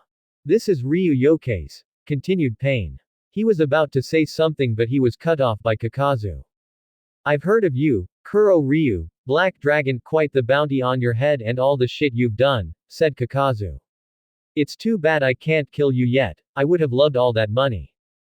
Now Kakazu, he might be a fellow follower of Jashin-sama, said Hidan. So tell Mr. Yokeis, do you follow the laws of Jashin-sama? Who? Said Ryu with his usual blank face. Hidan face faulted at what Naruto said. Is that some kind of wandering clown who uses his hands as feet and feet as hands and can't tell the difference between his ass and head? Continued Ryu. Now Hidan was pissed. This blasphemer was insulting his god, and to top it off he had an annoying smirk that spoke. I'm superior to you. The Jashinist looked ready to kill someone. Kakazu just smirked. He was liking this guy already. Itachi's face twitched a little, finding the situation funny. Kisame laughed. You couldn't see Sasori's face. Deidara was chuckling a little and Konan had a small smile. Hey dare you, you blasphemer. Hidan took out his 3-pointed scythe and aimed at Ryu. Maybe I should offer you up to Jashin-sama, said Hidan. Sorry, I don't swing that way and I don't like clowns, baited Naruto with the signature annoying smirk. Smoke was fuming out of Hidan's ears. How he would love nothing than to punch that grin of his face. Kakazu started laughing along with Sasori. Deidara and Itachi was chuckling a little. Konan let loose a few giggles. Now threaten me again and I will stab your eyes will needles and have you relive your fear most, threatened Ryu, leaking a bit of killing intent. Hidan was frozen in fear, and since he couldn't die, so Ryu must have been serious. Kisame grinned a sickly grin. Itachi was emotionless, Sasori was chuckling from seeing Hidan's reaction, Deidara whistled, and Kakazu was smirking at the mental image he was able to conjure up. But there was still some questions that needed to be answered. Hey, tell me something, Ryu, my man, how do you have those infernal eyes? Asked Deidara. Even though he hated the Sharingan, he liked Ryu despite only knowing him for a few minutes. They were a gift, answered Naruto. You asked how I have these eyes, not who or when I got them, so, no. More questions about my Keki Genkai, threatened Ryu darkly. Deidara seemed to shrink in size at the piercing glare he was getting from Ryu. He made a mental note not to piss him off. May I ask, Ryu? Said Sasori, gaining Naruto's attention. What do you think of art? Asked Sasori. Before Naruto could answer, he was cut off by Deidara. Why would Ryu, my man, be interested in your art? Sorry, my man, protested Deidara. True art is a spur of the moment, watching it dazzle the sky and in a bang it is gone. That is true art, I don't think I asked you on what your paltry version of art is. Deidara, spoke Sasori. Besides, true art is eternal beauty, making it last forever, preserving it through the ages. That is the only way art can be appreciated. Ryu coughed, gaining the two bickering artists' attention. My version of art. Is that what you said? What was it, Sasori? Asked Ryu. Yes, what is your art? Asked Sasori. Ryu contemplated this for a while. He never really thought of anything outside training and his ultimate goal. He then looked over at Konan and he truly found his answer. Art is enjoying one's passion in the company of another. This kind of art is temporary, but it's far more enjoyable and pleasurable, answered Naruto. Deidara and Sasori were intrigued, so was everyone else in the room, especially Konan. Good, since we have introduced each other, it's time for missions that the Akatsuki have been contracted to undertake. I will relay these missions later. Spoke Pain. He turned to Yokkai's. Ryu, I am aware that you lack a partner within the organization, so you will be paired with Konan. Said Pain. Konan widened her eyes at this because she never expected to be separated from Nagato. Ryu didn't really care so long as they could work together, he had no qualms. Your first mission as a partners will be to retrieve Orochimaru's Akatsuki ring. Assassinating him is secondary and only when the opportunity presents itself, continued Pain. Nagato knew of Ryu's skills as a master of stealth. If he was able to sneak into Konohagakure, then Orochimaru's base wouldn't be that hard. Now go. Naruto then found himself back at the dreary tower again. He saw Zetsu standing around being Zetsu. I will try to find Orochimaru's base, all I know is that is hidden near Kusagakure. Goodbye, said Zetsu as he shifted within the ground. Ryu looked over to Konan and saw her fidget around uncomfortably. She wasn't expecting this. Konan had mixed feelings at the moment. She knew why Pain teamed her up with Ryu, but she felt a little uncomfortable around him, but she didn't want to be separated from Nagato. Then her mind caught up with her and she put on her neutral demeanor. I will meet you at the entrance to the village in half an hour, spoke Konan. Ryu nodded and left the tower, heading for the entrance. He was at the gate of the village and there wasn't anyone around, until Zetsu appeared. You got quite a good catch, Naruto, teased White Zetsu. I mean, she's hot like amazingly ho. White Zetsu would have continued if it wasn't for the deathly glare he got from the Sharingan wielding blonde. He hated when Zetsu was like this. White Zetsu, said Naruto. The white half shivered a little at the glare he was receiving. How do you picture your death? Asked Ryu. Stuttered Zetsu. Do you want me to choose your death for you? Asked Naruto as he put on a curious expression. I'm pretty sure that can be arranged. White Zetsu cowered while the black half was chuckling. Naruto just made the white half a little bitch just by looking at him. I will try and find Orochimaru's exact location near Kusagakure, however it will take 3 days before that happens, said the black half as the plant thing sinked into the ground. A few minutes later Ryu saw Konan wailing over to him with a conical straw hat with tassels hanging down and a small bell held by a red string. She was also wearing one. Here, she said as she presented the straw hat to him. He took it from her hands and placed it on his head. It was quite comfortable. Thank you, said Ryu. Konan blushed a little but quickly forced it down. They both began to walk towards Kusagakure, which geographically wasn't very far. They walked for a few hours in silence, agonizing silence. So Ryu decided to start up a conversation. So have you ever met Orochimaru in person? Asked Ryu, and he knew it was a bad question. Konan never expected Ryu to talk to her anytime soon. But she decided to answer. No, I have never met Orochimaru in person, answered Konan. And I don't particularly want to either. Naruto didn't say anything because there was no point in wondering why. There is an inn 25 kilometers from our position, we should rest there for the night, do you agree? Said Ryu. I do agree, we won't be able to follow the path in Zetsu's directions during the night, she said. Naruto never expected her to be so cooperative, he thought she was going to make his life difficult by overriding his authority and her always taking the lead and listening to her. This was amusing to him, but he mistakenly let a chuckle escape his lips, something which Konan heard. Something amusing? She asked, stated. I find it amusing that you are not what I expected you to be, replied Ryu. Konan raised her eyebrow at the blonde in confusion. And what did you expect me to be? She queried. She was interested in knowing what he thought. I expected a strong, confident woman, and yes, she truly is what I expected. Konan blushed at the compliments aimed at her. But I also expected a woman who would override my authority or follow her own lead, and only she chooses the decisions in, example, what road we should take. Konan didn't know if she should frown or scowl. They now had the inn within their sight. They opened the door and they heard a bell ring. There was a middle-aged woman behind a desk, she had dark brown hair and brown eyes. Welcome to the Sleeping Lamb, greeted the woman. Ryu removed his hat and held it within his hand. The woman at the counter blushed heavily. Was this guy a male model? But his eyes were a little strange. Konan walked up next to him and also removed her hat. We require rooms for the night and food as well will be good, said Konan neutrally. The woman turned her attention to her and nodded but also gave off a hint of jealousy. Are these two together?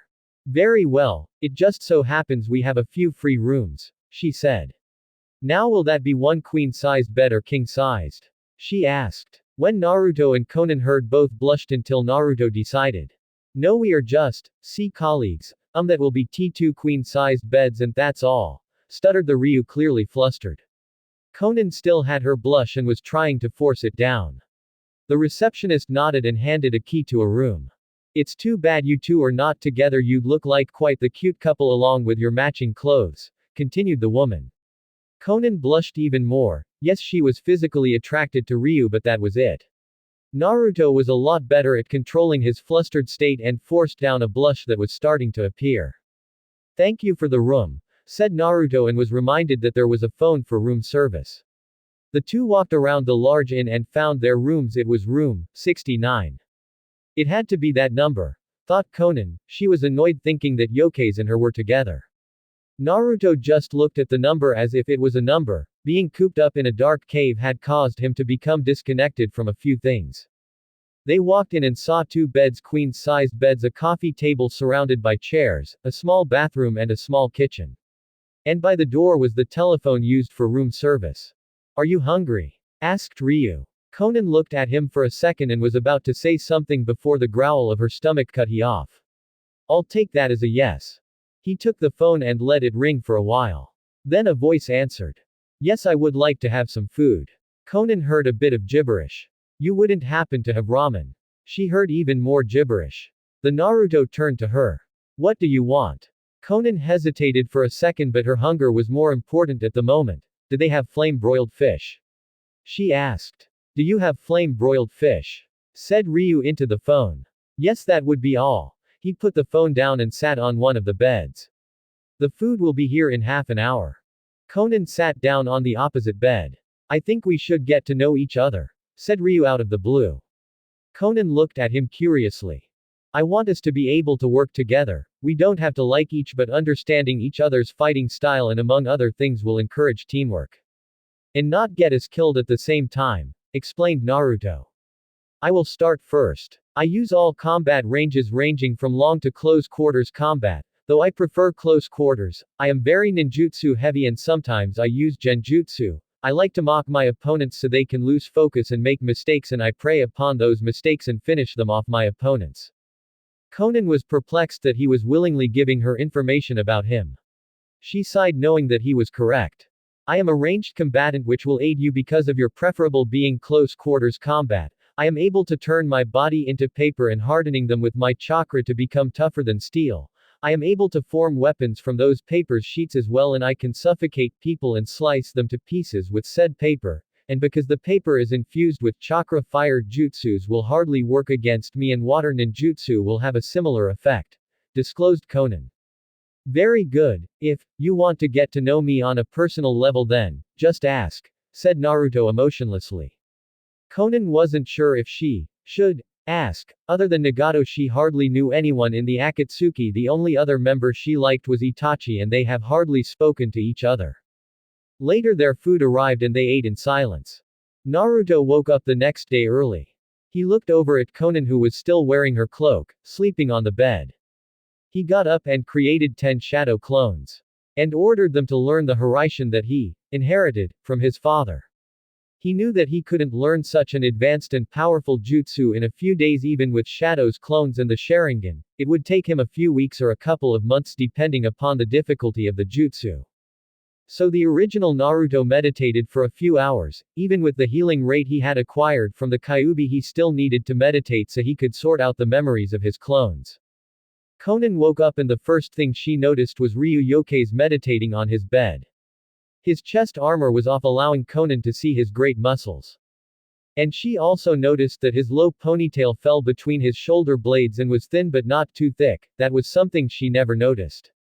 And somehow he didn't have a single scar on his body. Wait, no. Adjusting her eyes to the light, Konan saw what appeared to be a point of contact for a lightning bolt which struck him over his heart, and its appearance was grisly to say the least. She had 1 or 2 scars on her body, but they were small and hard to locate.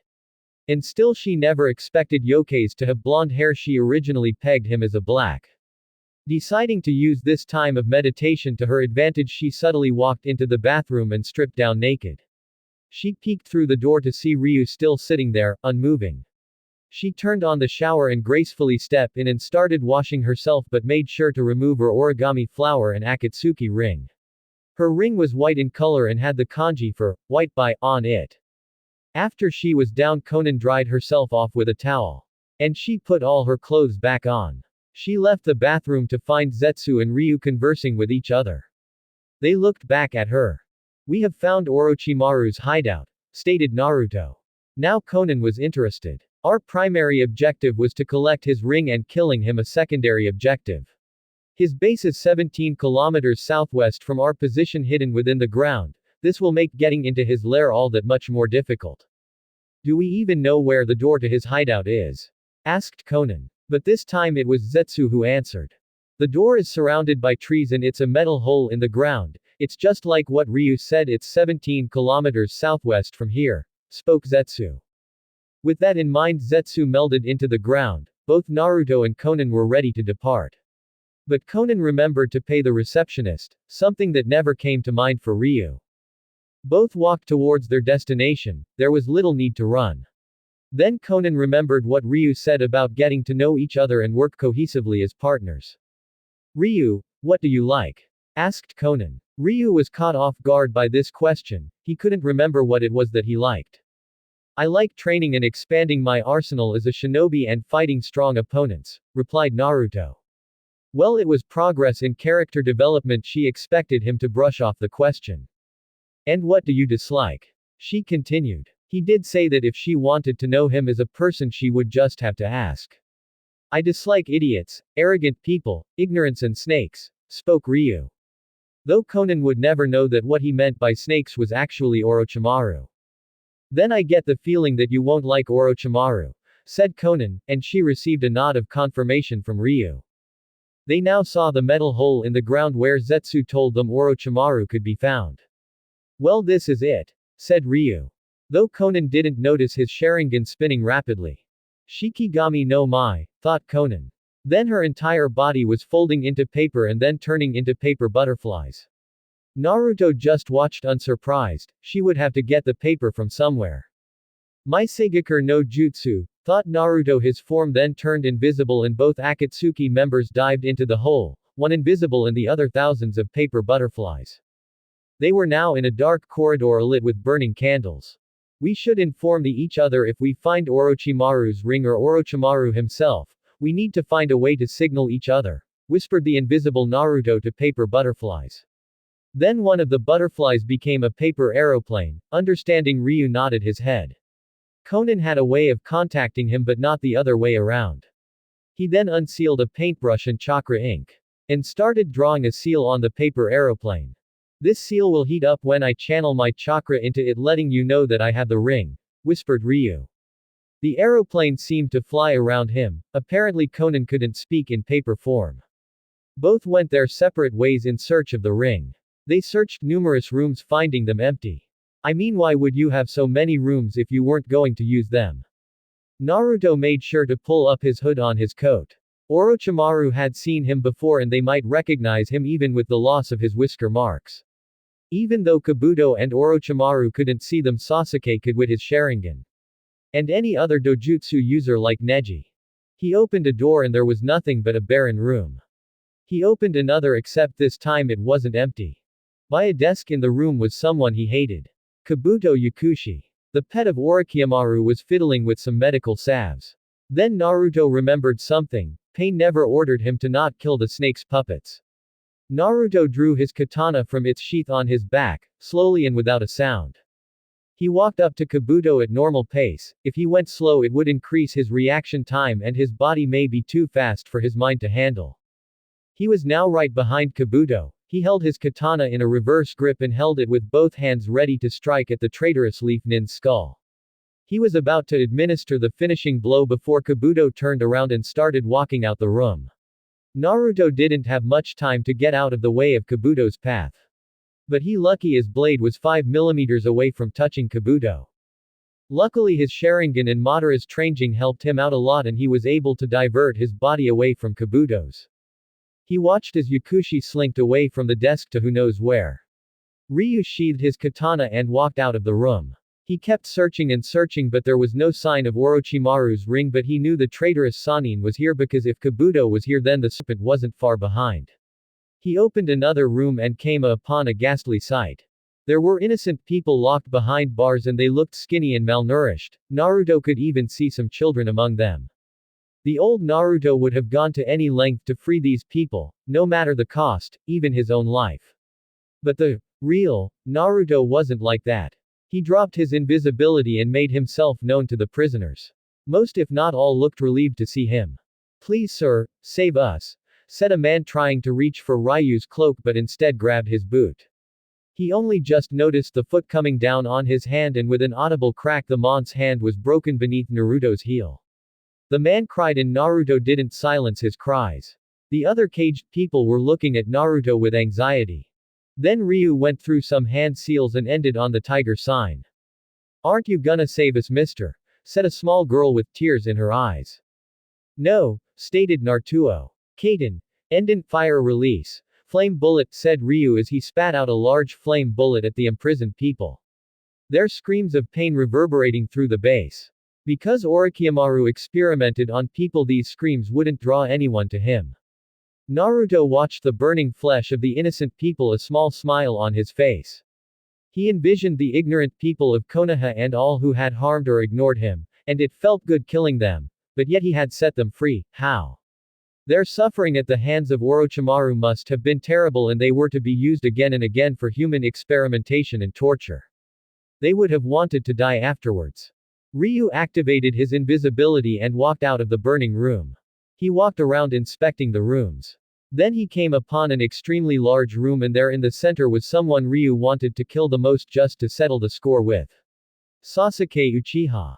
The young Uchiha was practicing with his own sword of Kusanagi. His movements were fast and precise, obviously had a good kenjutsu teacher, must have been Orochimaru, since the snake man fawns over the kid. Ryu was just watching the Uchiha with a scrutinizing eye. He could sense that he had improved much over the past 2 years, but the former Jinchuriki wanted to know how much. Then Naruto saw Sasuke do a Chidori variation, which was clever, improving upon the jutsu that killed him. Then Sasuke turned his sight towards the door. He could see someone shrouded in chakra thanks to Sharingan. "I know you're there," stated Sasuke. Naruto wasn't surprised and it seemed to still kept his arrogant attitude.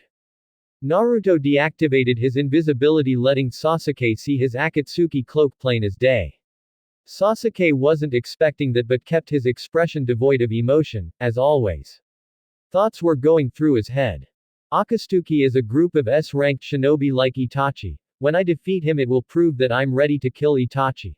thought Sasuke. He also noticed that the Akatsuki member was wearing a hood shrouding most of his face. I wasn't expecting the Akatsuki to be honest, said Sasuke to Ryu. Ryu smirked. By testing out my skills on you then I will be ready for Itachi, by killing you. Naruto chuckled. When you compare Itachi to Madara you would know that Itachi despite all his power is no match for the ancient Uchiha. Itachi is dirt to compared to Madara. And now Sasuke thinks he's ready to take on a shinobi who could rival Madara. That's completely laughable. Sasuke heard this chuckle and decided to make a point. Why are you chuckling? You should be cowering before me because only a Uchiha can defeat an Uchiha, spoke Sasuke with that arrogant voice of his. Naruto just chuckled some more. Then you obviously don't remember all the losses that were handed to your clan by the Senju, spoke Ryu with that all-might smirk. Sasuke had enough and engaged Naruto in taijutsu by using the Uchiha's signature, Interceptor Fist. But Naruto just dodged or blocked his attacks as if they were slow to him. But the strange thing was he didn't attack back. Sasuke prepared his strongest punch aimed at Ryu's head. But to his utter shock Ryu caught his punch effortlessly. Sasuke jumped back and went through hand signs. Kaiten, Gokaku no Jutsu, Fire Release, Great Fireball Technique, shouted Sasuke as he blew out a fireball the size of a horse at Ryu. But to his shock yet again Ryu cut through the fireball with his wind-enhanced katana. Is that all you've got? Taunted Ryu. You killed the Kyuubi's container. I expected better. Where's your Uchiha superiority?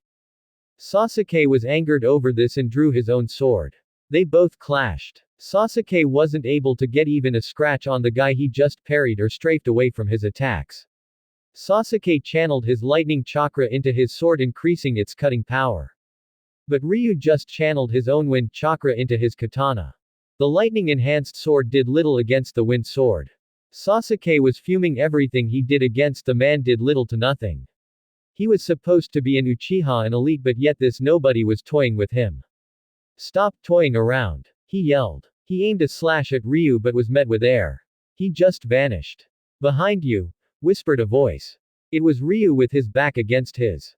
You know, this fight, if you could call it that, has been rather disappointing, informed Ryu. I expected better from Itachi's younger brother, baited Ryu. And it worked like a charm. Sasuke was furious, so he attempted to spin around and face Ryu. Instead Naruto elbowed Sasuke in the head, almost knocking him out. Sasuke keeled under the force of the elbow. It felt like a brick hitting his face. It's too bad after all that training, if you can't defeat me, how can you hope to defeat Itachi? Whispered Ryu in Sasuke's ear. He grabbed Sasuke by the back of his collar and held him in the air. You're not the only one who has the Sharingan, said Naruto as Sasuke looked into his eyes. Weak, you're still so weak. If you can't kill a member of the Akatsuki then you can't kill Itachi. Naruto chucked Sasuke a good distance away. But the Uchiha was wondering how this nobody had the Sharingan. I've gone easy on you, but remember, train harder, said Ryu with that smirk. Sasuke watched the Akatsuki member walk away from him. Wait, shouted Sasuke. Naruto turned his attention to him. Who are you? Asked Sasuke wearily. Ryu Yokeis, said Naruto. I wonder how much bullshit can be avoided if I kill him right now, thought Naruto. But instead he knocked Sasuke out with his Sharingan-induced genjutsu. Naruto walked around the base some more when he caught sight of a paper aeroplane with a small seal on it. The paper flew around him a bit. Do you have the ring? Asked Ryu. The aeroplane nodded. Naruto was about to leave the underground hideout when he felt a presence behind him. Well, it looks like the Akatsuki have finally tracked me down, spoke a sickly sweet voice. Naruto turned around and came face to face with the man he hated most. Orochimaru, said Ryu blankly. Orochimaru knew from first glance that this man was new to the Akatsuki. Tell me, are you new to the Akatsuki, and if so what is your name? Asked Orochimaru with a frown. For if there was one thing he hated more than his home village it was his former Akatsuki colleagues he worked with.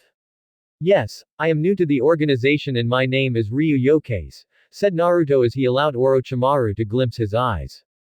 Orochimaru gasped, seeing a pair of Sharingan that didn't belong to Itachi or Sasuke. Well, too bad, spoke Orochimaru sadly. I would love nothing more than to take your eyes from myself and I can Tell that you are stronger than Sasuke-kun Kukuku, however I don't think you will leave this place, relatively unharmed. Sanejishu, hidden shadow snake hands. Yelled Orochimaru as snakes shot out of his sleeve and at Ryu. Naruto took out his katana and sliced apart the snakes. However, when he looked up, the snake Sennin was gone. He deduced that the jutsu he used was only a diversion.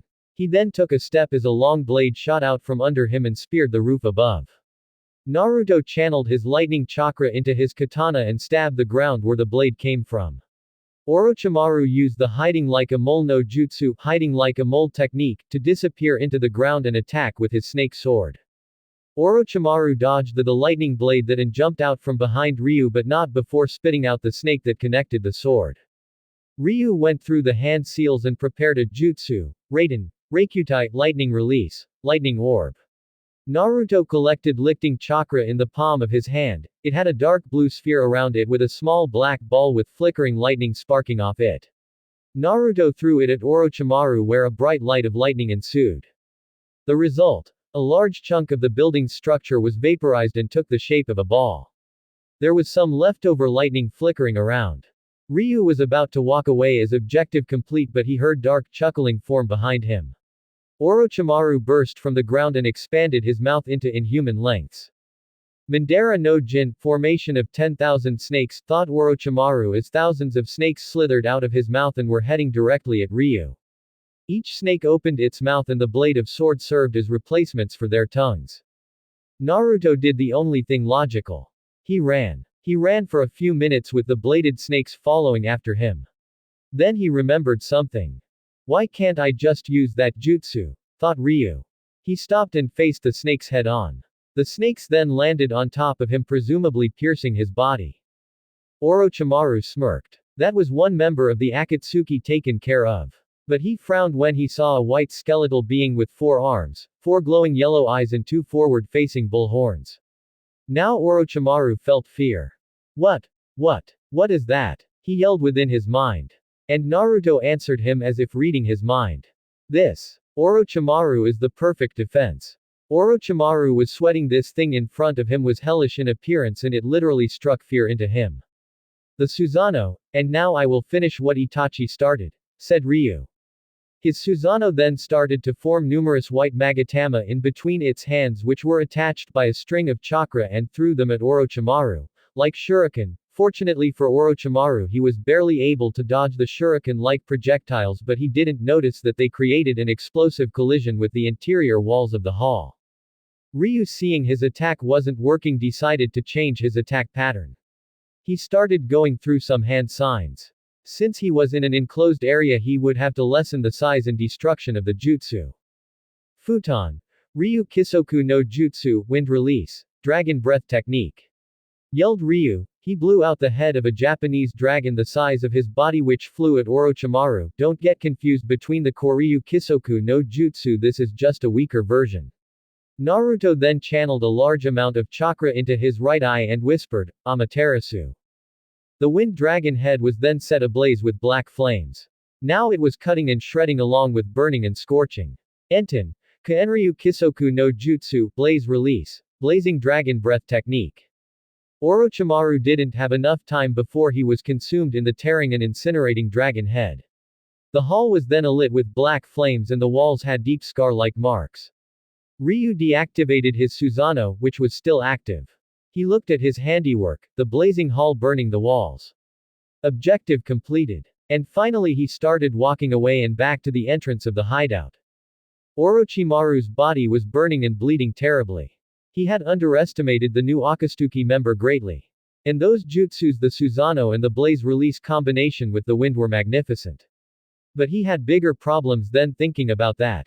Ignoring all the pain that was screaming at his body from the fire and the throbbing deep cuts all over his body. Orochimaru widened his jaw like a snake and a pair of pale hands opened up like a serpent shedding its skin.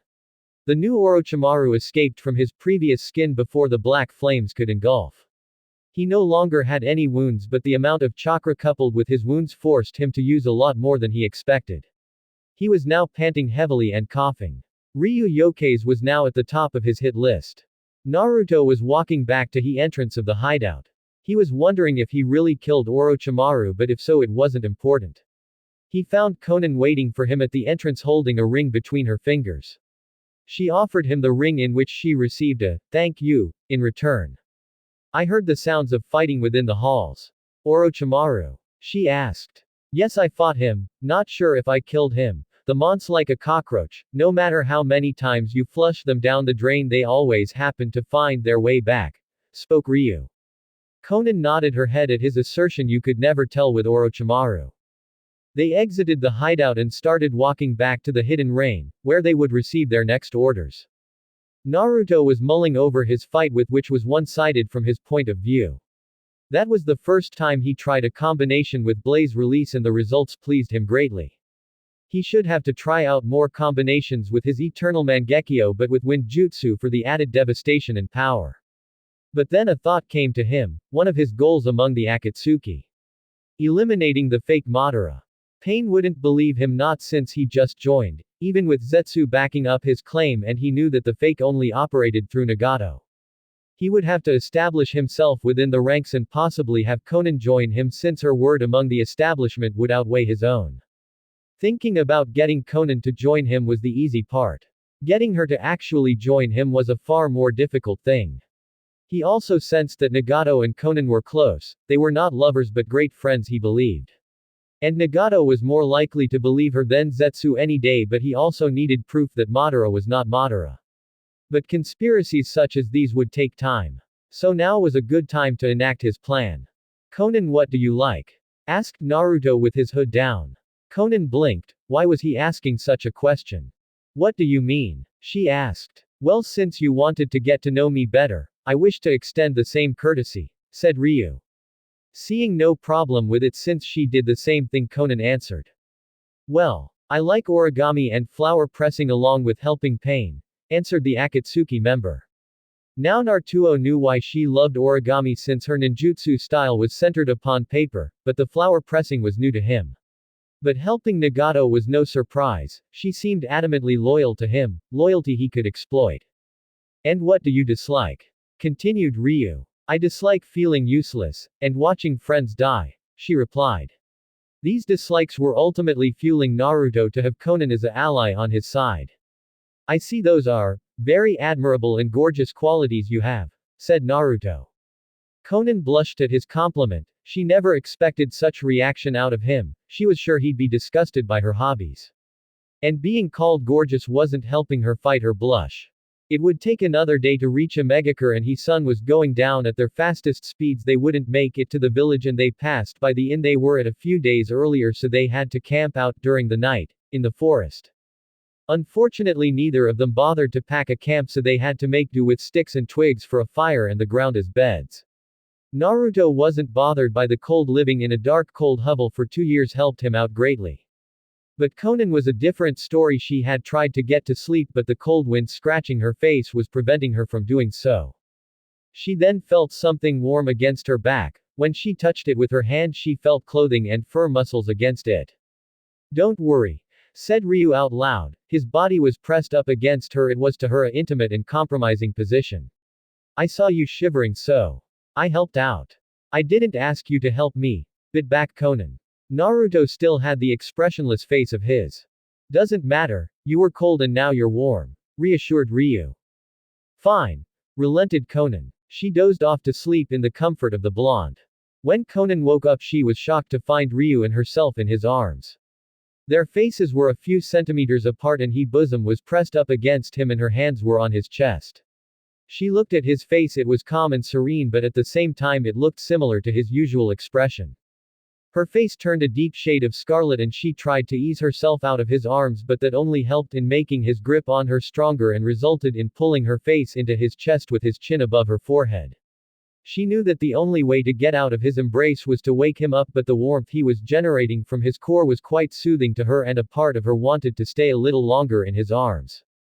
She squirmed in his arms a little, but she looked back up to see a pair of Sharingan staring at her. To say she was intimidated a little was correct. Naruto let her out of his embrace and got up off the ground. Did you sleep well? Questioned Ryu. Konan nodded her head at this. She didn't notice the red stain that adorned her partner's cheeks. We should continue on to Omegakure. He was stopped by Konan, who held out her hand, which had Orochimaru's former ring in it. Take it, it's yours now, she urged. The ring was slate blue in color and had the kanji for Sky Kong in the middle. Naruto took the ring from Konan's hand and placed it on his armored right index finger. They then began their journey back to Omegakure. They were now at Omegakure and were walking to the tallest tower. Konan used her signature paper jutsu and turned into paper butterflies and flew across the village, while Ryu used his invisibility jutsu and walked to the tower. They found Pain in his usual place staring at the village. Were you successful? Said Pain as he turned towards Naruto. Ryu showed him the ring on his finger. Is Orochimaru dead? I'm not sure, Orochimaru has a habit of escaping death, stated Ryu. It doesn't matter as long as you have the ring, said Pain. Zetsu has informed me of your cooperation and the success of your assignment, therefore I have decided to make you two permanent partners. Konan was a little saddened by this. Naruto just inwardly smirked. Nagato was making his plans easier for him. Konan got over her bout of sadness and held her neutral expression. It was easier for everyone if she cooperated. I will contact the Akatsuki and tell them the news of a new confirmed member, said Pain as he did the hand sign for the Gentoshin no Jutsu magic lantern body technique. Both Naruto and Konan did the necessary hand seal. And they found themselves back in the same dark room with the burning lantern in the middle. Then astral images of the other Akatsuki members became visible. Ryu Yokais is now a full member of the Akatsuki, informed Pain. Kisame smirked. He liked Ryu, Deidara as well. He respected Yokaze's version of art. You couldn't see Sasori's expression. Kakazu grinned. He liked Ryu a lot since he caused so much trouble for Hidan. Itachi was unreadable and Hidan fumed. He was hoping Orochimaru would kill the prick. And he will be partnered with Konan permanently, said Pain. Now within a year we will begin the capture and extraction of the Biju, and 2 years from then we will capture the Kyuubi. Until we begin our true operation within a year we will be gaining funds for the Akatsuki. All the members nodded at this. I will relay the missions and assignments, and if I cannot, Zetsu will. Then the astral bodies started disappearing. Naruto and Konan were brought back to their original positions. They spared each other glances. Red met Amber and Amber met Red. They both walked out of the room and gathered any necessities they would need for any of their traveling. Then Pain approached them. We have received various missions from Kurigakure, from the Mizukage herself.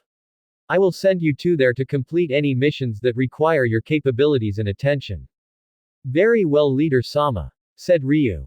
He sealed some things into his seals on his wrist and made sure to check if he missed anything. Naruto had never been to the land of water. He wanted to see how the country differed from the land of fires, and he wanted to meet the Mizukage, whose beauty is said to rival Tsunade's. He wanted to see if those rumors were true. He strapped his katana to his back, dusted off his cloak, and he and Konan left Omegakure behind, heading towards the land of water and Kurigakure. Who knows, maybe there would be some unexpected surprises there. If you like it, PLZ review. If you don't like it, PLZ review anyway. Now I added the character development between Naruto and Konan to make it more realistic, and I said I might add some more pairings, but the main pairing is Naruto X Konan. Now just to let you guys know, I have another idea for a story. It's a Naruto X May story. If you have any ideas for this new story, just review in this story. Okay, cool. Jubywriter 99 is gone for the day. 1287 Chapter 5, The Hunt. Madara's student. Disclaimer. Naruto and its characters are owned by Masashi Kishimoto. The Hunt. Pain was staring over Omegakure. He silently hoped that Ryu would keep Konan safe, his last friend. And if not, he would face the wrath of God. Though the strange thing that bothered the Akatsuki leader was Yokais himself. He had never heard of the man before, nor any inkling of his existence. He just fell out of the sky. No one knows anything about him, and Zetsu claimed that he would be a valuable asset to the organization. Nagato just hoped he was right. He also hoped that Ryu was able to kill Orochimaru. The traitor to the Akatsuki who took joy and euphoria for meddling with their plans could still be alive, or he would be 6 feet in the ground. Also, how did Ryu possess the Sharingan? All the Uchiha corpses left over from the massacre were destroyed so that no one would get the precious Keki Genkai. He knew what happened when someone outside of the Uchiha clan transplanted Sharingan. Kakashi Hatake is the prime example. So is Ryu an Uchiha. Or is he a copycat? From behind Pain a swirling distortion appeared. And out came a orange spiral mask with a single eye hole, black spiky hair and a Akatsuki cloak. So you have found a new member, I hear, said the man with the orange mask. His name is Ryu Yokaze, a very powerful youth whom we might thank for the supposed death of Orochimaru, said Nagato without turning towards the visitor. He might have been able to kill Orochimaru. That is quite impressive, not many people can match the snake Sannin, praised the masked man. I heard he has the Sharingan, is this true, Nagato? Spoke the man. Pain scowled at the man to whom he was working with. Yes, although I am not sure if he is an Uchiha or not, you may talk to him when he arrives in the land of water with his partner Konan, informed Nagato. Very good, maybe in her presence the first meeting won't be as awkward or catastrophic as I assumed, said the man. Until we meet again, good day, Nagato. The man in the mask disappeared within a whirling vortex, leaving no trace that he was in the room. The masked man reappeared within a strange dimension surrounded by white cubes. Impossible, could this person be a survivor of the massacre? No, Itachi and I killed everyone, even the children except for Sasuke. And it can't be him, he's not strong enough to join the Akatsuki and he would never join as long as Itachi is among the organization, frantically thought the masked man. But still, this can still present an opportunity I have been waiting for, another lieutenant alongside Kisame, someone who can help create the weapon forged from the Biju's chakra. Spoke the man within in his mind. Though I'm going to have to learn all I can about Yokaze, what makes him tick like clockwork, any family, goals, ambitions. I need to learn everything there is to know about Ryu Yokaze, then this world will finally know pain and hatred. Elsewhere in the land of water, two cloaked figures were walking the road towards Kurigakure. They wore black cloaks emblazoned with red clouds and they wore conical straw hats with bangles flapping around. Their cloaks' high collars along with their hats obscured most of their faces except their eyes. One was a royal honey color while the other was blood red with three concentric tomos surrounding the pupil. At the moment they were having a friendly argument. Are you sure we're going the right direction? Asked the larger of the two. He tilted his hat with his hand showcasing his Keki Genkai, the Sharingan to the entire world. Yes, answered his partner blankly, whose voice sounded like a woman's. We should be nearing Kurigakure within a few hours. However, stated the other person. It will be nightfall soon and the mist will be akin to a maze, we should rest for the night before we see the Mizukage tomorrow. The other wanderer nodded at her partner's reasoning. They weren't going to make the same mistake as last time they went off wandering. They brought tents and sleeping bags, also food this time. They both took out a scroll from within their cloaks and unsealed whatever was in there. 2 tents poofed into existence. The larger companion went off to collect firewood while the other went fishing by a nearby lake. 2 hours later both returned to the campsite, one with wood while the other fish. They created a campfire and the large one lit the fire using his own chakra. And they cooked the fish for dinner. After they were done with their surprisingly delicious fish, both went to rest for they were unaware with what the Mizukage wanted. Speaking of the Mizukage, Mei Terumi, the Godime, was signing off on the cage's greatest enemy, paperwork. Create a rebellion, they said. It'll be fun, they said. No one told me about all this god-awful paperwork that came with the job. If I knew it involved paper I would have gotten on the first boat to Kumo, thought the Mizukage sadly. She then heard voices from outside her office door. One was a rather distinctive voice that carried itself in a stoic yet noble way. And in walked her 2 favorite shinobi. Ao and Chojuro. Ao, Chojuro, has there been any news or sightings of the organization we contracted? Asked Mei in her business mode. Why yes and, no Mizukage-sama, answered Chojuro. Mei raised her left eyebrow at the young swordsman. Youth these days, what he means is Mizukage-sama is that we have no sightings on the 2 men we contracted, but we have picked up their presences in the land of water, responded Ao. However, what the Mizukage heard was an entirely different thing. No sightings on men, repeated the Mizukage. Shall we arrange to meet with these 2 gentlemen? Asked Ao. But the Mizukage heard differently again. Arranged with gentlemen, as in to be married, thought Mei. Ao, taking Mei's silence as a yes, decided to keep on talking. Well, to be honest, I would rather prefer later rather than sooner. I just don't trust the youths these days always. Then Ao continued jabbering on about youth and Chojuro was being his shy self. Get married later than sooner, you don't have any youth. She continued to misinterpret her subordinate when he said something else. All hearts are voided things anyway. Finished how about his sentence we will never know. Marriage, hearts are voided. That being the last thing that out the nail in the coffin. The Mizukage got out of her desk with a dark look in her eye and walked up to Ao and whispered in his ear while smiling. Shut up or I'll kill you. Ao seemed like he had just seen the devil and his face went ghost white and his mind was blank. Hopefully he would take that threat to heart. Naruto woke up in the dead of night, another nightmare had haunted him. It was like this ever since he joined Madara as his student. He would wake up once a week to a new nightmare or a repurposed old one. Since they never seemed to go away, Naruto instead called them night terrors. But he never woke up kicking or screaming, he would wake up silently, no sweat on his brow, he wouldn't talk because he knew there would be no point. He didn't need consoling, it was pathetic to him and pitiful in every word. Another one, whispered Naruto in the wind. His new night terror was oddly different from the rest. He left his tent and his Akatsuki cloak behind, opting to wear his armor and hooded coat. He was now standing outside his camp looking up at the bright stars. They say light can be found within the darkest places, breathed Naruto.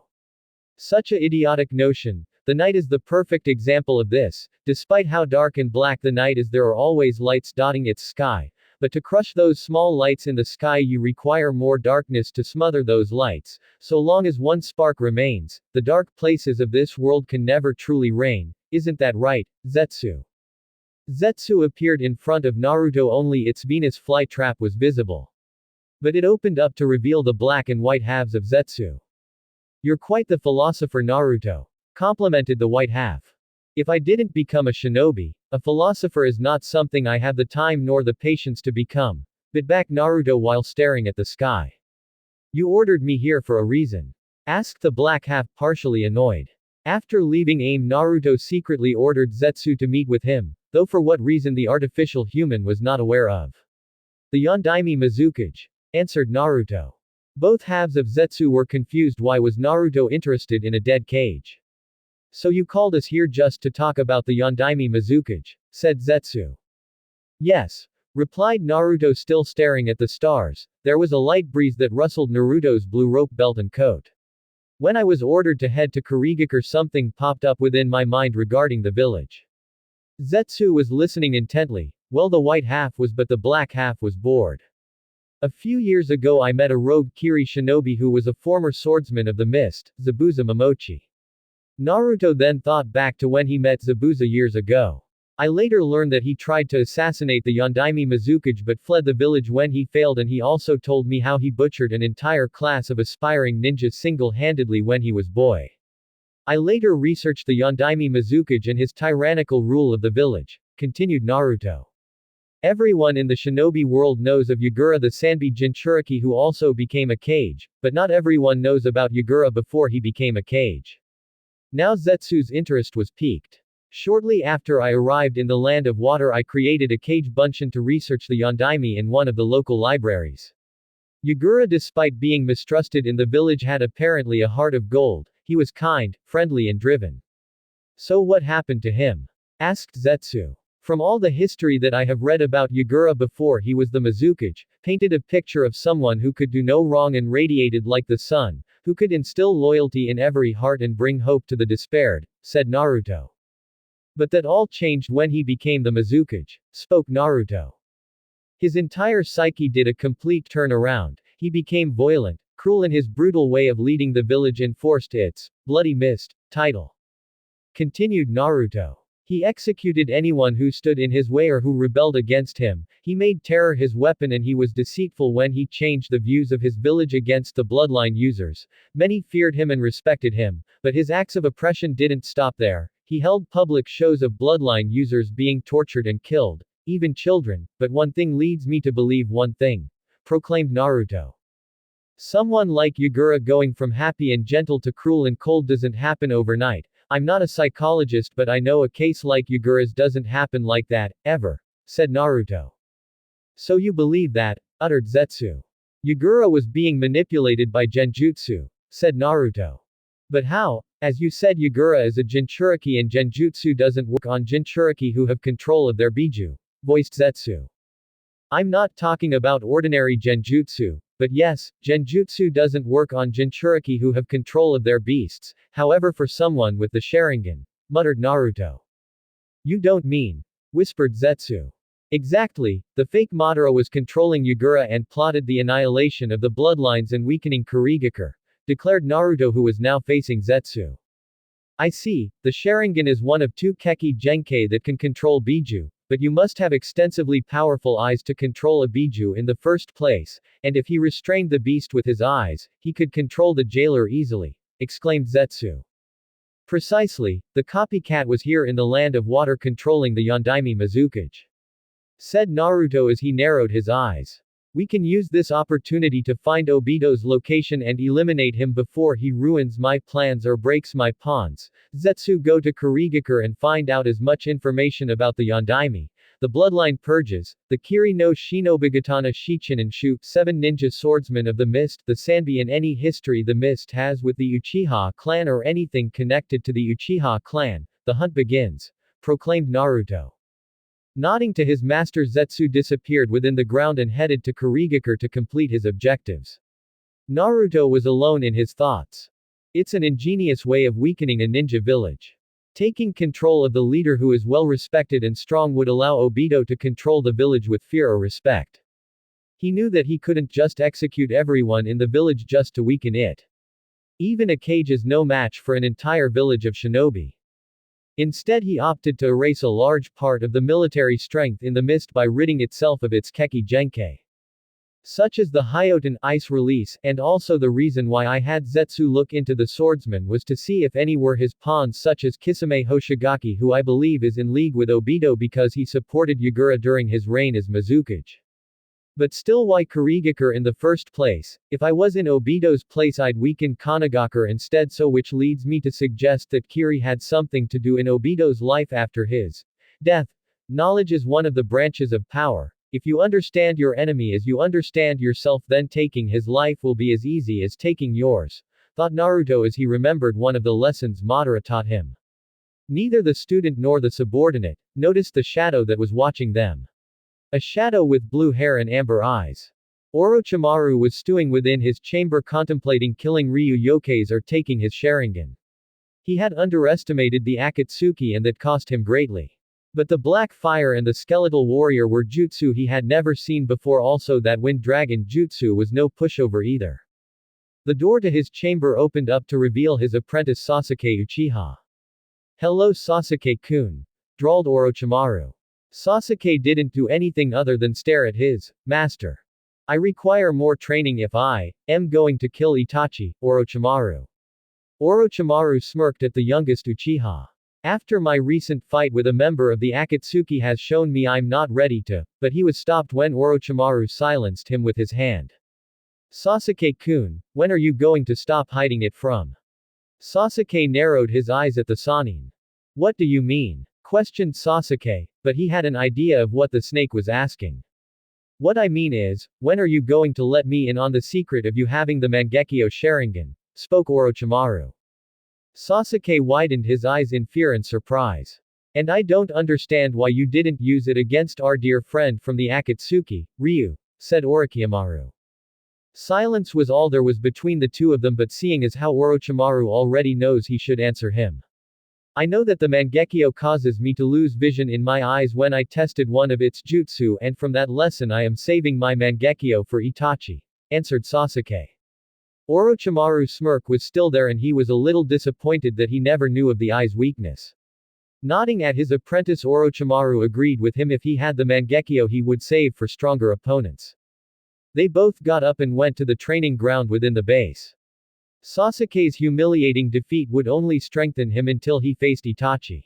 A fully clad man in black armor was standing in a burning forest. He was unafraid of the whipping flames and the torch's heat. He was seemingly happy at all the devastation that was wreaked within the forest.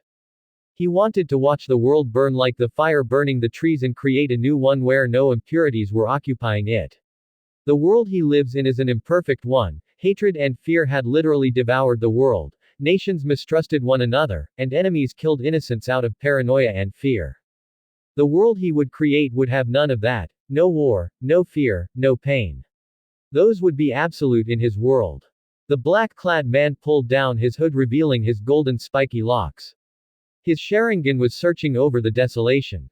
His face was expressionless and his thoughts were empty. The wind amongst the flames were strong and sharp, the breeze effortlessly cutting his face, but he felt no pain nor did he flinch. He then heard a voice off in the distance. A familiar voice that recognized. He strode towards the location the voice was coming from. With each step he took, ash wood covers his clawed boots, however it seemed like the ash moved on its own, taking the forms and faces of people he once knew, whispering his name. There was an feral-looking boy with a puppy, a masked ninja, two children with white eyes, an old man wearing a hat with the kanji for fire on it, a chubby boy with swirls on his cheeks, a pink-haired girl, a shark-like man, the list went on. He kept walking, ignoring the ash-like apparitions. Their whispers were like teeth against his ear, their claws were grasping his spine, their breath was clouding his sight and their eyes were penetrating his thoughts. In one last effort to have the samurai-like man listen to them, they tried grasping his body so that he would hear what they had to say. However, the moment their hands came in contact with his body, they dissipated into ash and fell to the ground. One by one, out of the corners of his eyes, the blond man saw the ghosts collapsing into ash. But his steely gaze was focused on one thing, the path ahead of him. The fires that were burning the forest was still scorching the trees but not destroying them. He looked up into the sky and beheld no sun nor the moon, only the gray clouds that matched the color of the ash on the ground. He finally exited the searing forest and beheld a gray, barren wasteland devoid of life. There were no mountains, no rocks or vegetation, just the gray, flat ground. He continued walking onwards towards his destination. For what felt like hours was only minutes to the blond man. He kept walking to where he would finally stop. Then he found it. A spiky-haired blond boy wearing a orange jumpsuit sitting on the ground peering into a puddle of gray, dirty water. He was holding a necklace in his hands that had a green gem and accessories on it. When the red-eyed man looked at the boy, he could see fresh tear streaks and dead-looking eyes. He trailed the edges of the gray puddle so that he was standing in front of the boy. He sat down opposite the kid. He had only noticed that his eyes were red and puffy and his entire body looked lifeless and deprived of color. He too stared into the puddle, but there was no reflection. He looked back up at the boy to see him staring at him with his dull blue eyes. "You were once like me," said the boy wearily. He fiddled with necklace in his hand, almost like playing with it. The blond man just stared at the boy with a calculating gaze. Was he threat? Or a messenger? "I was never like you," spat the man. He already hated this kid and he only spoke 5 words to him. "No, you were different once, less than what you are now," stated the boy. The man narrowed his eyes at the kid in orange. "What a stupid color. You don't know me, so don't think you do," snarled the man. This kid was getting on his nerves. "I know you better than you know yourself," said the kid matter-of-factly. "You were once happy. You were always happy no matter the situation, no matter how much pain was thrown at you, you always smiled that you knew things would get better in your life. I miss that smile," said the boy sadly. The man clenched his fist. This rat was claiming he knew him better than anyone. What a foolish thing to say. "Look into the pool," said the boy. Ultimately deciding to swallow his pride, the man gazed into the puddle. It was black and dirty and nothing was visible. "What am I supposed to see in this?" grunted the man as he gestured at the puddle. "Just keep looking and then you will see," said the boy. Complying, the man looked into the pool. At first all he saw was dirty water, but the image began to change and swirl around. An image of the man appeared wearing a Konoha headband, being thanked and praised by the people around him, which he was able to tell that they were Konoha citizens. The images themselves looked like they were sketched by an artist. Then the image shifted to a different picture. He saw himself having fun with his friends at a bar, celebrating his birthday and showering him with precious gifts. Having an awesome party. The man narrowed his eyes at the pool. What did this mean? The painting changed again to him wearing white and red robes along with a blonde-haired woman with a big bust laying a red hat with the kanji for fire on his head. And he turned and faced the crowd, where he was met with thunderous applause. The final image showed him holding something. There was also a pink-haired woman with emerald eyes standing next to him. This image most of all confused him the most. What were these images and what did they mean? The thing he was holding was none other than a baby, a blonde-haired baby with emerald eyes. Both the blonde man and the pink-haired woman were smiling the most beautiful smiles anyone could see. The image changed to both parents teaching their infant how to walk and feeding him, but they both had the exact same smile, and the baby was happily laughing with its parents. Somehow this picture made him empty, bitter and melancholy. What was this supposed to mean? These pictures were confusing him to no end. What did these images mean? And who is that man in the painting? Asked the black-clad man mournfully. His eyes never left the baby. Just how much sway did one tiny being have over him? They are missed opportunities, answered the young boy. What? Bit back the man. If you hadn't stayed with that man, this is what would have happened instead of what you are today, answered the boy pensively. Still staring at the baby, the man was disgusted by what he saw. He channeled a large amount of chakra into his right eye, activating his eternal Mangekyo Sharingan. The scythe-like shuriken pattern appeared, and with it, black flames alit the dirty pool of water, burning it. His eyes never left the small child until the flames burned away the water. He turned his sight back to the boy. There is nothing in my heart but hatred, said the man. He got up from his sitting position and so did the boy. They were now standing before each other. Who are you? Growled the man. He was clenching his fist and lightly gritting his teeth. Angry is not the correct word to describe him at the moment. I was you, answered the child. The man's eyes still had that steely gaze. The child held out his hand and placed the necklace into his counterpart's right hand. I miss that smile, said the boy. The man tightened his fist, clenching the necklace. His left hand reached over his shoulder and unsheathed the katana on his back, and in one swift motion killed the boy with a diagonal slash. Blood instantly exploded from the horrendous gash on the child's chest, and the blood splayed the man's face and bloodied his hair. The boy's blood flowed from his body, staining the ground, becoming a large puddle of red. I was never and will never be like you, said the man. Naruto jolted from his sleep with sweat pouring down his forehead. What was that? Questioned Naruto. It apparently was another of his nightmares, however it was the same nightmare he had experienced the night before. Everything concerning his dreams was confusing him. That was something else entirely. What did it mean? Why me? Were only some of the questions running through his mind. The blonde had never experienced such a dream before. It felt real. He was the one that gripped the sword, and he also heard the whispering against his ear as if someone was actually telling him in person. His face was in his hands and he was breathing more calmly. He was put through the worst kind of torture by the old goat, so for something to affect him like this was indeed something, and he also believed that a simple dream made him like this, then it was truly pitiful and it made him feel weak. And if there was one thing he hated, it was feeling weak.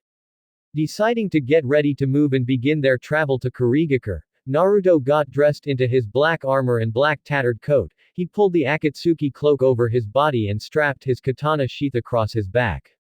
He exited his tent and beheld his campsite that he shared with Konan. The campfire was doused long ago and they had rid themselves of the leftovers of their food. Naruto turned back to his tent and took out a scroll, went through a couple of hand seals and slammed his palm onto the scroll.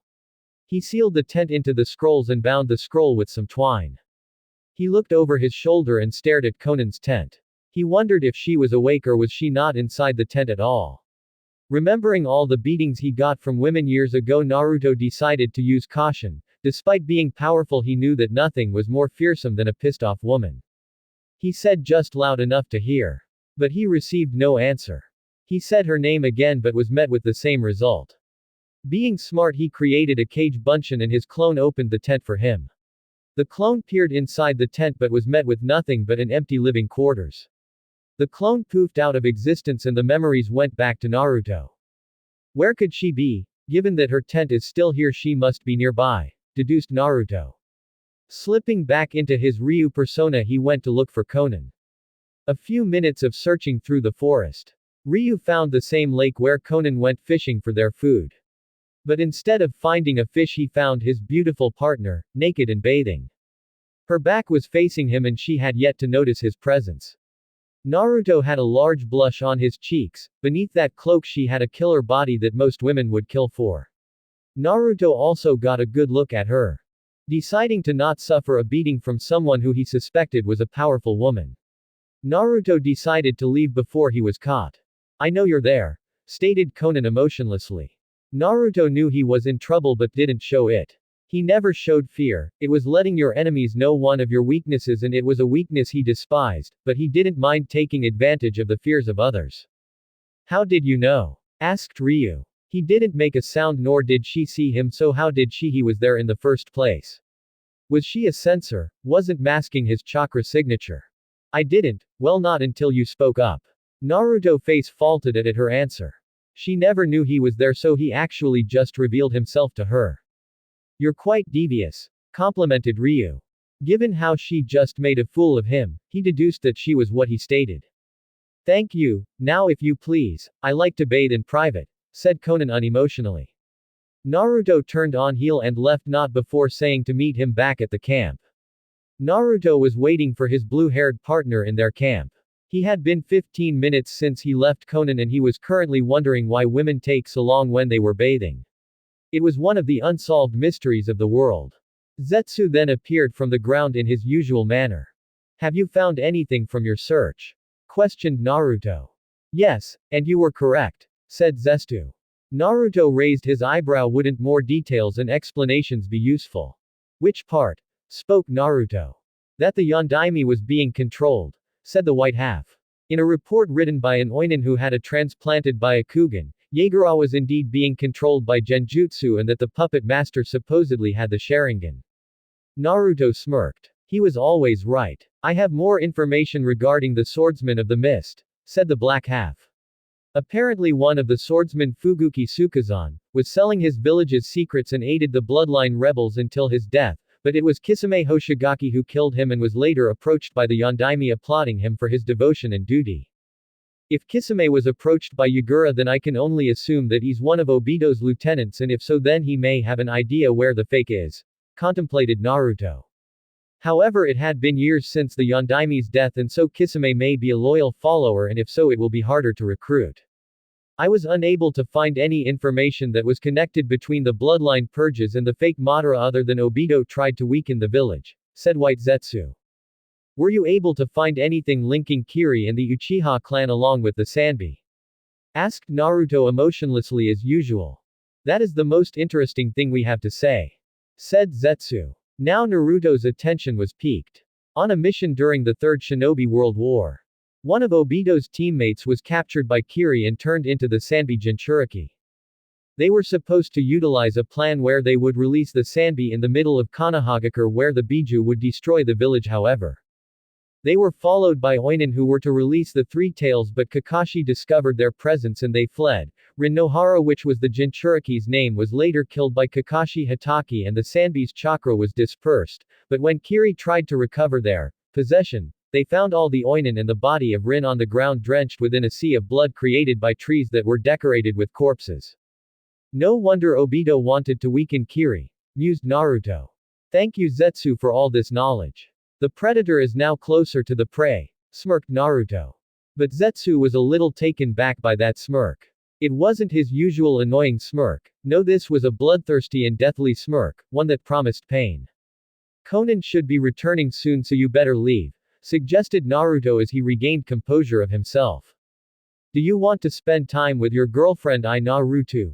White Zetsu for some reason got even whiter at the gaze he was receiving from Naruto's Sharingan. Zetsu, said Naruto. Yes, answered White Zetsu wearily. How do you picture your death?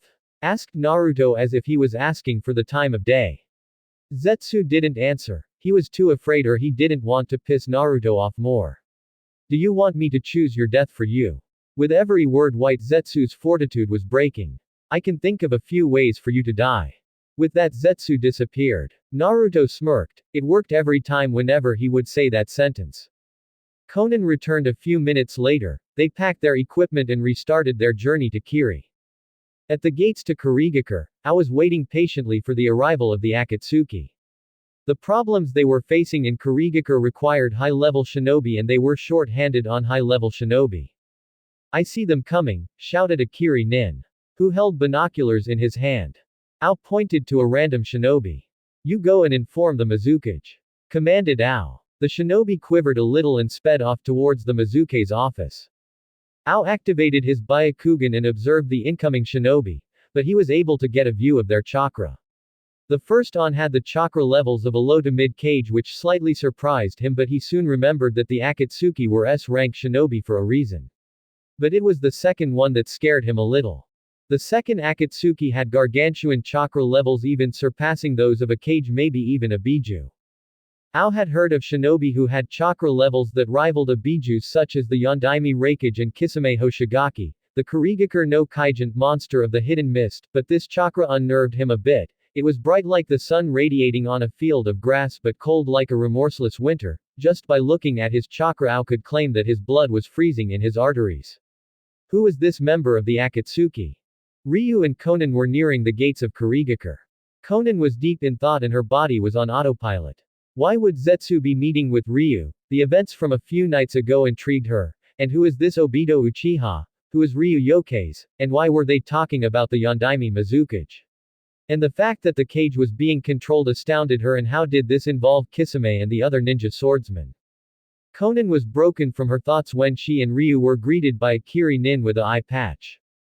Welcome to the village hidden in the mist. I'm Ao. Mizukage-sama had instructed me to guide to escort you to her office, but be warned. Try anything funny in our village and we'll put you down, said Ao sternly. Apparently he didn't trust the Akatsuki. You have nothing to fear as long as your village is contracting the Akatsuki and pay us. In the end there will be no trouble, replied Konan stoically. Ao nodded but still kept his eye on the other Akatsuki. You will have to remove your hats when meeting with the Mizukage, said Ao.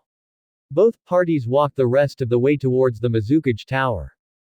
As Naruto was walking around the village, he scrutinized all the architecture and stores that he passed by. Kiri was different from Konoha. For one, the towers and buildings were cylindrical and there was mist, lots of mist. When they arrived at the Mizukage tower, Naruto had a sense of deja vu. The tower was eerily similar to the Hokage tower that he remembered. They entered the tower and climbed up the steps leading to the office. Mai Terumi was sitting in her office doing paperwork. She heard a knock at her door and signaled, "Enter." Ao came in along with two cloaked figures wearing black cloaks with red clouds, and they wore conical straw hats. If you could please remove your hats, I would like to see the faces of the people I have contracted, asked Mai sweetly. Naruto and Konan did what she asked. Mai scanned the two shinobi in front of her. Wait, a shinobi and kunoichi. She scanned the kunoichi first and she had to compliment her beauty. She could rival her as well as Tsunade. But it was the shinobi to the kunoichi's left that made her breathless. He was rather tall and his face was well narrowed. He had roundish eyes that were slightly narrow. He had chin-length strands of hair that framed the sides of his face, and a few strands fell in between his eyes and parted at his nose with a low ponytail that fell between his shoulder blades, but she never expected to see such a hair color. It was a golden yellow, but he had a pair of Sharingan in his eyes. All in all, this man was a god of beauty. Mai had to force her blush down in order to think coherently. Welcome to Kurigakure, welcomed Mai softly, never taking her eyes off Ryu. Thank you for your hospitality, Mizukage-sama. I'm Konan and this is my partner Ryu Yokeis. Before Konan could continue her sentence, a gasp was heard from within the room. Everyone turned their eyes towards Ao, who was shivering a little and biting his lip to prevent him from talking further.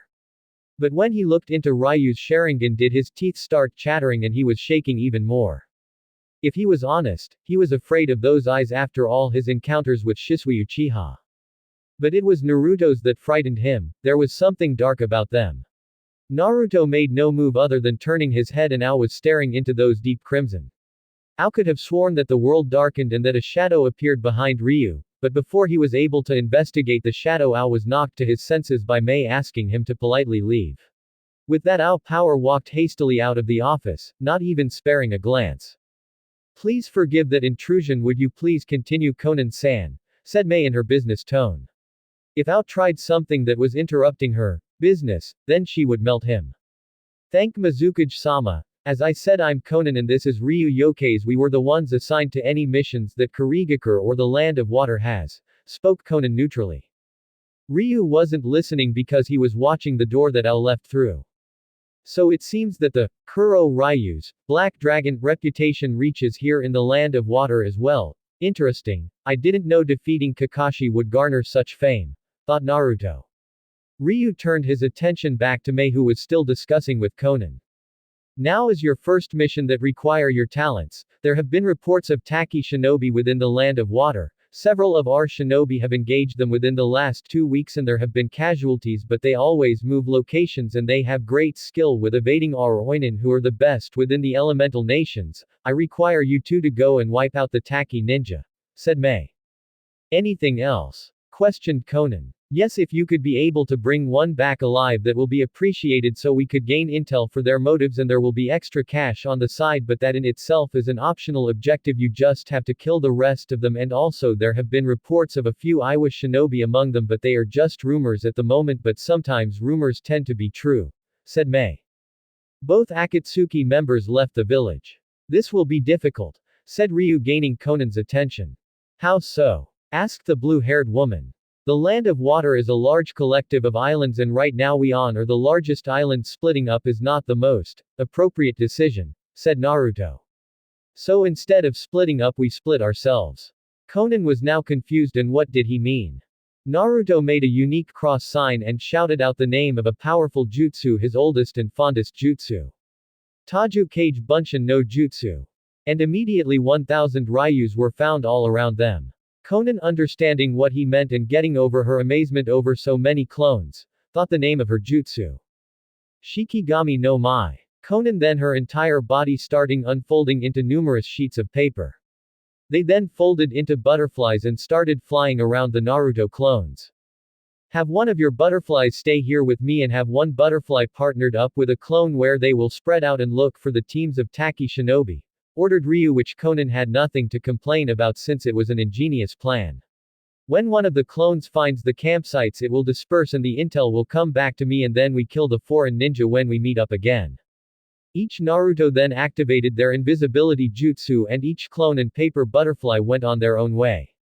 An hour later, Naruto was meditating in the exact same spot where he created his own army, waiting for one of his clones to disperse. Each of Konan's paper butterflies was sitting on each clone's shoulders, also waiting patiently. Not long passed and Naruto felt the memories of 3 of his copies dispersing. Found the campsites, they on the southwest island from the center one. There are 3 camps, one to the southwest, one to the southeast and one to the north in an evenly spaced triangle. I will take the southwest camp and you take the southeast. We will meet up at the northern camp when we have dealt with both, said Naruto. Ryu activated his invisibility jutsu and Konan's paper butterflies flew to the southeast. It took a few hours of traveling on Naruto's part. He would have gotten there faster if he had learned the Hiraishin, but it was one difficult jutsu. The mechanics behind it were hard even for a seal master such as Naruto. But what he had studied from the jutsu scrolls is that the Hiraishin was a space-time ninjutsu and fuinjutsu mixed in one. Naruto had yet finished understanding the basics of the jutsu, sharing with us all that the teleportation jutsu was a masterpiece of the shinobi arts. By now Naruto was nearing his assigned campsite. Since the blood transfusion Madara gave him, Naruto was now a censor, but he rarely used his abilities and instead sealed it off like the seal the Hyuga clan use on their branch members. Naruto released the seal, keeping his censor abilities at bay. The seal was located at the nape of his neck. He could now detect 23 chakra signatures in the camp. Some were small while others were fairly large, at least low Jonin level. Deciding to take action, Naruto unsheathed his katana on his back and got ready to kill all the shinobi. He jumped into the middle of the camp and deactivated his invisibility. All the Taki ninjas who were milling about jumped at the sight of the stranger in the black cloak with red clouds. Deciding to make the first move, Naruto threw a kunai that penetrated a Taki nin's head. Instantly all the other shinobi were on guard. They charged all at once on Ryu. But 3 were instantly cut down by Naruto's sword. Seeing their dead comrades on the ground, some took a step back out of fear. At the corner of his eye, Naruto saw a shinobi tying what looked like a flare tag to a kunai. Choosing to let the shinobi fire off the flare, Naruto stood there waiting. He didn't care if more came, he needed to wipe out all these shinobi anyway. So a warm-up would be good before the rest arrived. The flare exploded in the sky, alerting any patrols that there was trouble at the camp. Ryu sealed his katana into his right hand and went through some hand seals. The other nin in the camp were waiting for what was to happen next. Futon. Uzumaku Repuakama, wind release. Billowing gale scythes. Shouted Naruto as two scythes made of wind appeared in his outstretched hands. He threw them at the shinobi and the scythes launched away from his hands, traveling and whirling around in a sphere, killing and maiming the shinobi that were unable to duck or get out of the way. The scythes dissipated and now only 7 shinobi were left. Rage fueling them at the sight of their compatriots lying in fleshy chunks on the ground, the ninja charged at the blonde, forgetting all their caution, now replaced by anger. Naruto unsealed his katana on his right hand and blocked a punch with the flat of the blade, and he then took surprise of his opponent when he flipped the flat side and replaced it with the blade. He completely tore through his attacker's arm and then decapitated him with a swift flick of his wrist. He sidestepped a kunai slash and performed an uppercut with his katana on the shinobi. His neck had a large slash and it continued onto the base of his skull, where it sliced his head like a butcher shanking a piece of meat. He grabbed the body in front of him and used it as a shield which blocked incoming kunai as they lodged themselves into the body. He tackled the ninja that threw the kunai with the body he was holding and shoved his katana through the body's chest, and it pierced the ninja's chest, who later died of blood loss. He heard the shout of a jutsu and small fireballs were racing towards him. He channeled chakra into his katana where a wind aura appeared and he cut every fireball aimed at him while briskly walking towards the ninja. But he didn't realize that the fireballs were a distraction, where a ninja was attempting to sneak up behind him and stab him in the back. Sensing the approaching ninja behind him, Ryu, in a marvelous show of agility, jumped into the air and performed a upside-down spin, dodging the fire, and while he was doing that, the fireballs were soaring towards the ninja, who was burned by the flames. The ninja that was creating the fireballs stopped what he was doing. Naruto landed on the ground, swiftly sealed his katana and went through some hand seals. Raiden. Raiko Jabaran, lightning release. Lightning javelin. Shouted Ryu as from his hand a flickering spear of lightning shot towards the ninja where he was stabbed in the right lung. The lightning was numbing his body and he lost control of his right hand. Then Naruto yanked the lightning spear to his right where it created a gruesome wound that appeared as if someone hacked the Taki nin with a chainsaw. Naruto turned around and backhanded another nin who attempted to stab him. Apparently this one didn't learn from his comrade's mistake. The shinobi rolled on the ground before coming to a stop with his face burying the ground, but he wasn't dead. The other ninja went through a multitude of hand seals before finishing his jutsu. Unfortunately for Naruto, the camp was near the ocean where the Taki nin could draw the water from for his next attack. Suiten. Suiryuden no Jutsu, water release. Water dragon bullet. Yelled the nin as a huge water dragon appeared from the nearby ocean. It tore through any tree that were blocking its path from Ryu. Ryu, being smart, went through hand seals for a jutsu he was able to copy with his Sharingan when he was in Konoha. Doten. Doryuheiki, earth release. Earth Citadel wall. Yelled Naruto as a wall of earth rose up in front of him. But he noticed it lacked the bulldog heads and it was less chiseled. The water dragon hit the earth wall dead on. But since water was weak against earth, it did little to budge the wall. Naruto unsealed his katana and channeled lightning chakra into it, increasing its piercing damage and overall sharpness, but it wasn't as great as the wind chakra's penetration. He chucked his sword in the air and kicked it at the base of the hilt where the katana traveled through the earth wall easily and still kept its flight towards the Taki nin, who didn't have enough time to move before his spine was drilled by the lightning sword. The other Taki nin who was trying to get up off the ground tried to run away, but his attempt were futile as he felt himself being hefted into the air was being held by the unknown assailant at his throat. Please, I have a family, a child, choked the man as his throat was being squeezed by the man with the red eyes. Please, begged the man. I don't have what you have, said Ryu darkly. And with enough pressure crushed the nin's throat in a second. Naruto dumped the body on the ground and went to retrieve his katana. He approached the shinobi's body and put his foot on the chest as pressure and hefted his sword out of his chest, cleaned the blade and sheathed it in its holder. Now he was waiting for any patrols that might have been signaled when the kunai flare went off. He heard a voice behind him, and judging from the sound of it, the voice was definitely male. He turned around to face the voice and it was a Iwa nin. The Iwa nin was surveying all the carnage. There were dead bodies everywhere he looked and most of them were cut up into meaty chunks. Others were merely stabbed or slashed, but their blood was staining the ground. And in the center of all the desolation was a man wearing a black cloak with red clouds. But when he looked at the mon's face he froze. This guy looked like an exact replica of the Yondaime Hokage, whispered the man. You're the Yondaime Hokage, said the Iwa nin as he pointed a finger at Naruto. Naruto's eyes changed into his eternal Mangekyo and a look of rage appeared on his face. The Iwa ninja didn't have time to blink when he found a hand in his chest holding his heart. The Iwa nin coughed up blood and his body was in pain and there was a hand holding his heart.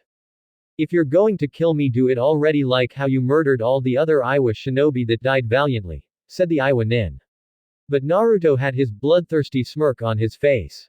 Foolish, you believe that I'm the Yondaime Hokage, said Naruto cockily. I'm someone much worse, but how to kill you? Crushing your heart is too cliché, how about this? Naruto then started channeling wind chakra into the palm of his hand, creating tiny wind blades. The Iwa shinobi started screaming in abject pain. The wind lacerating his heart was the worst feeling imaginable. All the slashes and cuts were too much for the ninja to resist and he then felt his life slipping away. Within a few seconds the shinobi was dead and Naruto unceremoniously dropped him on the ground. When Naruto glanced at his hand it was flooded with blood. He grinned at the red liquid coating his hand. When he glimpsed at his handiwork what he saw was a carved and slashed heart that was bleeding from every opening. Naruto didn't mind killing, he was unaffected by it, he didn't love it nor did he hate it, he was content with it. He sat on the dirty ground and began meditating, waiting for any other Taki or Iwa shinobi. He didn't have to wait long before he heard footsteps encroaching on his position. A large group of Taki nin along with some Iwa nin were now surrounding him. It didn't take a genius to figure out that he was responsible for all the deaths in the camp and his arm was bloodied, showcasing that he killed someone, and painfully. Come on, he's just one man, we can take him, yelled a Taki shinobi. The Yondaime Hokage, yelled a Iwa shinobi. Let's kill him and avenge our families, yelled another Iwa nin. Naruto got off the ground and dusted off his cloak. You will never mention that man in front of me again, threatened Naruto, though none of the ninja took his threat seriously. They didn't know that he was right. And you will never get the chance to. Naruto blazed through some hand seals ending on the dragon seal. Futon. Senha no Kaisei, wind release. Formation of 1000 blades. And instantly a semi-sphere of wind needles surrounded him like a shield. And then the needles launched away from Naruto, impaling every ninja that was near him. Konan had just recently finished off the shinobi in her camp, there was about 20 of them. And halfway during the fight a flare went off in the sky to the west, signaling any others nearby. Realizing that Ryu had something to do with the flare, Konan was relieved that some pressure was taken off her. But now she was standing amidst dead bodies of the Taki ninja. She wondered how Ryu was handling himself against the shinobi. But quickly told herself that there was nothing to worry about. She activated her signature paper jutsu and transformed into butterflies and headed for the northern camp. Ryu was stepping over the corpses that lay on the ground. That last jutsu couldn't be blocked or dodged, even taking cover behind other things was useless because of the sharp wind blades. Penetrating abilities were so powerful that even earth walls were ineffective. The ninja on the ground didn't have time to scream before their lives left them. And their blood soiled the ground that Naruto was currently stepping on. He stepped on something while walking away. He looked down and noticed a picture of an Iwa nin whose body was not far away. It was a picture of the ninja with a woman whose hand was on a bulging belly and they were smiling lovingly. What Naruto noticed is that the smiles were the exact same smiles he and the pink-haired woman had in his dream a few nights ago. He scowled at the image and kept walking to the camp. He had no sympathy for those who were in love.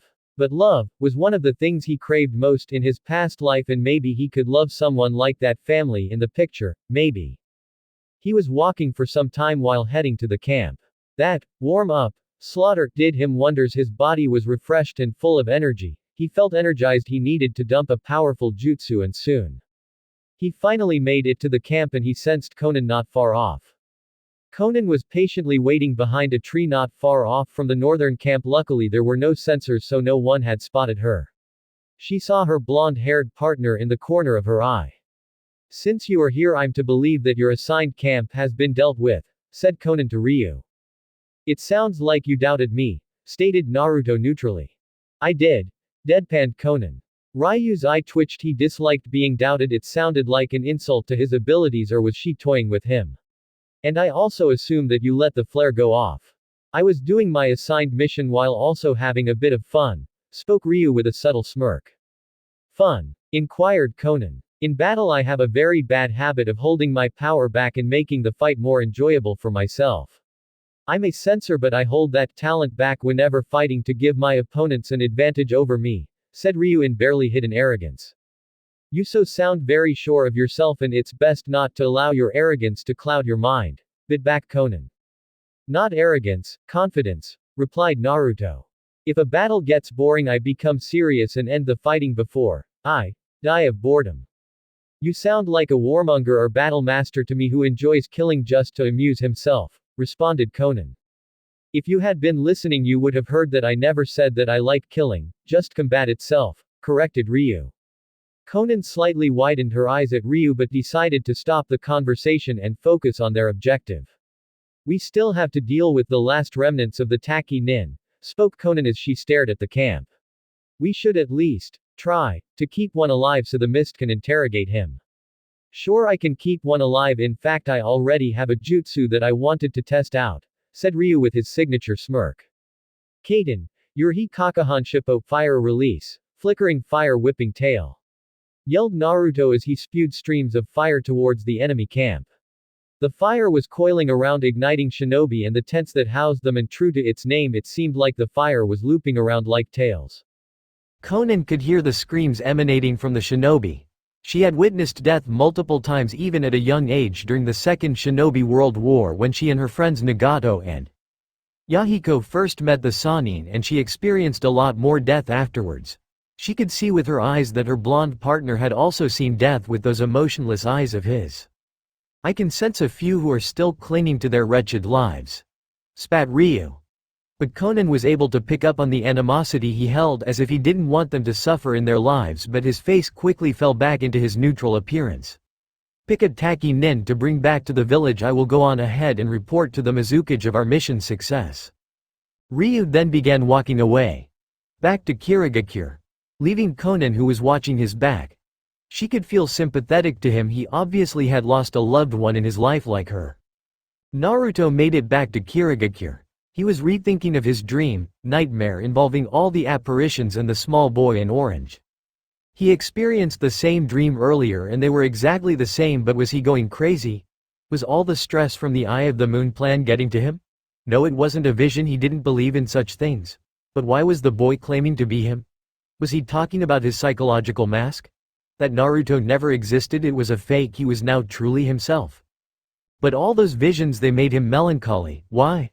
He knew that those visions would never happen. He would always be hated if it was for being the Kyuubi container or for something out of his control. It wouldn't matter if the village knew he was the Yondaime's son. In his past life, he was a sheep in a world of dogs, but no, he's a wolf. Especially the images with the pink-haired woman and the baby. Their love for such a tiny being. The concept of love to him. Love was an illusion. Nothing could justify love. Could you see love? Could it be used as a weapon? He didn't know the feeling of love, or at least he thought he knew. Like the Sandaime and Iruka. No, they loved him out of pity. But even now he hoped one day to love someone as they love him, to just give him a chance. The Sandaime probably thought he was a bane to his existence, and if his tool broke from all the hatred from the villagers, then his village would lose a valuable weapon. Most villages don't care about their Jinchuriki, so why would he? And Iruka, why would he bond with the thing that murdered his parents? He was one of those people who hated him, with those eyes. But the eyes he would give people would be like windows, both seeing through and nothing at the same time, depending on what was on the other side. His body was on autopilot and he was climbing up a staircase, but he didn't notice the pair of soft mounds collide and smother his face.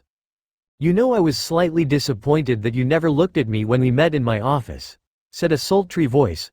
But if I knew I needed my greatest assets, then I would have used them on such a handsome man sooner.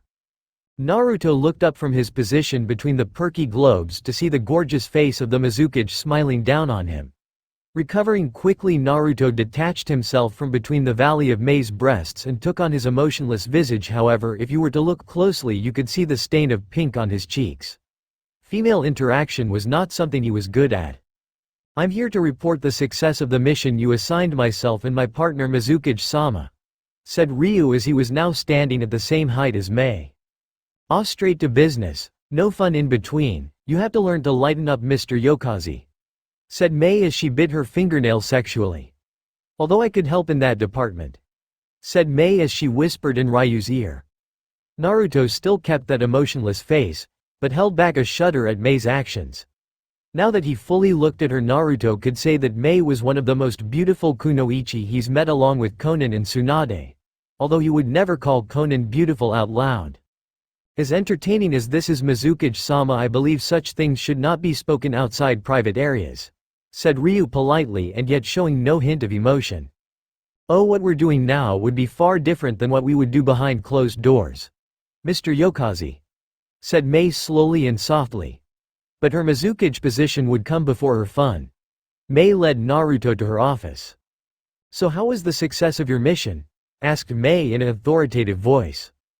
"Konan and I were able to eliminate any Taki nin within the vicinity. There were 3 camps among their ranks. I took one and Konan took another, where we later converged upon the last one, where we also dealt with them, and Konan should be returning with a hostage." "How long will it be until your partner arrives with the hostage?" queried Mei. "Unknown, but I believe it will be at least a day before she arrives," answered Naruto. "Good," stated Mei. "Good?" questioned Naruto. "Now presents us with a perfect opportunity to get to know each other on a much more personal level," spoke Mei in an enticing voice. "How so?" asked Ryu carefully. "After everyone had heard what you did in Konoha, especially to Kakashi Hitaki, I was amazed that someone as young as you could be so strong," said Mei sultrily. "I've wanted to meet you for some time, yet from all the rumors spoken about, they never said you were this handsome. It's pleasing to know that such an exquisite specimen of the female gender thinks of me in such a way," said Naruto neutrally. He didn't know how to react to the situation he was in. Living in a cave for years can do that to some people. Mei blushed at Ryu's words. She always liked it when men complimented her. "Well, Ryu, maybe we should talk about our business with the Akatsuki and their contract over dinner at possibly my home," suggested Mei sweetly and huskily. Naruto raised his eyebrow at the woman. Naruto couldn't remember much of his interactions with women before his life as Madara's student. All he could remember was a fist coming towards his face. "Very well, when would you like to have dinner, Mizukage-sama?" replied Ryu with his face betraying no emotion. "Please, call me Mei, and tomorrow sounds good. I will give you the address later," said the Mizukage as she brushed her hand over Naruto's cheek while walking out of her office. Naruto craned his head to watch the busty cage leave as she added some sway in her hips just for his entertainment. "Interesting, I had heard that the Mizukage was beautiful and that she is a powerful kunoichi who's worthy of being a cage. Also add onto the fact she has 2 Keki Genkei. Quite the opportunity indeed.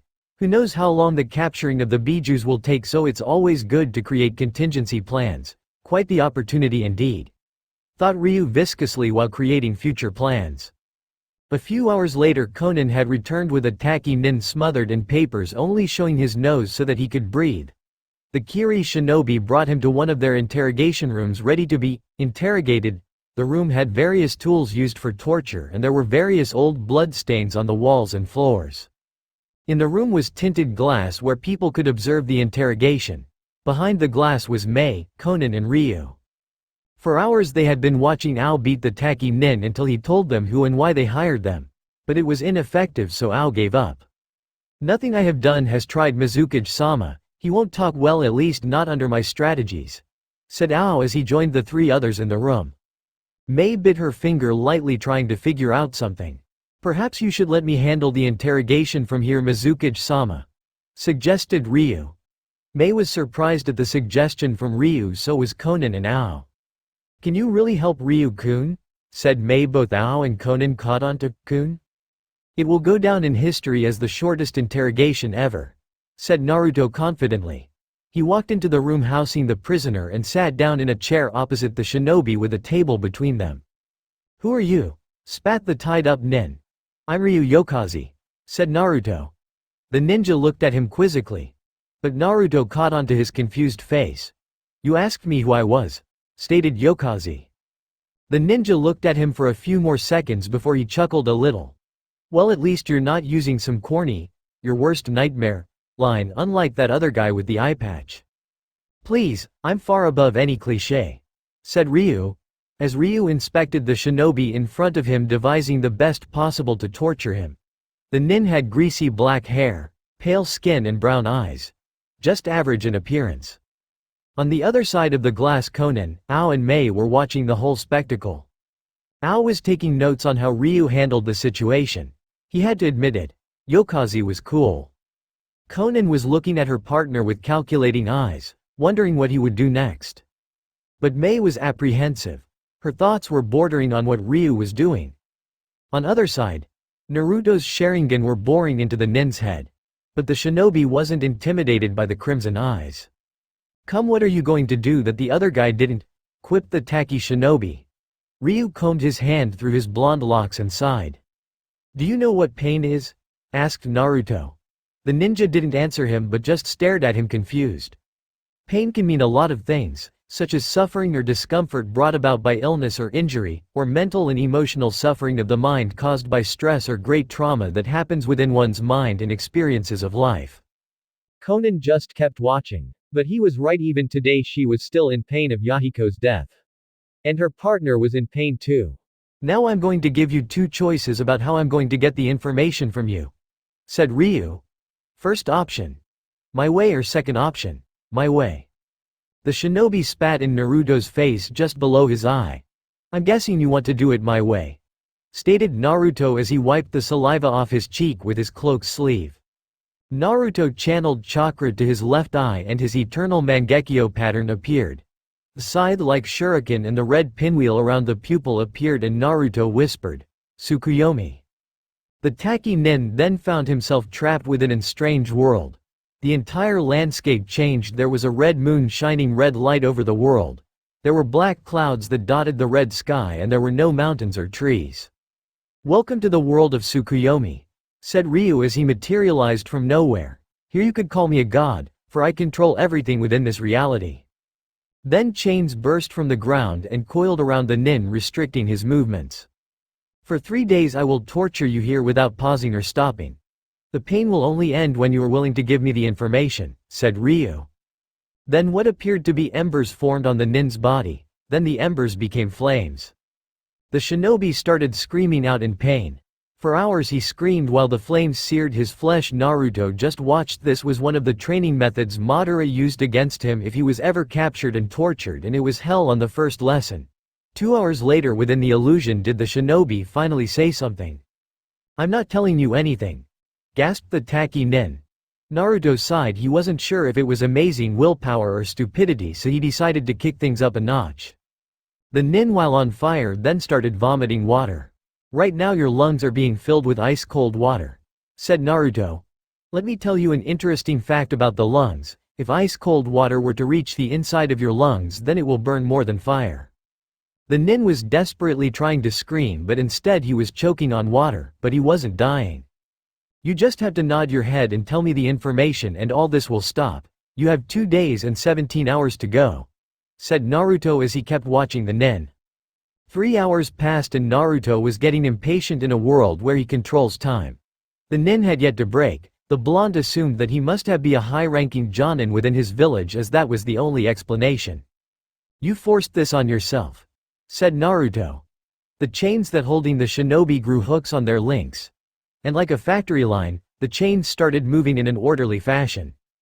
The hooks that were on the links started stripping the skin of the shinobi, exposing his muscle. Where the flames that were burning him caused even more pain. Pain was all the ninja could feel. He couldn't scream at all the pain that he was feeling because of the water he was choking on, and the burning in his lungs was forcing all the oxygen from his body. He couldn't take it anymore. He had to make the pain stop. Through determination, the shinobi nodded his head to Naruto, and he found himself back in the real world. He was sweating. He could feel no more agony. And he screamed while tears flew from his eyes at the feeling of it all. He hadn't felt anything so horrifying before. Eventually he stopped screaming and the tears that fell from his eyes were wetting the table. We, Taki Nin, were hired by the Sandaime Tsuchikage to smuggle weapons and other items into the land of water, and prepared to take some of its land and set up a base. The Sandaime sent Iwa Nin as assurance and we only had a few skirmishes with Kiri Nin, said the shinobi tiredly. Ryu got out of the chair and left the room and the Mizukage left with Ao and Konan. Well, Ao went back into the room and started beating the Nin again. But Mei was impressed. Did the blonde Akatsuki member use genjutsu to make the Nin talk, and if so, it was really effective since only a few seconds had passed and he reduced the Taki shinobi into a weeping mess. Naruto was walking along the roads of Kirigakure, although he had the strange feeling that he was being followed. His suspicions were proven true when two slender arms wrapped around his neck. "Thank you for your help with the interrogation, Ryu-kun," said a sultry voice which was familiar to Naruto. He turned his head and he saw the smiling face of Mei hugging him from behind. A thought quickly came to mind. "Mei-chan, I need access to your files on the Yondaime Mizukage," said Ryu. Mei was taken back by what Naruto said and she released him from her grasp. "Whatever do you need them for?" asked Mei wearily. "I'm hunting the person that was controlling the Yondaime," deadpanned Naruto. "Why?" asked Mei. "Their hunter Nin were not able to capture the man, so how could Ryu?" "He murdered my mother," said Ryu neutrally. Mei gasped at what he said. Naruto didn't mention his father because he had no love for the man. "Very well, the reports are near my office and on the same level. Not many people guard the reports, so you can enter if you want," said Mei sadly. Naruto nodded and made his way back to the Mizukage tower. Mei was staring at his retreating form, his Akatsuki cloak moving with the wind. Naruto made it to the report room and closed the door behind him. There was only one light and it was dimly lit. There was dust everywhere he laid his eyes on. The feeling of emptiness the room gave off was chilling. He would have continued on into the room further if it wasn't for the swirling distortion that appeared behind him. What he saw first was an orange mask with a single eye hole, black spiky hair and a Akatsuki cloak. "Why hello," greeted the stranger. Naruto's eyes didn't betray any emotion, he just simply stared at the newcomer as if he was a nuisance. "Hi," said Ryu. "It's nice to finally meet you, Ryu Yokaze. You made quite the reputation when you butchered all those leaf nins and Kakashi during the infiltration of Konoha. That was quite impressive. Ah, but wait, let me introduce myself. I am Madara Uchiha," said the now identified Madara. Naruto smirked his deathly smirk and his eyes widened in surprise. From just observing the space distortion he was able to deduce that it was an advanced spacetime teleportation ninjutsu. "Madara Uchiha," repeated Naruto with a happy sigh. "I take it you've heard of me," said Madara happily. "Yes, I have heard of you. I also met you just recently," said Ryu with his now annoying smirk. Madara narrowed his lone eye at Naruto. "What do you mean, met me?" questioned Madara. "No, I've never met you. I've met Madara, not you, so you can drop the charade now." "Obito Uchiha," spoke Naruto. The masked man, now known as Obito, scowled. "How do you know that name?" snarled Obito, who had a scowl on his features behind his mask. "Does it matter?" queried Naruto. "I guess not," said Obito as he took off his mask. Naruto now saw the Uchiha survivor's face. It was horrendously scarred on the right side while it was perfectly fine on the left, and he had 2 Sharingan. "I can only assume you got that left Sharingan in your eye after the events of the Uchiha massacre," said Ryu. "You're quite astute," complimented Obito. "Yes, I was involved with the Uchiha massacre. Can you believe that Itachi alone can wipe out the entire Uchiha police force in a single night?" "Then you are the accomplice Itachi was with that night," spoke Ryu. He had some questions regarding Obito that needed answering. "Quite right, Itachi came to me that night asking for my help in wiping out the clan. But enough about the Uchiha, I can only assume you have questions," said Obito as he scrutinized Ryu. "Why, yes, I do have questions, and you being here saves me all the time and trouble of trying to find you," said Naruto. "How did you escape all the rocks that crushed your body during your mission to destroy Kanabi Bridge?" "When I was crushed, I was blind," A boulder obscured my right field of vision and I gave my left eye away to Kakashi, yet I was able to feel the small glimmer of light on my cheek through a crack in the boulders. With a new resolve I attempted to crawl through the dark and step into the light. I was able to move my body well enough in the cramped spaces to reach my kunai holster on my right leg, which was also nearly crushed, and cut off the remaining arm that was pinned to the boulder, and I was able to wrench myself free from the boulder, and I climbed up with the rocks as my platforms and with only one arm and a kunai. Although it took my days to get out and only the few droplets of water that cascaded down the rocks was I able to survive. But how did you get your right arm back? Questioned Naruto with narrowed eyes. When I was free from the boulders I saw a strange pale man with yellow eyes and green hair walking around. I killed him with the kunai in my hand, believing him to be an enemy. However, instead of blood I saw nothing, it wasn't bleeding. So an idea came to my head. I used my basic knowledge of medical ninjutsu, ninja wire and a senbon needle. Did I cut off the mont's arm and sew it onto my own where it later melded with my body. It seems luck favors you, stated Naruto. Indeed. Why did you never return to Konohagakure? Although I assume why, I want to hear it from you. Obito remained silent and he narrowed his eyes a little. Does it involve Rin Nohara? Obito scowled but made no move towards Ryu. Obito didn't know much of his abilities, so it was best to back down for now. I was returning to Konoha after I had gotten used to my new arm. However, I was able to hear yelling, and even though I'm not a sensor I could sense numerous chakra signatures chasing two others. So I followed the chakra and I was able to see through my left eye, which was in Kakashi's eye socket at the time. I saw him stab his signature jutsu, the Chidori, through Rin's chest where her heart was supposed to be. Spat Obito. Naruto looked down at the ground as if contemplating something. The Chidori, huh? Breathed Naruto. The blonde then began to remove his Akatsuki cloak and dropped it to the floor. Obito tensed slightly, expecting an attack. But then Naruto removed his edge-tattered coat, then went his arms, armor, and finally his chest. I know what it feels like. Obito then saw a large scar that looked like a lightning bolt hit Ryu's chest and arced outwards where his heart was supposed to be. To be hit by that jutsu. That scar, said Obito as he inspected it. Did Kakashi try to kill you too? Questioned Obito. No, this was done by another, said Ryu, Sasuke Uchiha. Quickly putting the pieces of the puzzle together, Obito. You're Naruto Uzumaki. I should give you a prize for figuring it out so quickly, said Naruto as he placed his armor back on his body. I thought you died, stated Obito. Well, Uzumaki are like cockroaches, you just can't seem to kill us, replied Naruto. I'll remember that, said Obito. I also know about that Kiri mission involving Rin and the Sanbi, stated Naruto, which made Obito widen his eyes in surprise.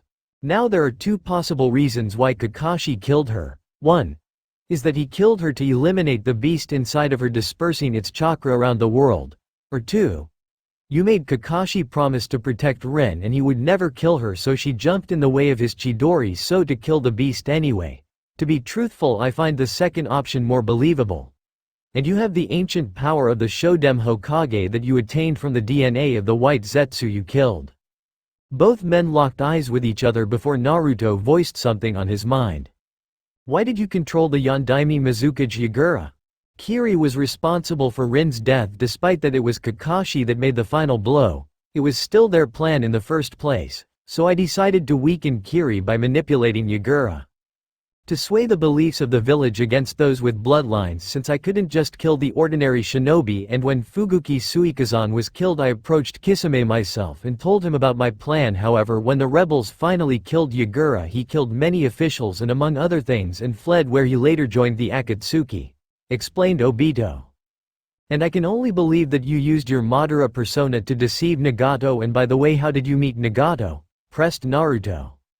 I was traveling within the Land of Rain and I saw Nagato's Rinnegan from a distance. Of course, I had researched dojutsu during my travels as Madara, but when I saw the ripples I used my mask to fool him into believing that I was who I said I was, spoke Obito. But why Madara Uchiha in the first place? As a young boy growing up in the Uchiha clan was difficult. My parents instilled into my mind that only an Uchiha can defeat an Uchiha, and I tried to be greater than I was, but no matter how hard I worked, I was always the loser and Kakashi was the prodigy, and my weakness caused the Uchiha clan to shun me even more.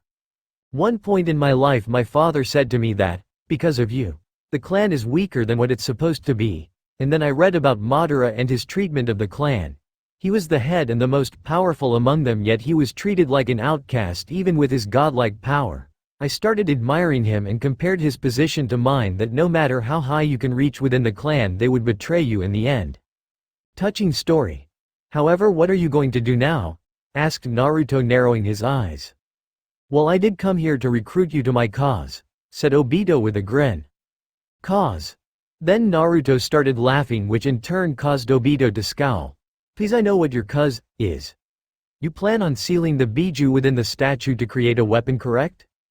Yes, answered Obito, who was still scowling. Naruto didn't say anything, but he stopped laughing, replaced with his annoying smirk. I'm not going to join you, stated Naruto. Instead, I'm going to stop you and replace your plan with mine. Obito was still scowling while Naruto was still smirking. So what do you plan on doing to me? Killing would be your most popular answer, and you can't do it here, it's not the right place, said Obito as he crossed his arms. Naruto's face fell back into its usual neutral expression. Kill you? No. I'm going to make you my personal toy where I will torture again and again. Oh, but not physical torture. No, I'm talking about the torture that you can't heal from, the mental kind, and when I'm done with you, you'll be nothing more than a broken plaything, discarded and forgotten, and then you will be begging me to die, and the world will remember you as nothing more than a puddle of blood on the ground beneath my heel, said Naruto scornfully. 6 months from now, south of the Fire Temple in the Land of Fire, there is a valley large enough to wage a shinobi war. There we will meet again and face each other in battle, for you threaten my plan and I threaten yours. Very well, there only one will reign as the victor. I will create a weapon that will bring hatred to this world, proclaimed Obito. There is no such thing as peace in this world, only pain, war and hatred. I will create a world that there is no hatred and war. Where there is no winners or losers, where there is no darkness, only light, the perfect world, exclaimed Naruto. In 6 months train and become stronger, and when your eyes are ready, come and face me, said Naruto. Obito disappeared via Kamui and Naruto stood there grinning. And know that it was the student that struck down the fake. Hey guys, sorry for the long wait, but here is the new chapter to Madara's student. To be honest, this was quite a difficult chapter to write. Now I addressed some things in regards to Obito and all the plot holes some people were complaining about regarding him. And in 6 months Naruto vs Obito happens, and I'm hoping to make the fight epic. Now Naruto has a date with the Mizukage next chapter, and Konan overheard his conversation with Zetsu and Naruto's first meeting with Tobi. What did you think, bad or good? 1287 Chapter 6. The Disciple's Past, A Father's Love. Madara's Student. Disclaimer. Naruto and its characters are owned by Masashi Kishimoto. The Disciple's Past, A Father's Love. Naruto was standing before a mirror in his hotel room preparing for his date with the Mizukage. He was lying if he said he was nervous. He then scowled. He had faced multiple opponents at once without a shred of fear, and yet when he thought about his evening with the Auburn beauty, this anxious feeling swept over him. What he was feeling at the moment, anxiousness, it was to him nauseating. He had no idea how to act on such evenings. His female interaction was not the greatest in the world. He didn't know the correct etiquette or how to give a woman a good time. And there was no point in asking Zetsu because the plant man was basically an evil clone in a cliché movie. When he tried to remember what his past self was like when it came to women, all he could see was the same result. A fist. Luckily he had the basic sense to dress up in nice clothes. Currently he was wearing a black business jacket with a white collared shirt, black slacks, nice shoes, a yellow tie that matched his hair, and stylish leather gloves. His usually spiky hair was as it is. The strands framed his face and his ponytail fell between his shoulder blades. He went out of his way to buy a bouquet of plum blossoms because he thought it would be nice to buy flowers for a woman since Konan liked flowers. She even had one in her hair, which led Naruto to believe that women liked flowers. The flower lady blushed when she saw his face. He checked himself in the mirror again, making sure nothing was wrong or out of place. He then remembered his conversation with Obito and how in 6 months they would battle it out to the death because Obito threatened his plans, and he also impersonated the real Madara, something which enraged Naruto, and he knew why. Madara himself called Obito a copycat who could never measure up to a name that overweighed his. But Naruto knew better. You didn't claim to be Madara Uchiha without immense power to back it up. Naruto knew that Obito had been emulating Madara even since he saw Rin die, and if so, then Obito is not someone Naruto should take lightly. He needed to train and fast while also develop his jutsu arsenal, and that ability, he had almost mastered it, he just needed more time to develop them more. And a psychological case like Obito's didn't happen to anybody, it only happened to an Uchiha who had lost something they loved and replaced it with hatred. It was the sickness of the Uchiha, also known as the curse of hatred. Naruto also had to find a way to turn Obito's pawns against him, but how was the question? If Naruto had Kotoa Matsukami of Shisui Uchiha's Mangekyo, then coercing them to his side would be easy. He had hoped to get Konan on his side, but other matters were taking his attention away.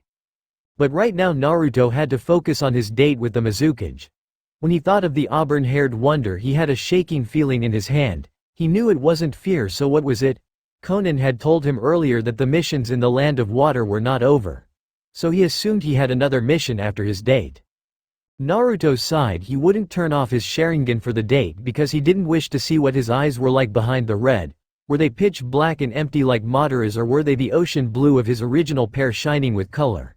He didn't know which one, black or blue, and he didn't want to find out. Flashback: Naruto had just recently acquired the eternal Mangekyo from his teacher Madara. Normally rehabilitation was needed to allow the body to become adjusted to the eyes, but because of Naruto's incredible healing abilities he didn't need to wait that long to use his new eyes. He was now training his wind affinity with 1,000 clones alongside him, trying to cut the leaves between their palms. It was tasking, but Naruto knew that it was all worth it in the end. Each day he would focus on one of his 3 affinities, and today was wind and tomorrow would be lightning followed by fire. Then something struck Naruto that he had thought about recently. The eyes in his sockets, who did they belong to originally? The original stopped what he was doing and walked up to the root-like throne that Madara was sitting on. The ancient Uchiha looked up when he sensed his apprentice standing before Sharingan, eyes peering into his soul. "Do you require something of need, my young student?" wheezed Madara. Madara was really the decrepit old man Naruto thought he would be. "These eyes, who did they belong to?"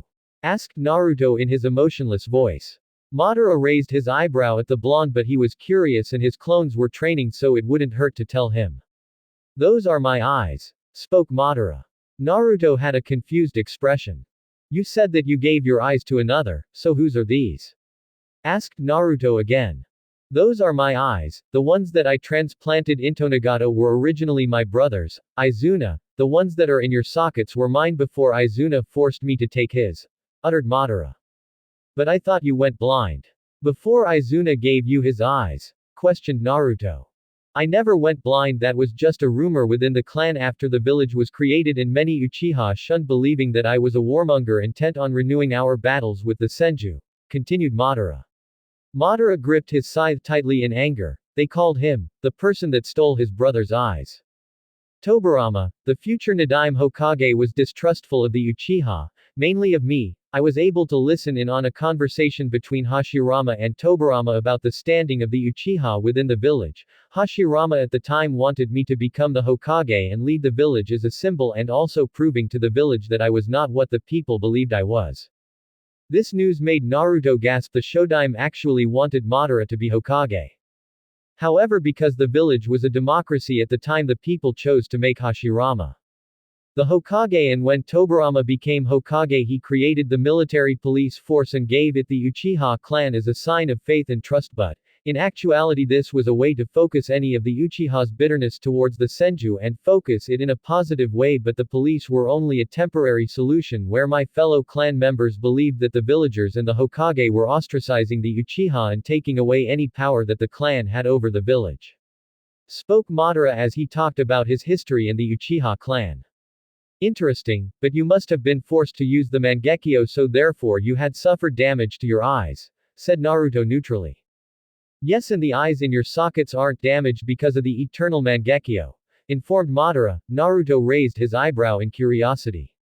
When someone transplants the eyes of someone closely related to a Mangekyo user into another Mangekyo user, you create the eternal and any damage to the eyes is repaired, explained Madara.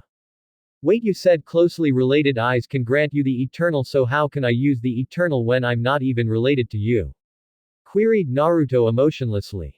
You have the eternal because of the blood transfusion I gave you, and maybe the Kyuubi's healing factor helped a little. You can access the eternal because in a way, you are now related to me thanks to my blood running throughout your body, clarified Madara. Naruto nodded his head in understanding. Madara then started having another coughing fit, which was a common sight for the blonde. Get back to your training, ordered Madara hoarsely. Naruto did as commanded and went back to his clones who were trying to cut the leaves in their palms. Flashback end. Naruto was still thinking over his eyes. His regenerative abilities could have allowed Naruto's natural eye color to return other than having coal black like Madara's. He then decided that it wasn't important, his eyes were powerful and nothing could change that. The blonde was about to leave for his date when Zetsu materialized right before him. Naruto was secretly pleased that Konan was off doing her own thing, so now he could talk to Zetsu in private. What is it, Zetsu? Sighed Naruto. The Sharingan wielder had just noticed that Zetsu was carrying two brown packages wrapped in twine. Naruto subconsciously raised his right eyebrow at the plant man. I have gifts for you, said the white half merrily. The black half groaned at his other's half's behavior. Why did you buy me gifts? Hissed Naruto, getting slightly angry. White Zetsu usually brought him crappy items such as smelly cheese and old socks. The Uzumaki was unsure if Zetsu was being serious or liked joking around with Naruto, which later the blonde would threaten to kill Zetsu if he didn't stop being an idiot and kept on buying him shitty presents. Zetsu handed Naruto the first package and Naruto put down the flowers he was holding and unwrapped the package. Naruto unwrapped the package and was met with a box. Opening the box, Naruto saw and beheld a tanto, perfectly crafted and well-created tanto. Naruto was taken back by the weapon in the box. His version of surprise was merely a raised eyebrow. He took the tanto out of his hand and inspected the sheath that was connected to the blade. The sheath was a royal red in color and had black cherry blossoms that dotted the sheath. Naruto grabbed the hilt of the short blade and noted that it lacked a guard like his katana, and also had a long light blue 11.5-inch rope on the end of the hilt. Naruto unsheathed the blade and held it in his right hand.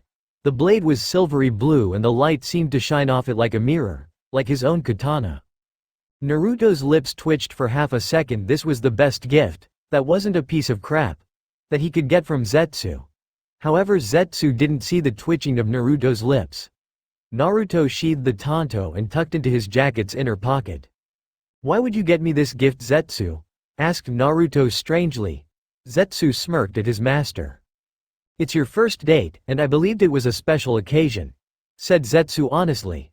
Technically, white Zetsu wanted to give Naruto a signed copy of Icha Paradise, but black Zetsu said it was trash and Naruto would actually, kill him if they were to get it.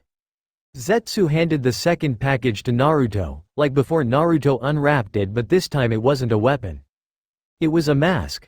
The mask looked like what could be best described as a menacing skull. It was white on the right side of the mask and had 10 red stripes on the left side, almost completely covering the left side of the mask. It also had sharp teeth and a pointed chin with narrow eye holes.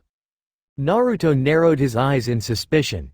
He didn't know how to feel. He had to admit that the mask was elegantly designed, but why a mask in the first place? It felt like he was copying Obito, someone he hoped to kill. Why would you get me this, Zetsu? Questioned Naruto neutrally. The blonde didn't know how to feel. He liked the mask, but the purpose of it was clouded. Black Zetsu decided to answer. After your recent escapades in Konoha, if it wasn't for your hood obscuring your enemies' views of your face, they would have discovered your identity, or they would think you were the resurrected Yondaime. That mask is infused with chakra, so even for someone with the Byakugan, they will be unable to see your face from all the chakra obscuring their vision, explained Zetsu. Naruto was surprised that the mask would perfectly hide his identity. Understand, Zetsu, I will only wear this when around Konoha shinobi or anybody associated with Konoha. Even though they believe Naruto Uzumaki is dead, the fact that they can't learn my plans or who I am until the plan commences and the infinite Tsukuyomi is launched. Zetsu nodded at Naruto's words. Naruto rolled up his jacket's left sleeve, revealing sealing tattoos on his wrists. He sealed the mask into the tattoo and rolled down the sleeve. Naruto picked up his bouquet of plum blossoms and left the hotel room he was staying in ready for his dinner with the Mizukage. In the land of Earth, specifically Iwagakure, Ryotenben no Onoki, Onoki of both scales, the third Tsuchikage, was fuming with rage. His operation to weaken the land of water and Kirigakure had failed. He knew he shouldn't have hired those tacky nins. Trusting a weaker shinobi village was incredibly stupid. No wonder they were weaker than the 5 great nations. The operation had taken months of planning and preparation. He even sent some of his best jonins to make sure nothing jeopardized the plan, but instead, with all of his forces slaughtered and the mission resulted in failure. Now Kiri had all those weapons and supplies along with all the funds they happened to have with them to establish a base camp and hire workers. And something infuriated him further. Kiri returned all of their corpses that were mostly intact, and now his medical officers were going over autopsies of the corpses. He needed to find out who was responsible for all the saddened families in Iwagakure that had lost their loved ones in the land of water. Then one of his assistants walked through the door with news on the bodies. Tsuchikage-sama, we have just recently finished the autopsy on the Iwa shinobis stationed within the land of water. Although what we have found was nothing really urgent, one body has shocked the medical officers and it requires your eyes, said the assistant. Very well, go and tell the medics that I will be arriving at the hospital shortly. Onoki then rubbed his back in annoyance. He really was an old geezer, according to Kuritsuchi. When Onoki made it to the hospital, he was greeted to the sight of his 2 medics standing over the body of one of his most trusted Iwa shinobi. He noticed that his shinobi had a gaping hole in his chest and someone had broken through his ribcage. Thank you for coming, Tsuchikage-sama, said one of the medics, and Onoki nodded at the medic. Cause of death? Asked the old cage. That's the most gruesome thing about this body, sir, said the other medic. Onoki raised his eyebrow and his mouth dropped a bit. Cause of death? Numerous lacerations to the heart which lead to blood loss and later death, informed the medics. Onoki sighed. This really wasn't his kind of day. And yet there's more, Tsuchikage-sama. The medics lit up a light above the body and positioned it over the hole in the shinobi's chest. Onoki used his flying jutsu to get a better look. He noticed that the medics had removed the heart, but there was something else in the chest. In big bold letters, Onoki could make out a few words written on one of the ribs. Onoki's face puffed and went red in anger. He stormed out of the hospital, leaving 2 very startled medics behind. The inscription on the rib was plain as day, as even a child could read it. With regards, from Ryu Yokaze, was all it said. Naruto must have apparently written that with wind chakra when he was crushing the shinobi's heart. That poor shinobi. Naruto was making his way to the Terumi mansion where he would meet the Mizukage for his date. However, the date was not the thing that was preoccupying his mind.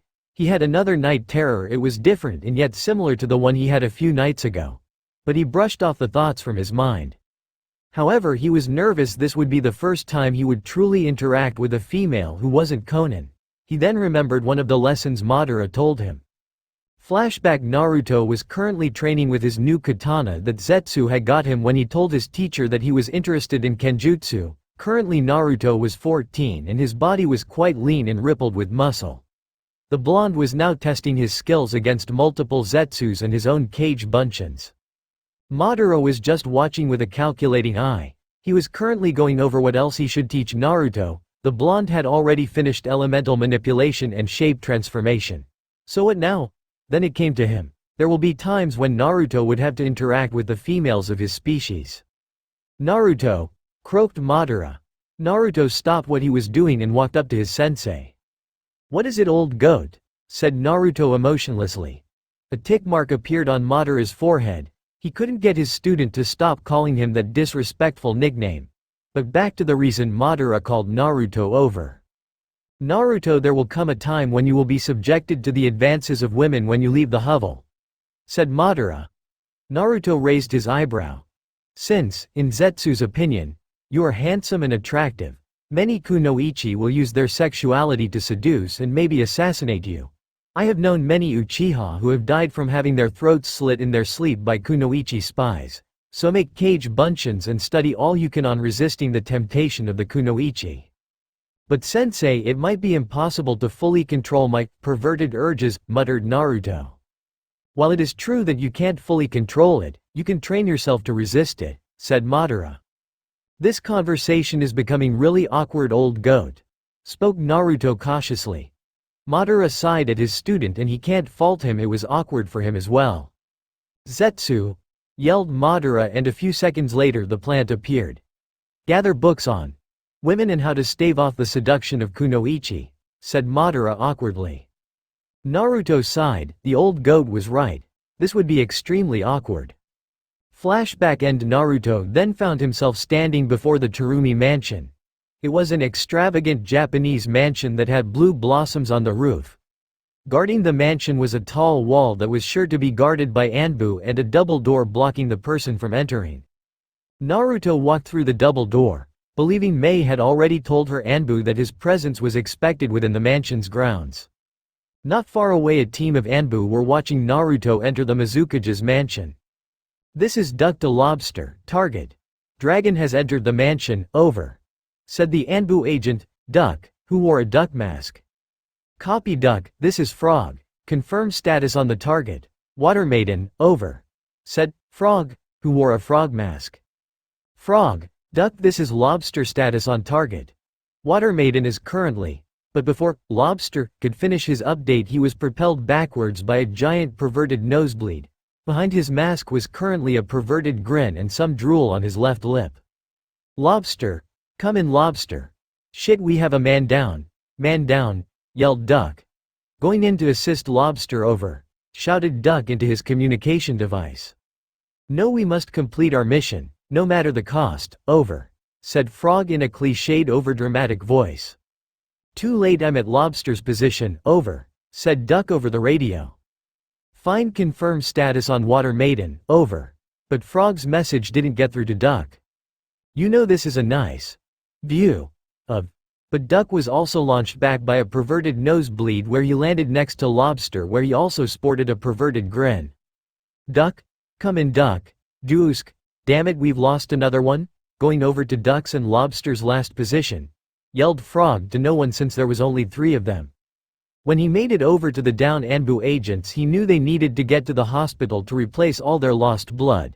But before he did that, he retraced the 2 blood trails left behind by the Anbu agents. But what he saw when he made it to the beginning of the trail also gave him a nosebleed, where he flew even farther than his 2 fellow operatives. The cause of their nosebleeds. Mei Terumi was currently standing before a mirror. Naked, trying to decide on which dress she would wear for her date with Ryu. She was nervous and anxious. She had never been on a romantic date in a long time, and usually they were a disaster, because either the man she was with would get a perverted nosebleed and be taken to the hospital, or she would make an idiot of herself by somehow blowing up their food or any other thing that was around her at the time. She decided to take Ryu out for dinner, because she can't cook. Whenever she tried, she would somehow burn the water, her oven would combust, her food that was in the refrigerator would freeze solid and would be inedible, and any food she was able to successfully create turned out to be inedible and gave whoever ate the food poisoning. She couldn't decide on a certain dress. There was an sapphire blue dress, her favorite color, with one strap with a flower on the strap and a cut down the right side showing off some leg which were smooth and firm. An emerald green dress that matched her eyes, which was strapless and flowing but lacked the cut down the leg. Ultimately deciding on the blue dress, she had just noticed that she lacked any decency so quickly. Doing that, she put on a pair of black laced panties, and then she put on her dress that hugged her figure nicely and pushed her breasts together, making them even more perky. She heard a knock at her door, which her heart jumped in her chest at the surprise sound. She smoothed out her dress ready to meet Ryu. She opened her door and blushed at what she saw. Ryu was standing there in an extremely nice suit with a yellow tie and black gloves. He was holding a bouquet of plum blossoms and he still had his Sharingan active. Breaking herself from her stupor, Mei started a conversation. "You clean up nicely, Ryu-kun, quite handsome," complimented Mei. Naruto turned his crimson eyes upon her and he tried his hardest to ward off the desire coursing through him, and he remembered Madara's lessons well. But this woman was making him disregard all those lessons and was slowly breaking his will with the sexy dress she had. And he could smell her perfume, she smelled like the ocean. Catching up with reality, Ryu handed the flowers to Mei and both went on their way to the restaurant Mei had made reservations with. Onoki had a headache. Why? Because most of his top jonin were killed by the Kuro Ryu, Black Dragon, the man that had made a mockery of the Leaf Village. If it wasn't for the circumstances right now, he would love nothing more than to laugh at Konoha. Onoki believed that Yokazi was nothing more than a brat who gets involved with business not his own, and his rising fame and his exploits were already traveling to the rest of the nations. When Kumo hears of Iwa's failure, it will be a blow to their pride and power. His assistant walked in carrying a stack of paperwork. "Yuzu," said Onoki to his assistant. "Yes, Tsuchikage-sama," said Yuzu.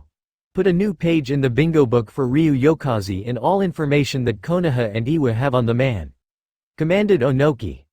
The Tsuchikage's assistant nodded and left to fill in a new page in the bingo book. Onoki sighed. He would now have to tell the victims' families about their deaths at the hand of the Yokazi no Ryu, Dragon of the Night Wind. At Myobokuzen, the elder Toad Sage was in deep thought. He wanted to tell Jiraiya that Naruto was alive and traveling the world. But he also didn't want to tell Jiraiya that Naruto was the one with eyes like the abyss. For it may change the prophecy he saw in his vision 2 years ago. "Lord Elder," said a voice. The old toad opened his eyes and saw Fukasaku hopping up to him. "Lord Elder, should we tell Jiraiya-chan that Naruto is alive and that he is connected to the prophecy you saw 2 years ago?" said Fukasaku. The elder sighed. For 2 years he had kept Naruto's current status only among the other 2 Myobokuzen sages. "That's the problem, Fukasaku. I cannot decide whether to tell Jiraiya about Naruto. I have already lied to him once when I said that I didn't know who the person that would control the great beast was. I don't wish to lie to him again, and news like this would most likely cause him great rage or sorrow. Rage because we withheld the information of his godson being alive, or sorrow knowing that Naruto has not returned to his home and refuses to return," said the toad tiredly. "But something is happening to Naruto. I saw it, in another vision of mine. He is haunted by dreams and nightmares of his past and future self," said the elder toad sage. "What are you talking about, honorable elder?" asked Fukasaku. "There are 2 paths that are available to the Maelstrom. One path is where he returns to Konoha and lives out his life in happiness. The other path is much different, where he will continue walking the path but never truly stopping, not until he completes what he originally set out to do. However, right now he is trying to discover who he is. Although which path he takes is unknown at this time," said the sage. "We will not tell Jiraiya. Naruto's status and goal is something he must discover on his own," said the sage, and Fukasaku bowed his head in uneasy agreement. Speaking of Jiraiya, he was currently walking on a road within the Land of Fire. Along with him was Konohamaru Sarutobi, the late Sandaime Hokage's grandson. Konohamaru was like a clone of Naruto, personality-wise. He was loud and boisterous and was quite hyper. And he called Jiraiya Ero-sensei instead of Ero-senin that Naruto used to call him. The Toad Sage was still grieving over the loss of his godson, the only family he had left, and he had failed also. He was never there for Naruto when he was growing up. Not until he became a genin did he meet him for the first time. But he had also failed Minato and Kushina. The least he could have done is visit the blonde from time to time. But he didn't. He was too busy peeking on women and writing his perverted books. Konohamaru was walking alongside his new sensei, and the Toad Sennin was surprisingly a better teacher than Ebisu. The young Sarutobi was now 11, and according to Jiraiya his power was comparable to that of a mid to high level genin. The young boy was now currently engrossed in reading Konoha's latest bingo book, but there was one entry that seemed to catch his eye. "Ryu Yokazi," whispered Konohamaru. "History-wise there wasn't much on the guy. It's as if he fell out of the sky, like a stranger in a strange land." He then scrutinized the Mont's picture. You couldn't see his face much because it was covered by a hood, but you were able to make out a lower jaw and some hair.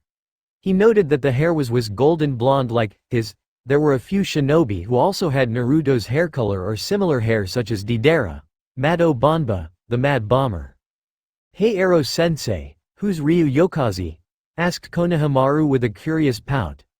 Jiraiya looked to his side to see Konohamaru reading a bingo book and he was looking at the page of the Kuro Ryu. I don't know kid, everything about the Yokaze no Ryu, Dragon of the Night Wind, is a mystery. I have heard rumors among my contacts saying that Yokaze has joined the Akatsuki, spoke Jiraiya. Really? Asked an amazed Konohamaru. It's just a rumor at the moment but still, should you ever cross paths with Yokaze without me, run, said Jiraiya cautiously. Come on we can take him, Naruto, Ni-san would never run from a fight. When the Sarutobi spoke, that name a flash of guilt appeared on Jiraiya's face. Kid, this guy was able to infiltrate one of the most well-guarded villages in the shinobi world and he was able to kill at least a dozen Anbu and critically injure Kakashi at the same time and he disappeared as if he never existed, so tell me when someone like you, who isn't even a genin let alone not even a jonin in power could take on an S-ranked criminal such as Ryu Yokaze. Berated Jiraiya. Konohamaru pouted in annoyance because what his sensei was saying happened to be true. For half an hour both Jiraiya and Konohamaru continued to walk on the road, but Konohamaru decided to voice something that had been bothering him for years. Why was Naruto Ni-san hated? Everywhere we walked, there were people who would openly glare at him and say terrible things as well. Asked Konohamaru out of the blue. Jiraiya sighed, there was no point in keeping Naruto's Jinchuriki status a secret. Tsunade was planning on telling the village soon, mainly the younger generation and about time too. As you know Konohamaru, the most powerful of the Biju, the Kyuubi no Yoko, attacked the village 15 years ago. They say in the academy that the Yondaime killed it, but that's not true. To kill a Biju is impossible. They are built up masses of chakra and if you did kill one, their chakra would just disperse and reform later. Since the Yondaime couldn't kill the Kyuubi he instead did the next best thing. Seal it into a person, preferable a newborn baby. Explained Jiraiya looking down on the ground. Konohamaru widened his eyes in surprise. Quickly figuring out that Naruto was the baby that the Yondaime sealed the Kyuubi into as a vessel. But why would the Yondaime seal the Kyuubi into Naruto? Was it because he was an orphan? Questioned Konohamaru. Jiraiya frowned at the question. After the people in the village had calmed down about Naruto's death Tsunade would reveal his full heritage to everyone. The Yondaime was far too noble a person to ask someone to give up their child so instead he sealed the fox into his own son. Konohamaru stopped his trek and stared at Jiraiya, who had also stopped walking, with a gaping jaw, which had hit the floor. Quickly getting over his stupor Konohamaru asked. What? But Ero-sensei if Naruto was the son of the Yondaime why did everyone in the village treat him like crap when his father was a hero? Yelled Konohamaru. Jiraiya frowned even more when he heard the Sarutobi's comment.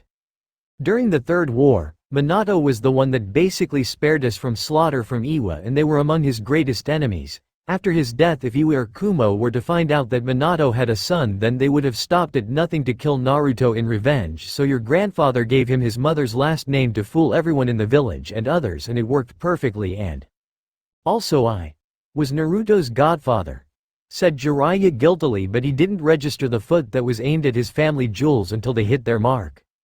Jiraiya was on the ground clutching his balls, that kick was harder than he thought. Why were you never there for him? Screamed Konohamaru. Jiraiya picked himself off the ground and looked Konohamaru straight in the eye. After the Kyuubi attacked I had to reconnect with my spy network. I had to know if the other nations would attack the village. Thankfully they still believed that Konoha was strong and with our alliance with Suna it made them hesitant to attack. Because of my work I was unable to meet Naruto or even see him. And I know that's another failure I can add onto the list, said Jiraiya sadly. Does he have any other family? Asked Konohamaru. Jiraiya thought about the question and the answer came to him. Only one, spoke Jiraiya. And with that said both teacher and student kept walking onwards. Naruto was walking through Kiri with Mei latched to his left arm with her right and holding the bouquet in her left. This was a new experience for him for he had never been on a date before. Currently he was chanting, "stupid," within his mind. He knew this was a bad idea but how could he reject the Mizukage? Within a few minutes the duo found themselves at their reserved restaurant. The stars in the mist, the best Kiri had to offer in fine dining and comfortability. A waiter working at the restaurant guided them to their tables. They ordered wine and their food. Naruto ordered a bowl of miso ramen with a side of red bean soup, while Mei was having a bowl of donburi. So Ryu-kun, I have been meaning to ask, who was it that trained you in shinobi arts? Because I'm doubtful that you would have become a S-ranked shinobi without some help," said Mei with a smile. Ryu stared at her with his emotionless gaze, deciding that refusing would be rude and she would only pester him more for the information if he did. "I was trained for 2 years of my life by someone important to me. He taught me everything I knew about being a shinobi and he was the only person that ever really acknowledged me," said Naruto blankly. Mei's smile dropped a bit, but it was still there. "The number of people who actually smiled at me for who I was can be counted on my hand, and he was among the few." "You still didn't answer me question," said Mei as she bit her fingernail. "Who trained you to be a shinobi?" Mei asked again. Naruto looked down into his ramen bowl and found his answer. "My father." Flashback: Naruto was currently training in taijutsu, trying to perfect the style that Madara had taught him. The blonde Uzumaki was using wooden training dummies that would move around at irregular intervals like a factory line. The dummies were made by the white Zetsu's clones with their wood release. Also add on to the fact that the wood had revolving arm and leg extensions, forcing Naruto to block some of the blows whenever he would hit one. The purpose of this training? To break the logs with his bare fists and to adapt to situations where he would face more than one opponent. He hit a wooden target with the back end of his fist, utterly shattering the wood. He jabbed another, ending in the same result. However, among the targets were white Zetsu who were holding kunais. The clones were trying to remain hidden so to catch the blonde off guard while he was dealing with the moving wooden targets. Madara knew that target dummies could only do so much. They could hit you, but could they hit you back? Naruto did a roundhouse kick that shattered yet another log. One of the Zetsu lunged at him with a kunai, but Naruto did a spinning tornado that impacted against the clone's jaw, effectively breaking its jaw and broke its neck at the same time from the force of the impact. Before the Zetsu could hit the ground, Naruto took its kunai and stabbed another in the mouth on the blonde's side, killing it instantly. He took out the kunai and threw it at another Zetsu, where the knife flew past the wooden dummies with accurate precision and drived into the eye of the Zetsu, also killing it. Naruto went back to shattering the dummies with his fists and feet. As he was destroying his targets, he took note of the number of Zetsu hiding within the moving targets. His Sharingan could count at least 27.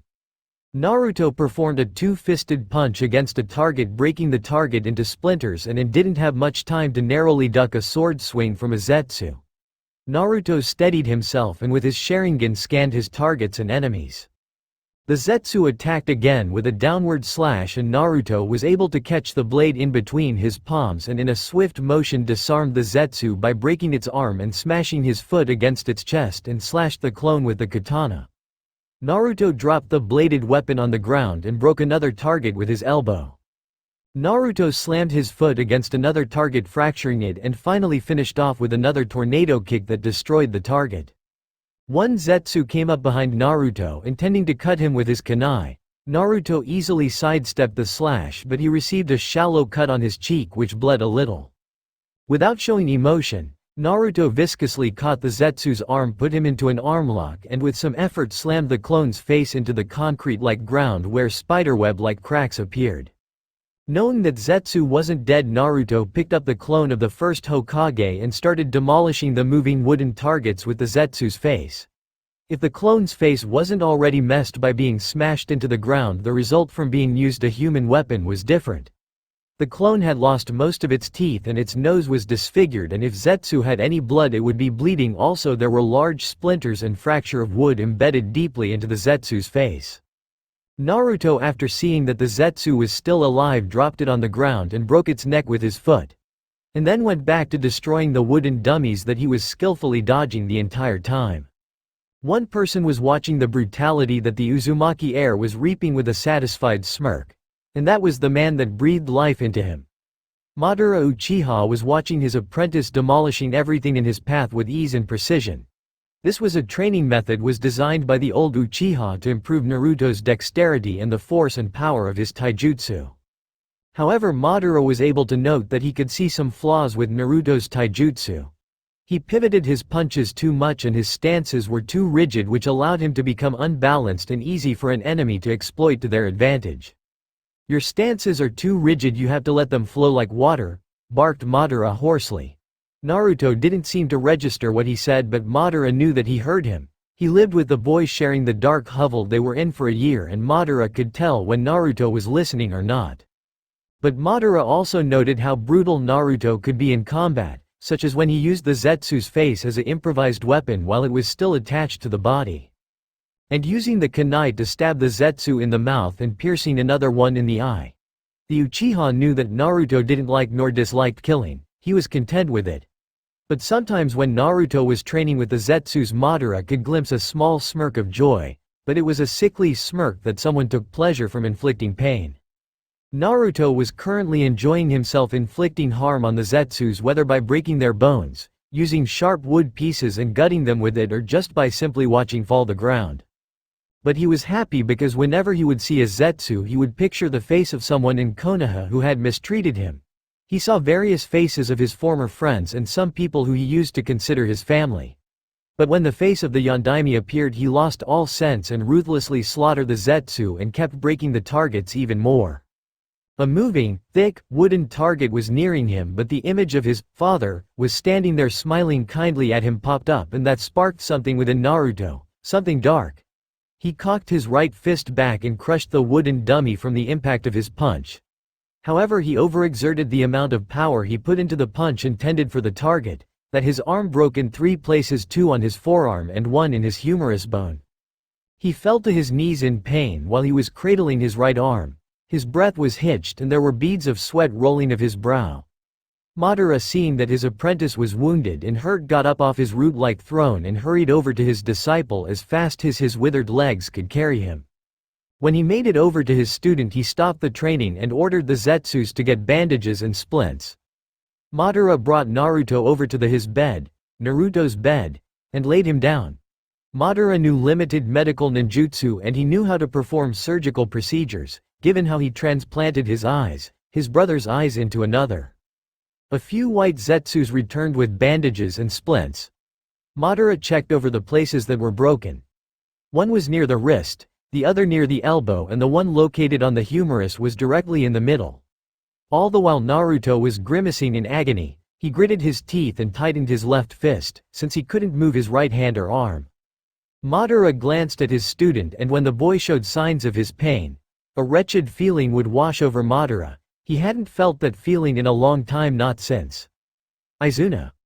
Madara knew that Naruto's healing factor would greatly reduce the amount of time the recuperation would require, but given the extent of the injuries it would take some time to heal.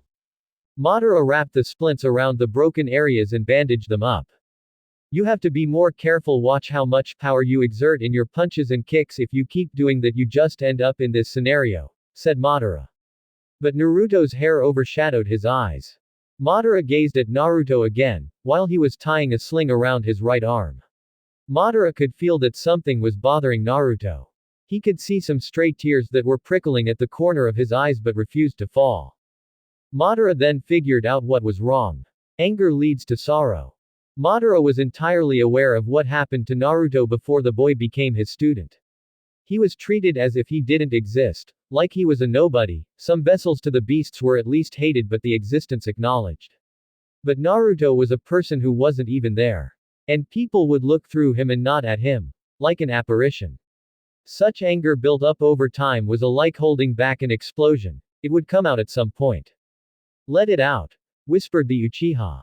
Naruto looked up at his sensei, and ever since knowing the old goat, Naruto knew that he would never say such a thing or act so. Old man understood him perfectly, and he understood what he was feeling right now.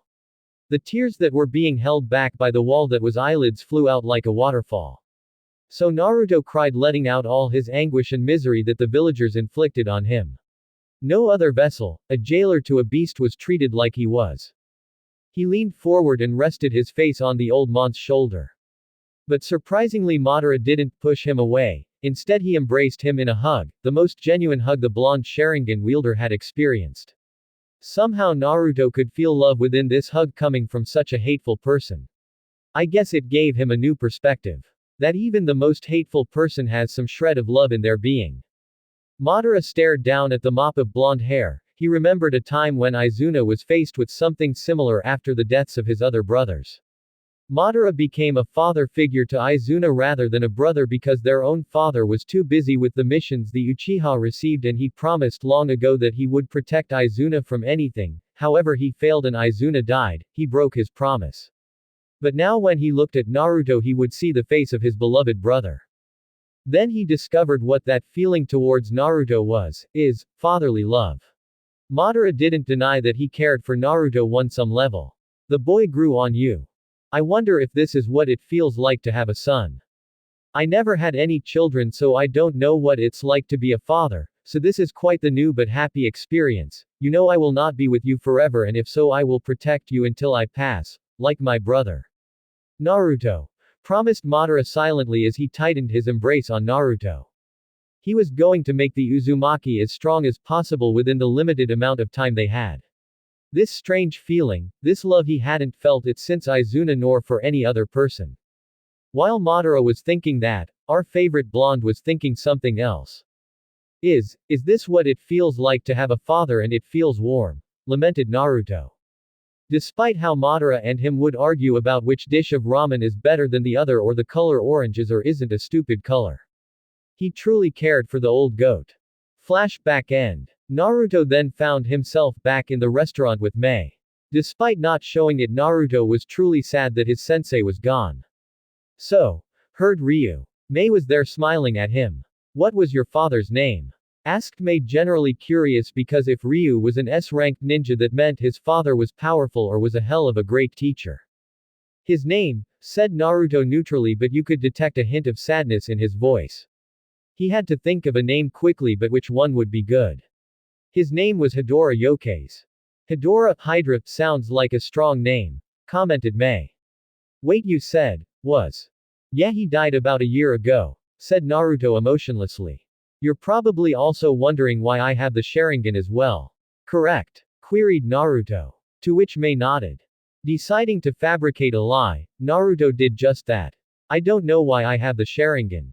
I questioned my father about it, but he didn't tell me anything. But can we please stop talking about my past? It's quite uncomfortable and it brings back bad memories, commented Ryu.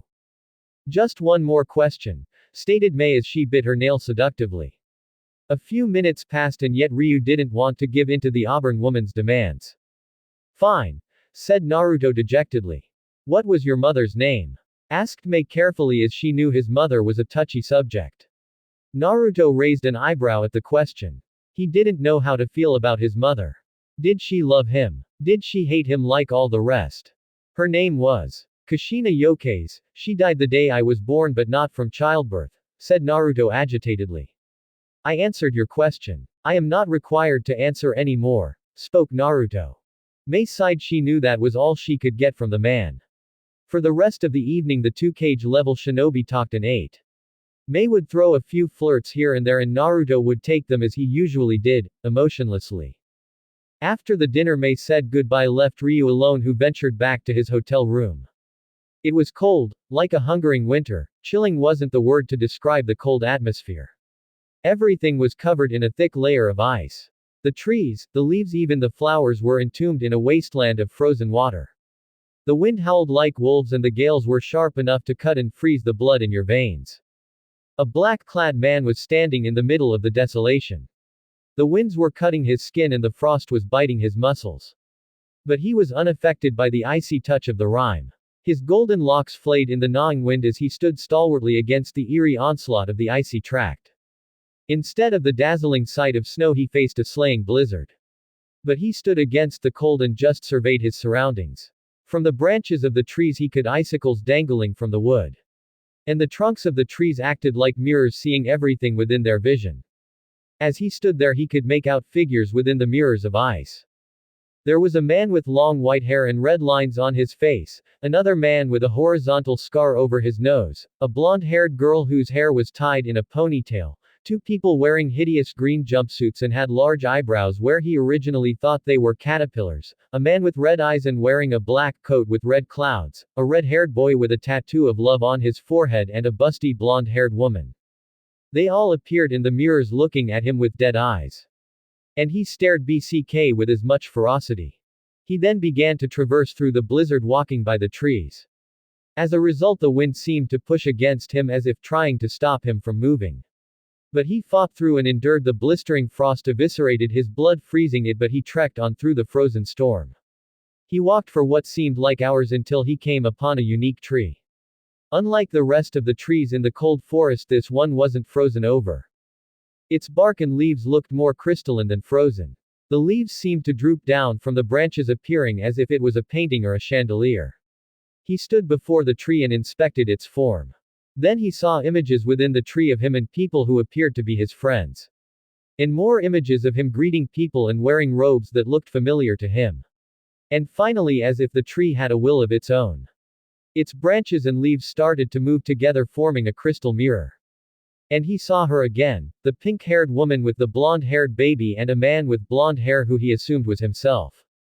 And yet this feeling of melancholy washed over him. He kept staring at the mirror for a minute or two before it shattered into pieces, surprising him. When he turned his back towards the tree, he noticed that all the other trees were fracturing as well, before like the crystal shattered. And then a mighty gust of wind that forced him to shield his eyes approached. It blew away any remnants of the blizzard and the snow, leaving him standing on a field of ice as if he was standing on a rimmed ocean. When he looked down into the ice, he saw something that made his breath hitch. It was a blonde-haired man, wearing the same clothing. However, there was something different about him. He looked older than the other blonde, his eyes were more narrow and he had a noticeable jawline along with a more narrow face. It felt like the original blonde was looking at an older version of himself. But there was one big difference between the two. This man's eyes were dull and lifeless even behind the valiant red. It's as if he was looking into the eyes of a dead man. Someone who died but still lived. Just accept me, spoke the older blonde, however his voice was dark and deep, it sounded like the Kyuubi's. I will erase everything that causes you pain. I will destroy everything that you hate in this world, entrust your heart to me. The ice, the original blonde's feet began to crack and splinter. The ice couldn't handle the weight of the younger blonde and it collapsed upon itself. The younger found himself drifting within an ocean. Everywhere he looked he saw darkness but no light, not a spark. He found the older man hovering above him. The younger blonde's back collided with the seabed and the older held the younger by the throat with a vice-like grip and stood over him like a predator who had caught their prey. What's the matter? Why do you hesitate? Asked the older blonde with an evil chuckle, had a dark smirk. The younger found it hard to breathe from all the water entering his lungs and the crushing grip of the older. We need each other, you need my power, without me you can't do anything, nothing at all, now who do you wish to kill? Asked the older with the voice of the Kyuubi and the dark smirk. Will be the ones who wronged you, the ones who always underestimated you, the ones who kept everything from you, the ones you loved, or the ones who denied you everything you deserved? Tempted the older blonde with his dark voice and insidious smirk. The younger found himself drawn to the older as if wanting to accept the power that he offered. Yes, you understand now. With our prodigious vision and a chakra more ominous and sinister than his own, we will shape the world as he has always wanted to, continued the older man. Just give me your heart, whispered the older man. He then placed the palm of his hand against his younger counterpart's forehead. Finally, hissed the older. Naruto woke up within his hotel room. He noted that he was alone and that night AHD fully crept over Kurigakure. He was wearing his black armor except his arm's armor and coat. He never felt safe while sleeping except for in front of Madara.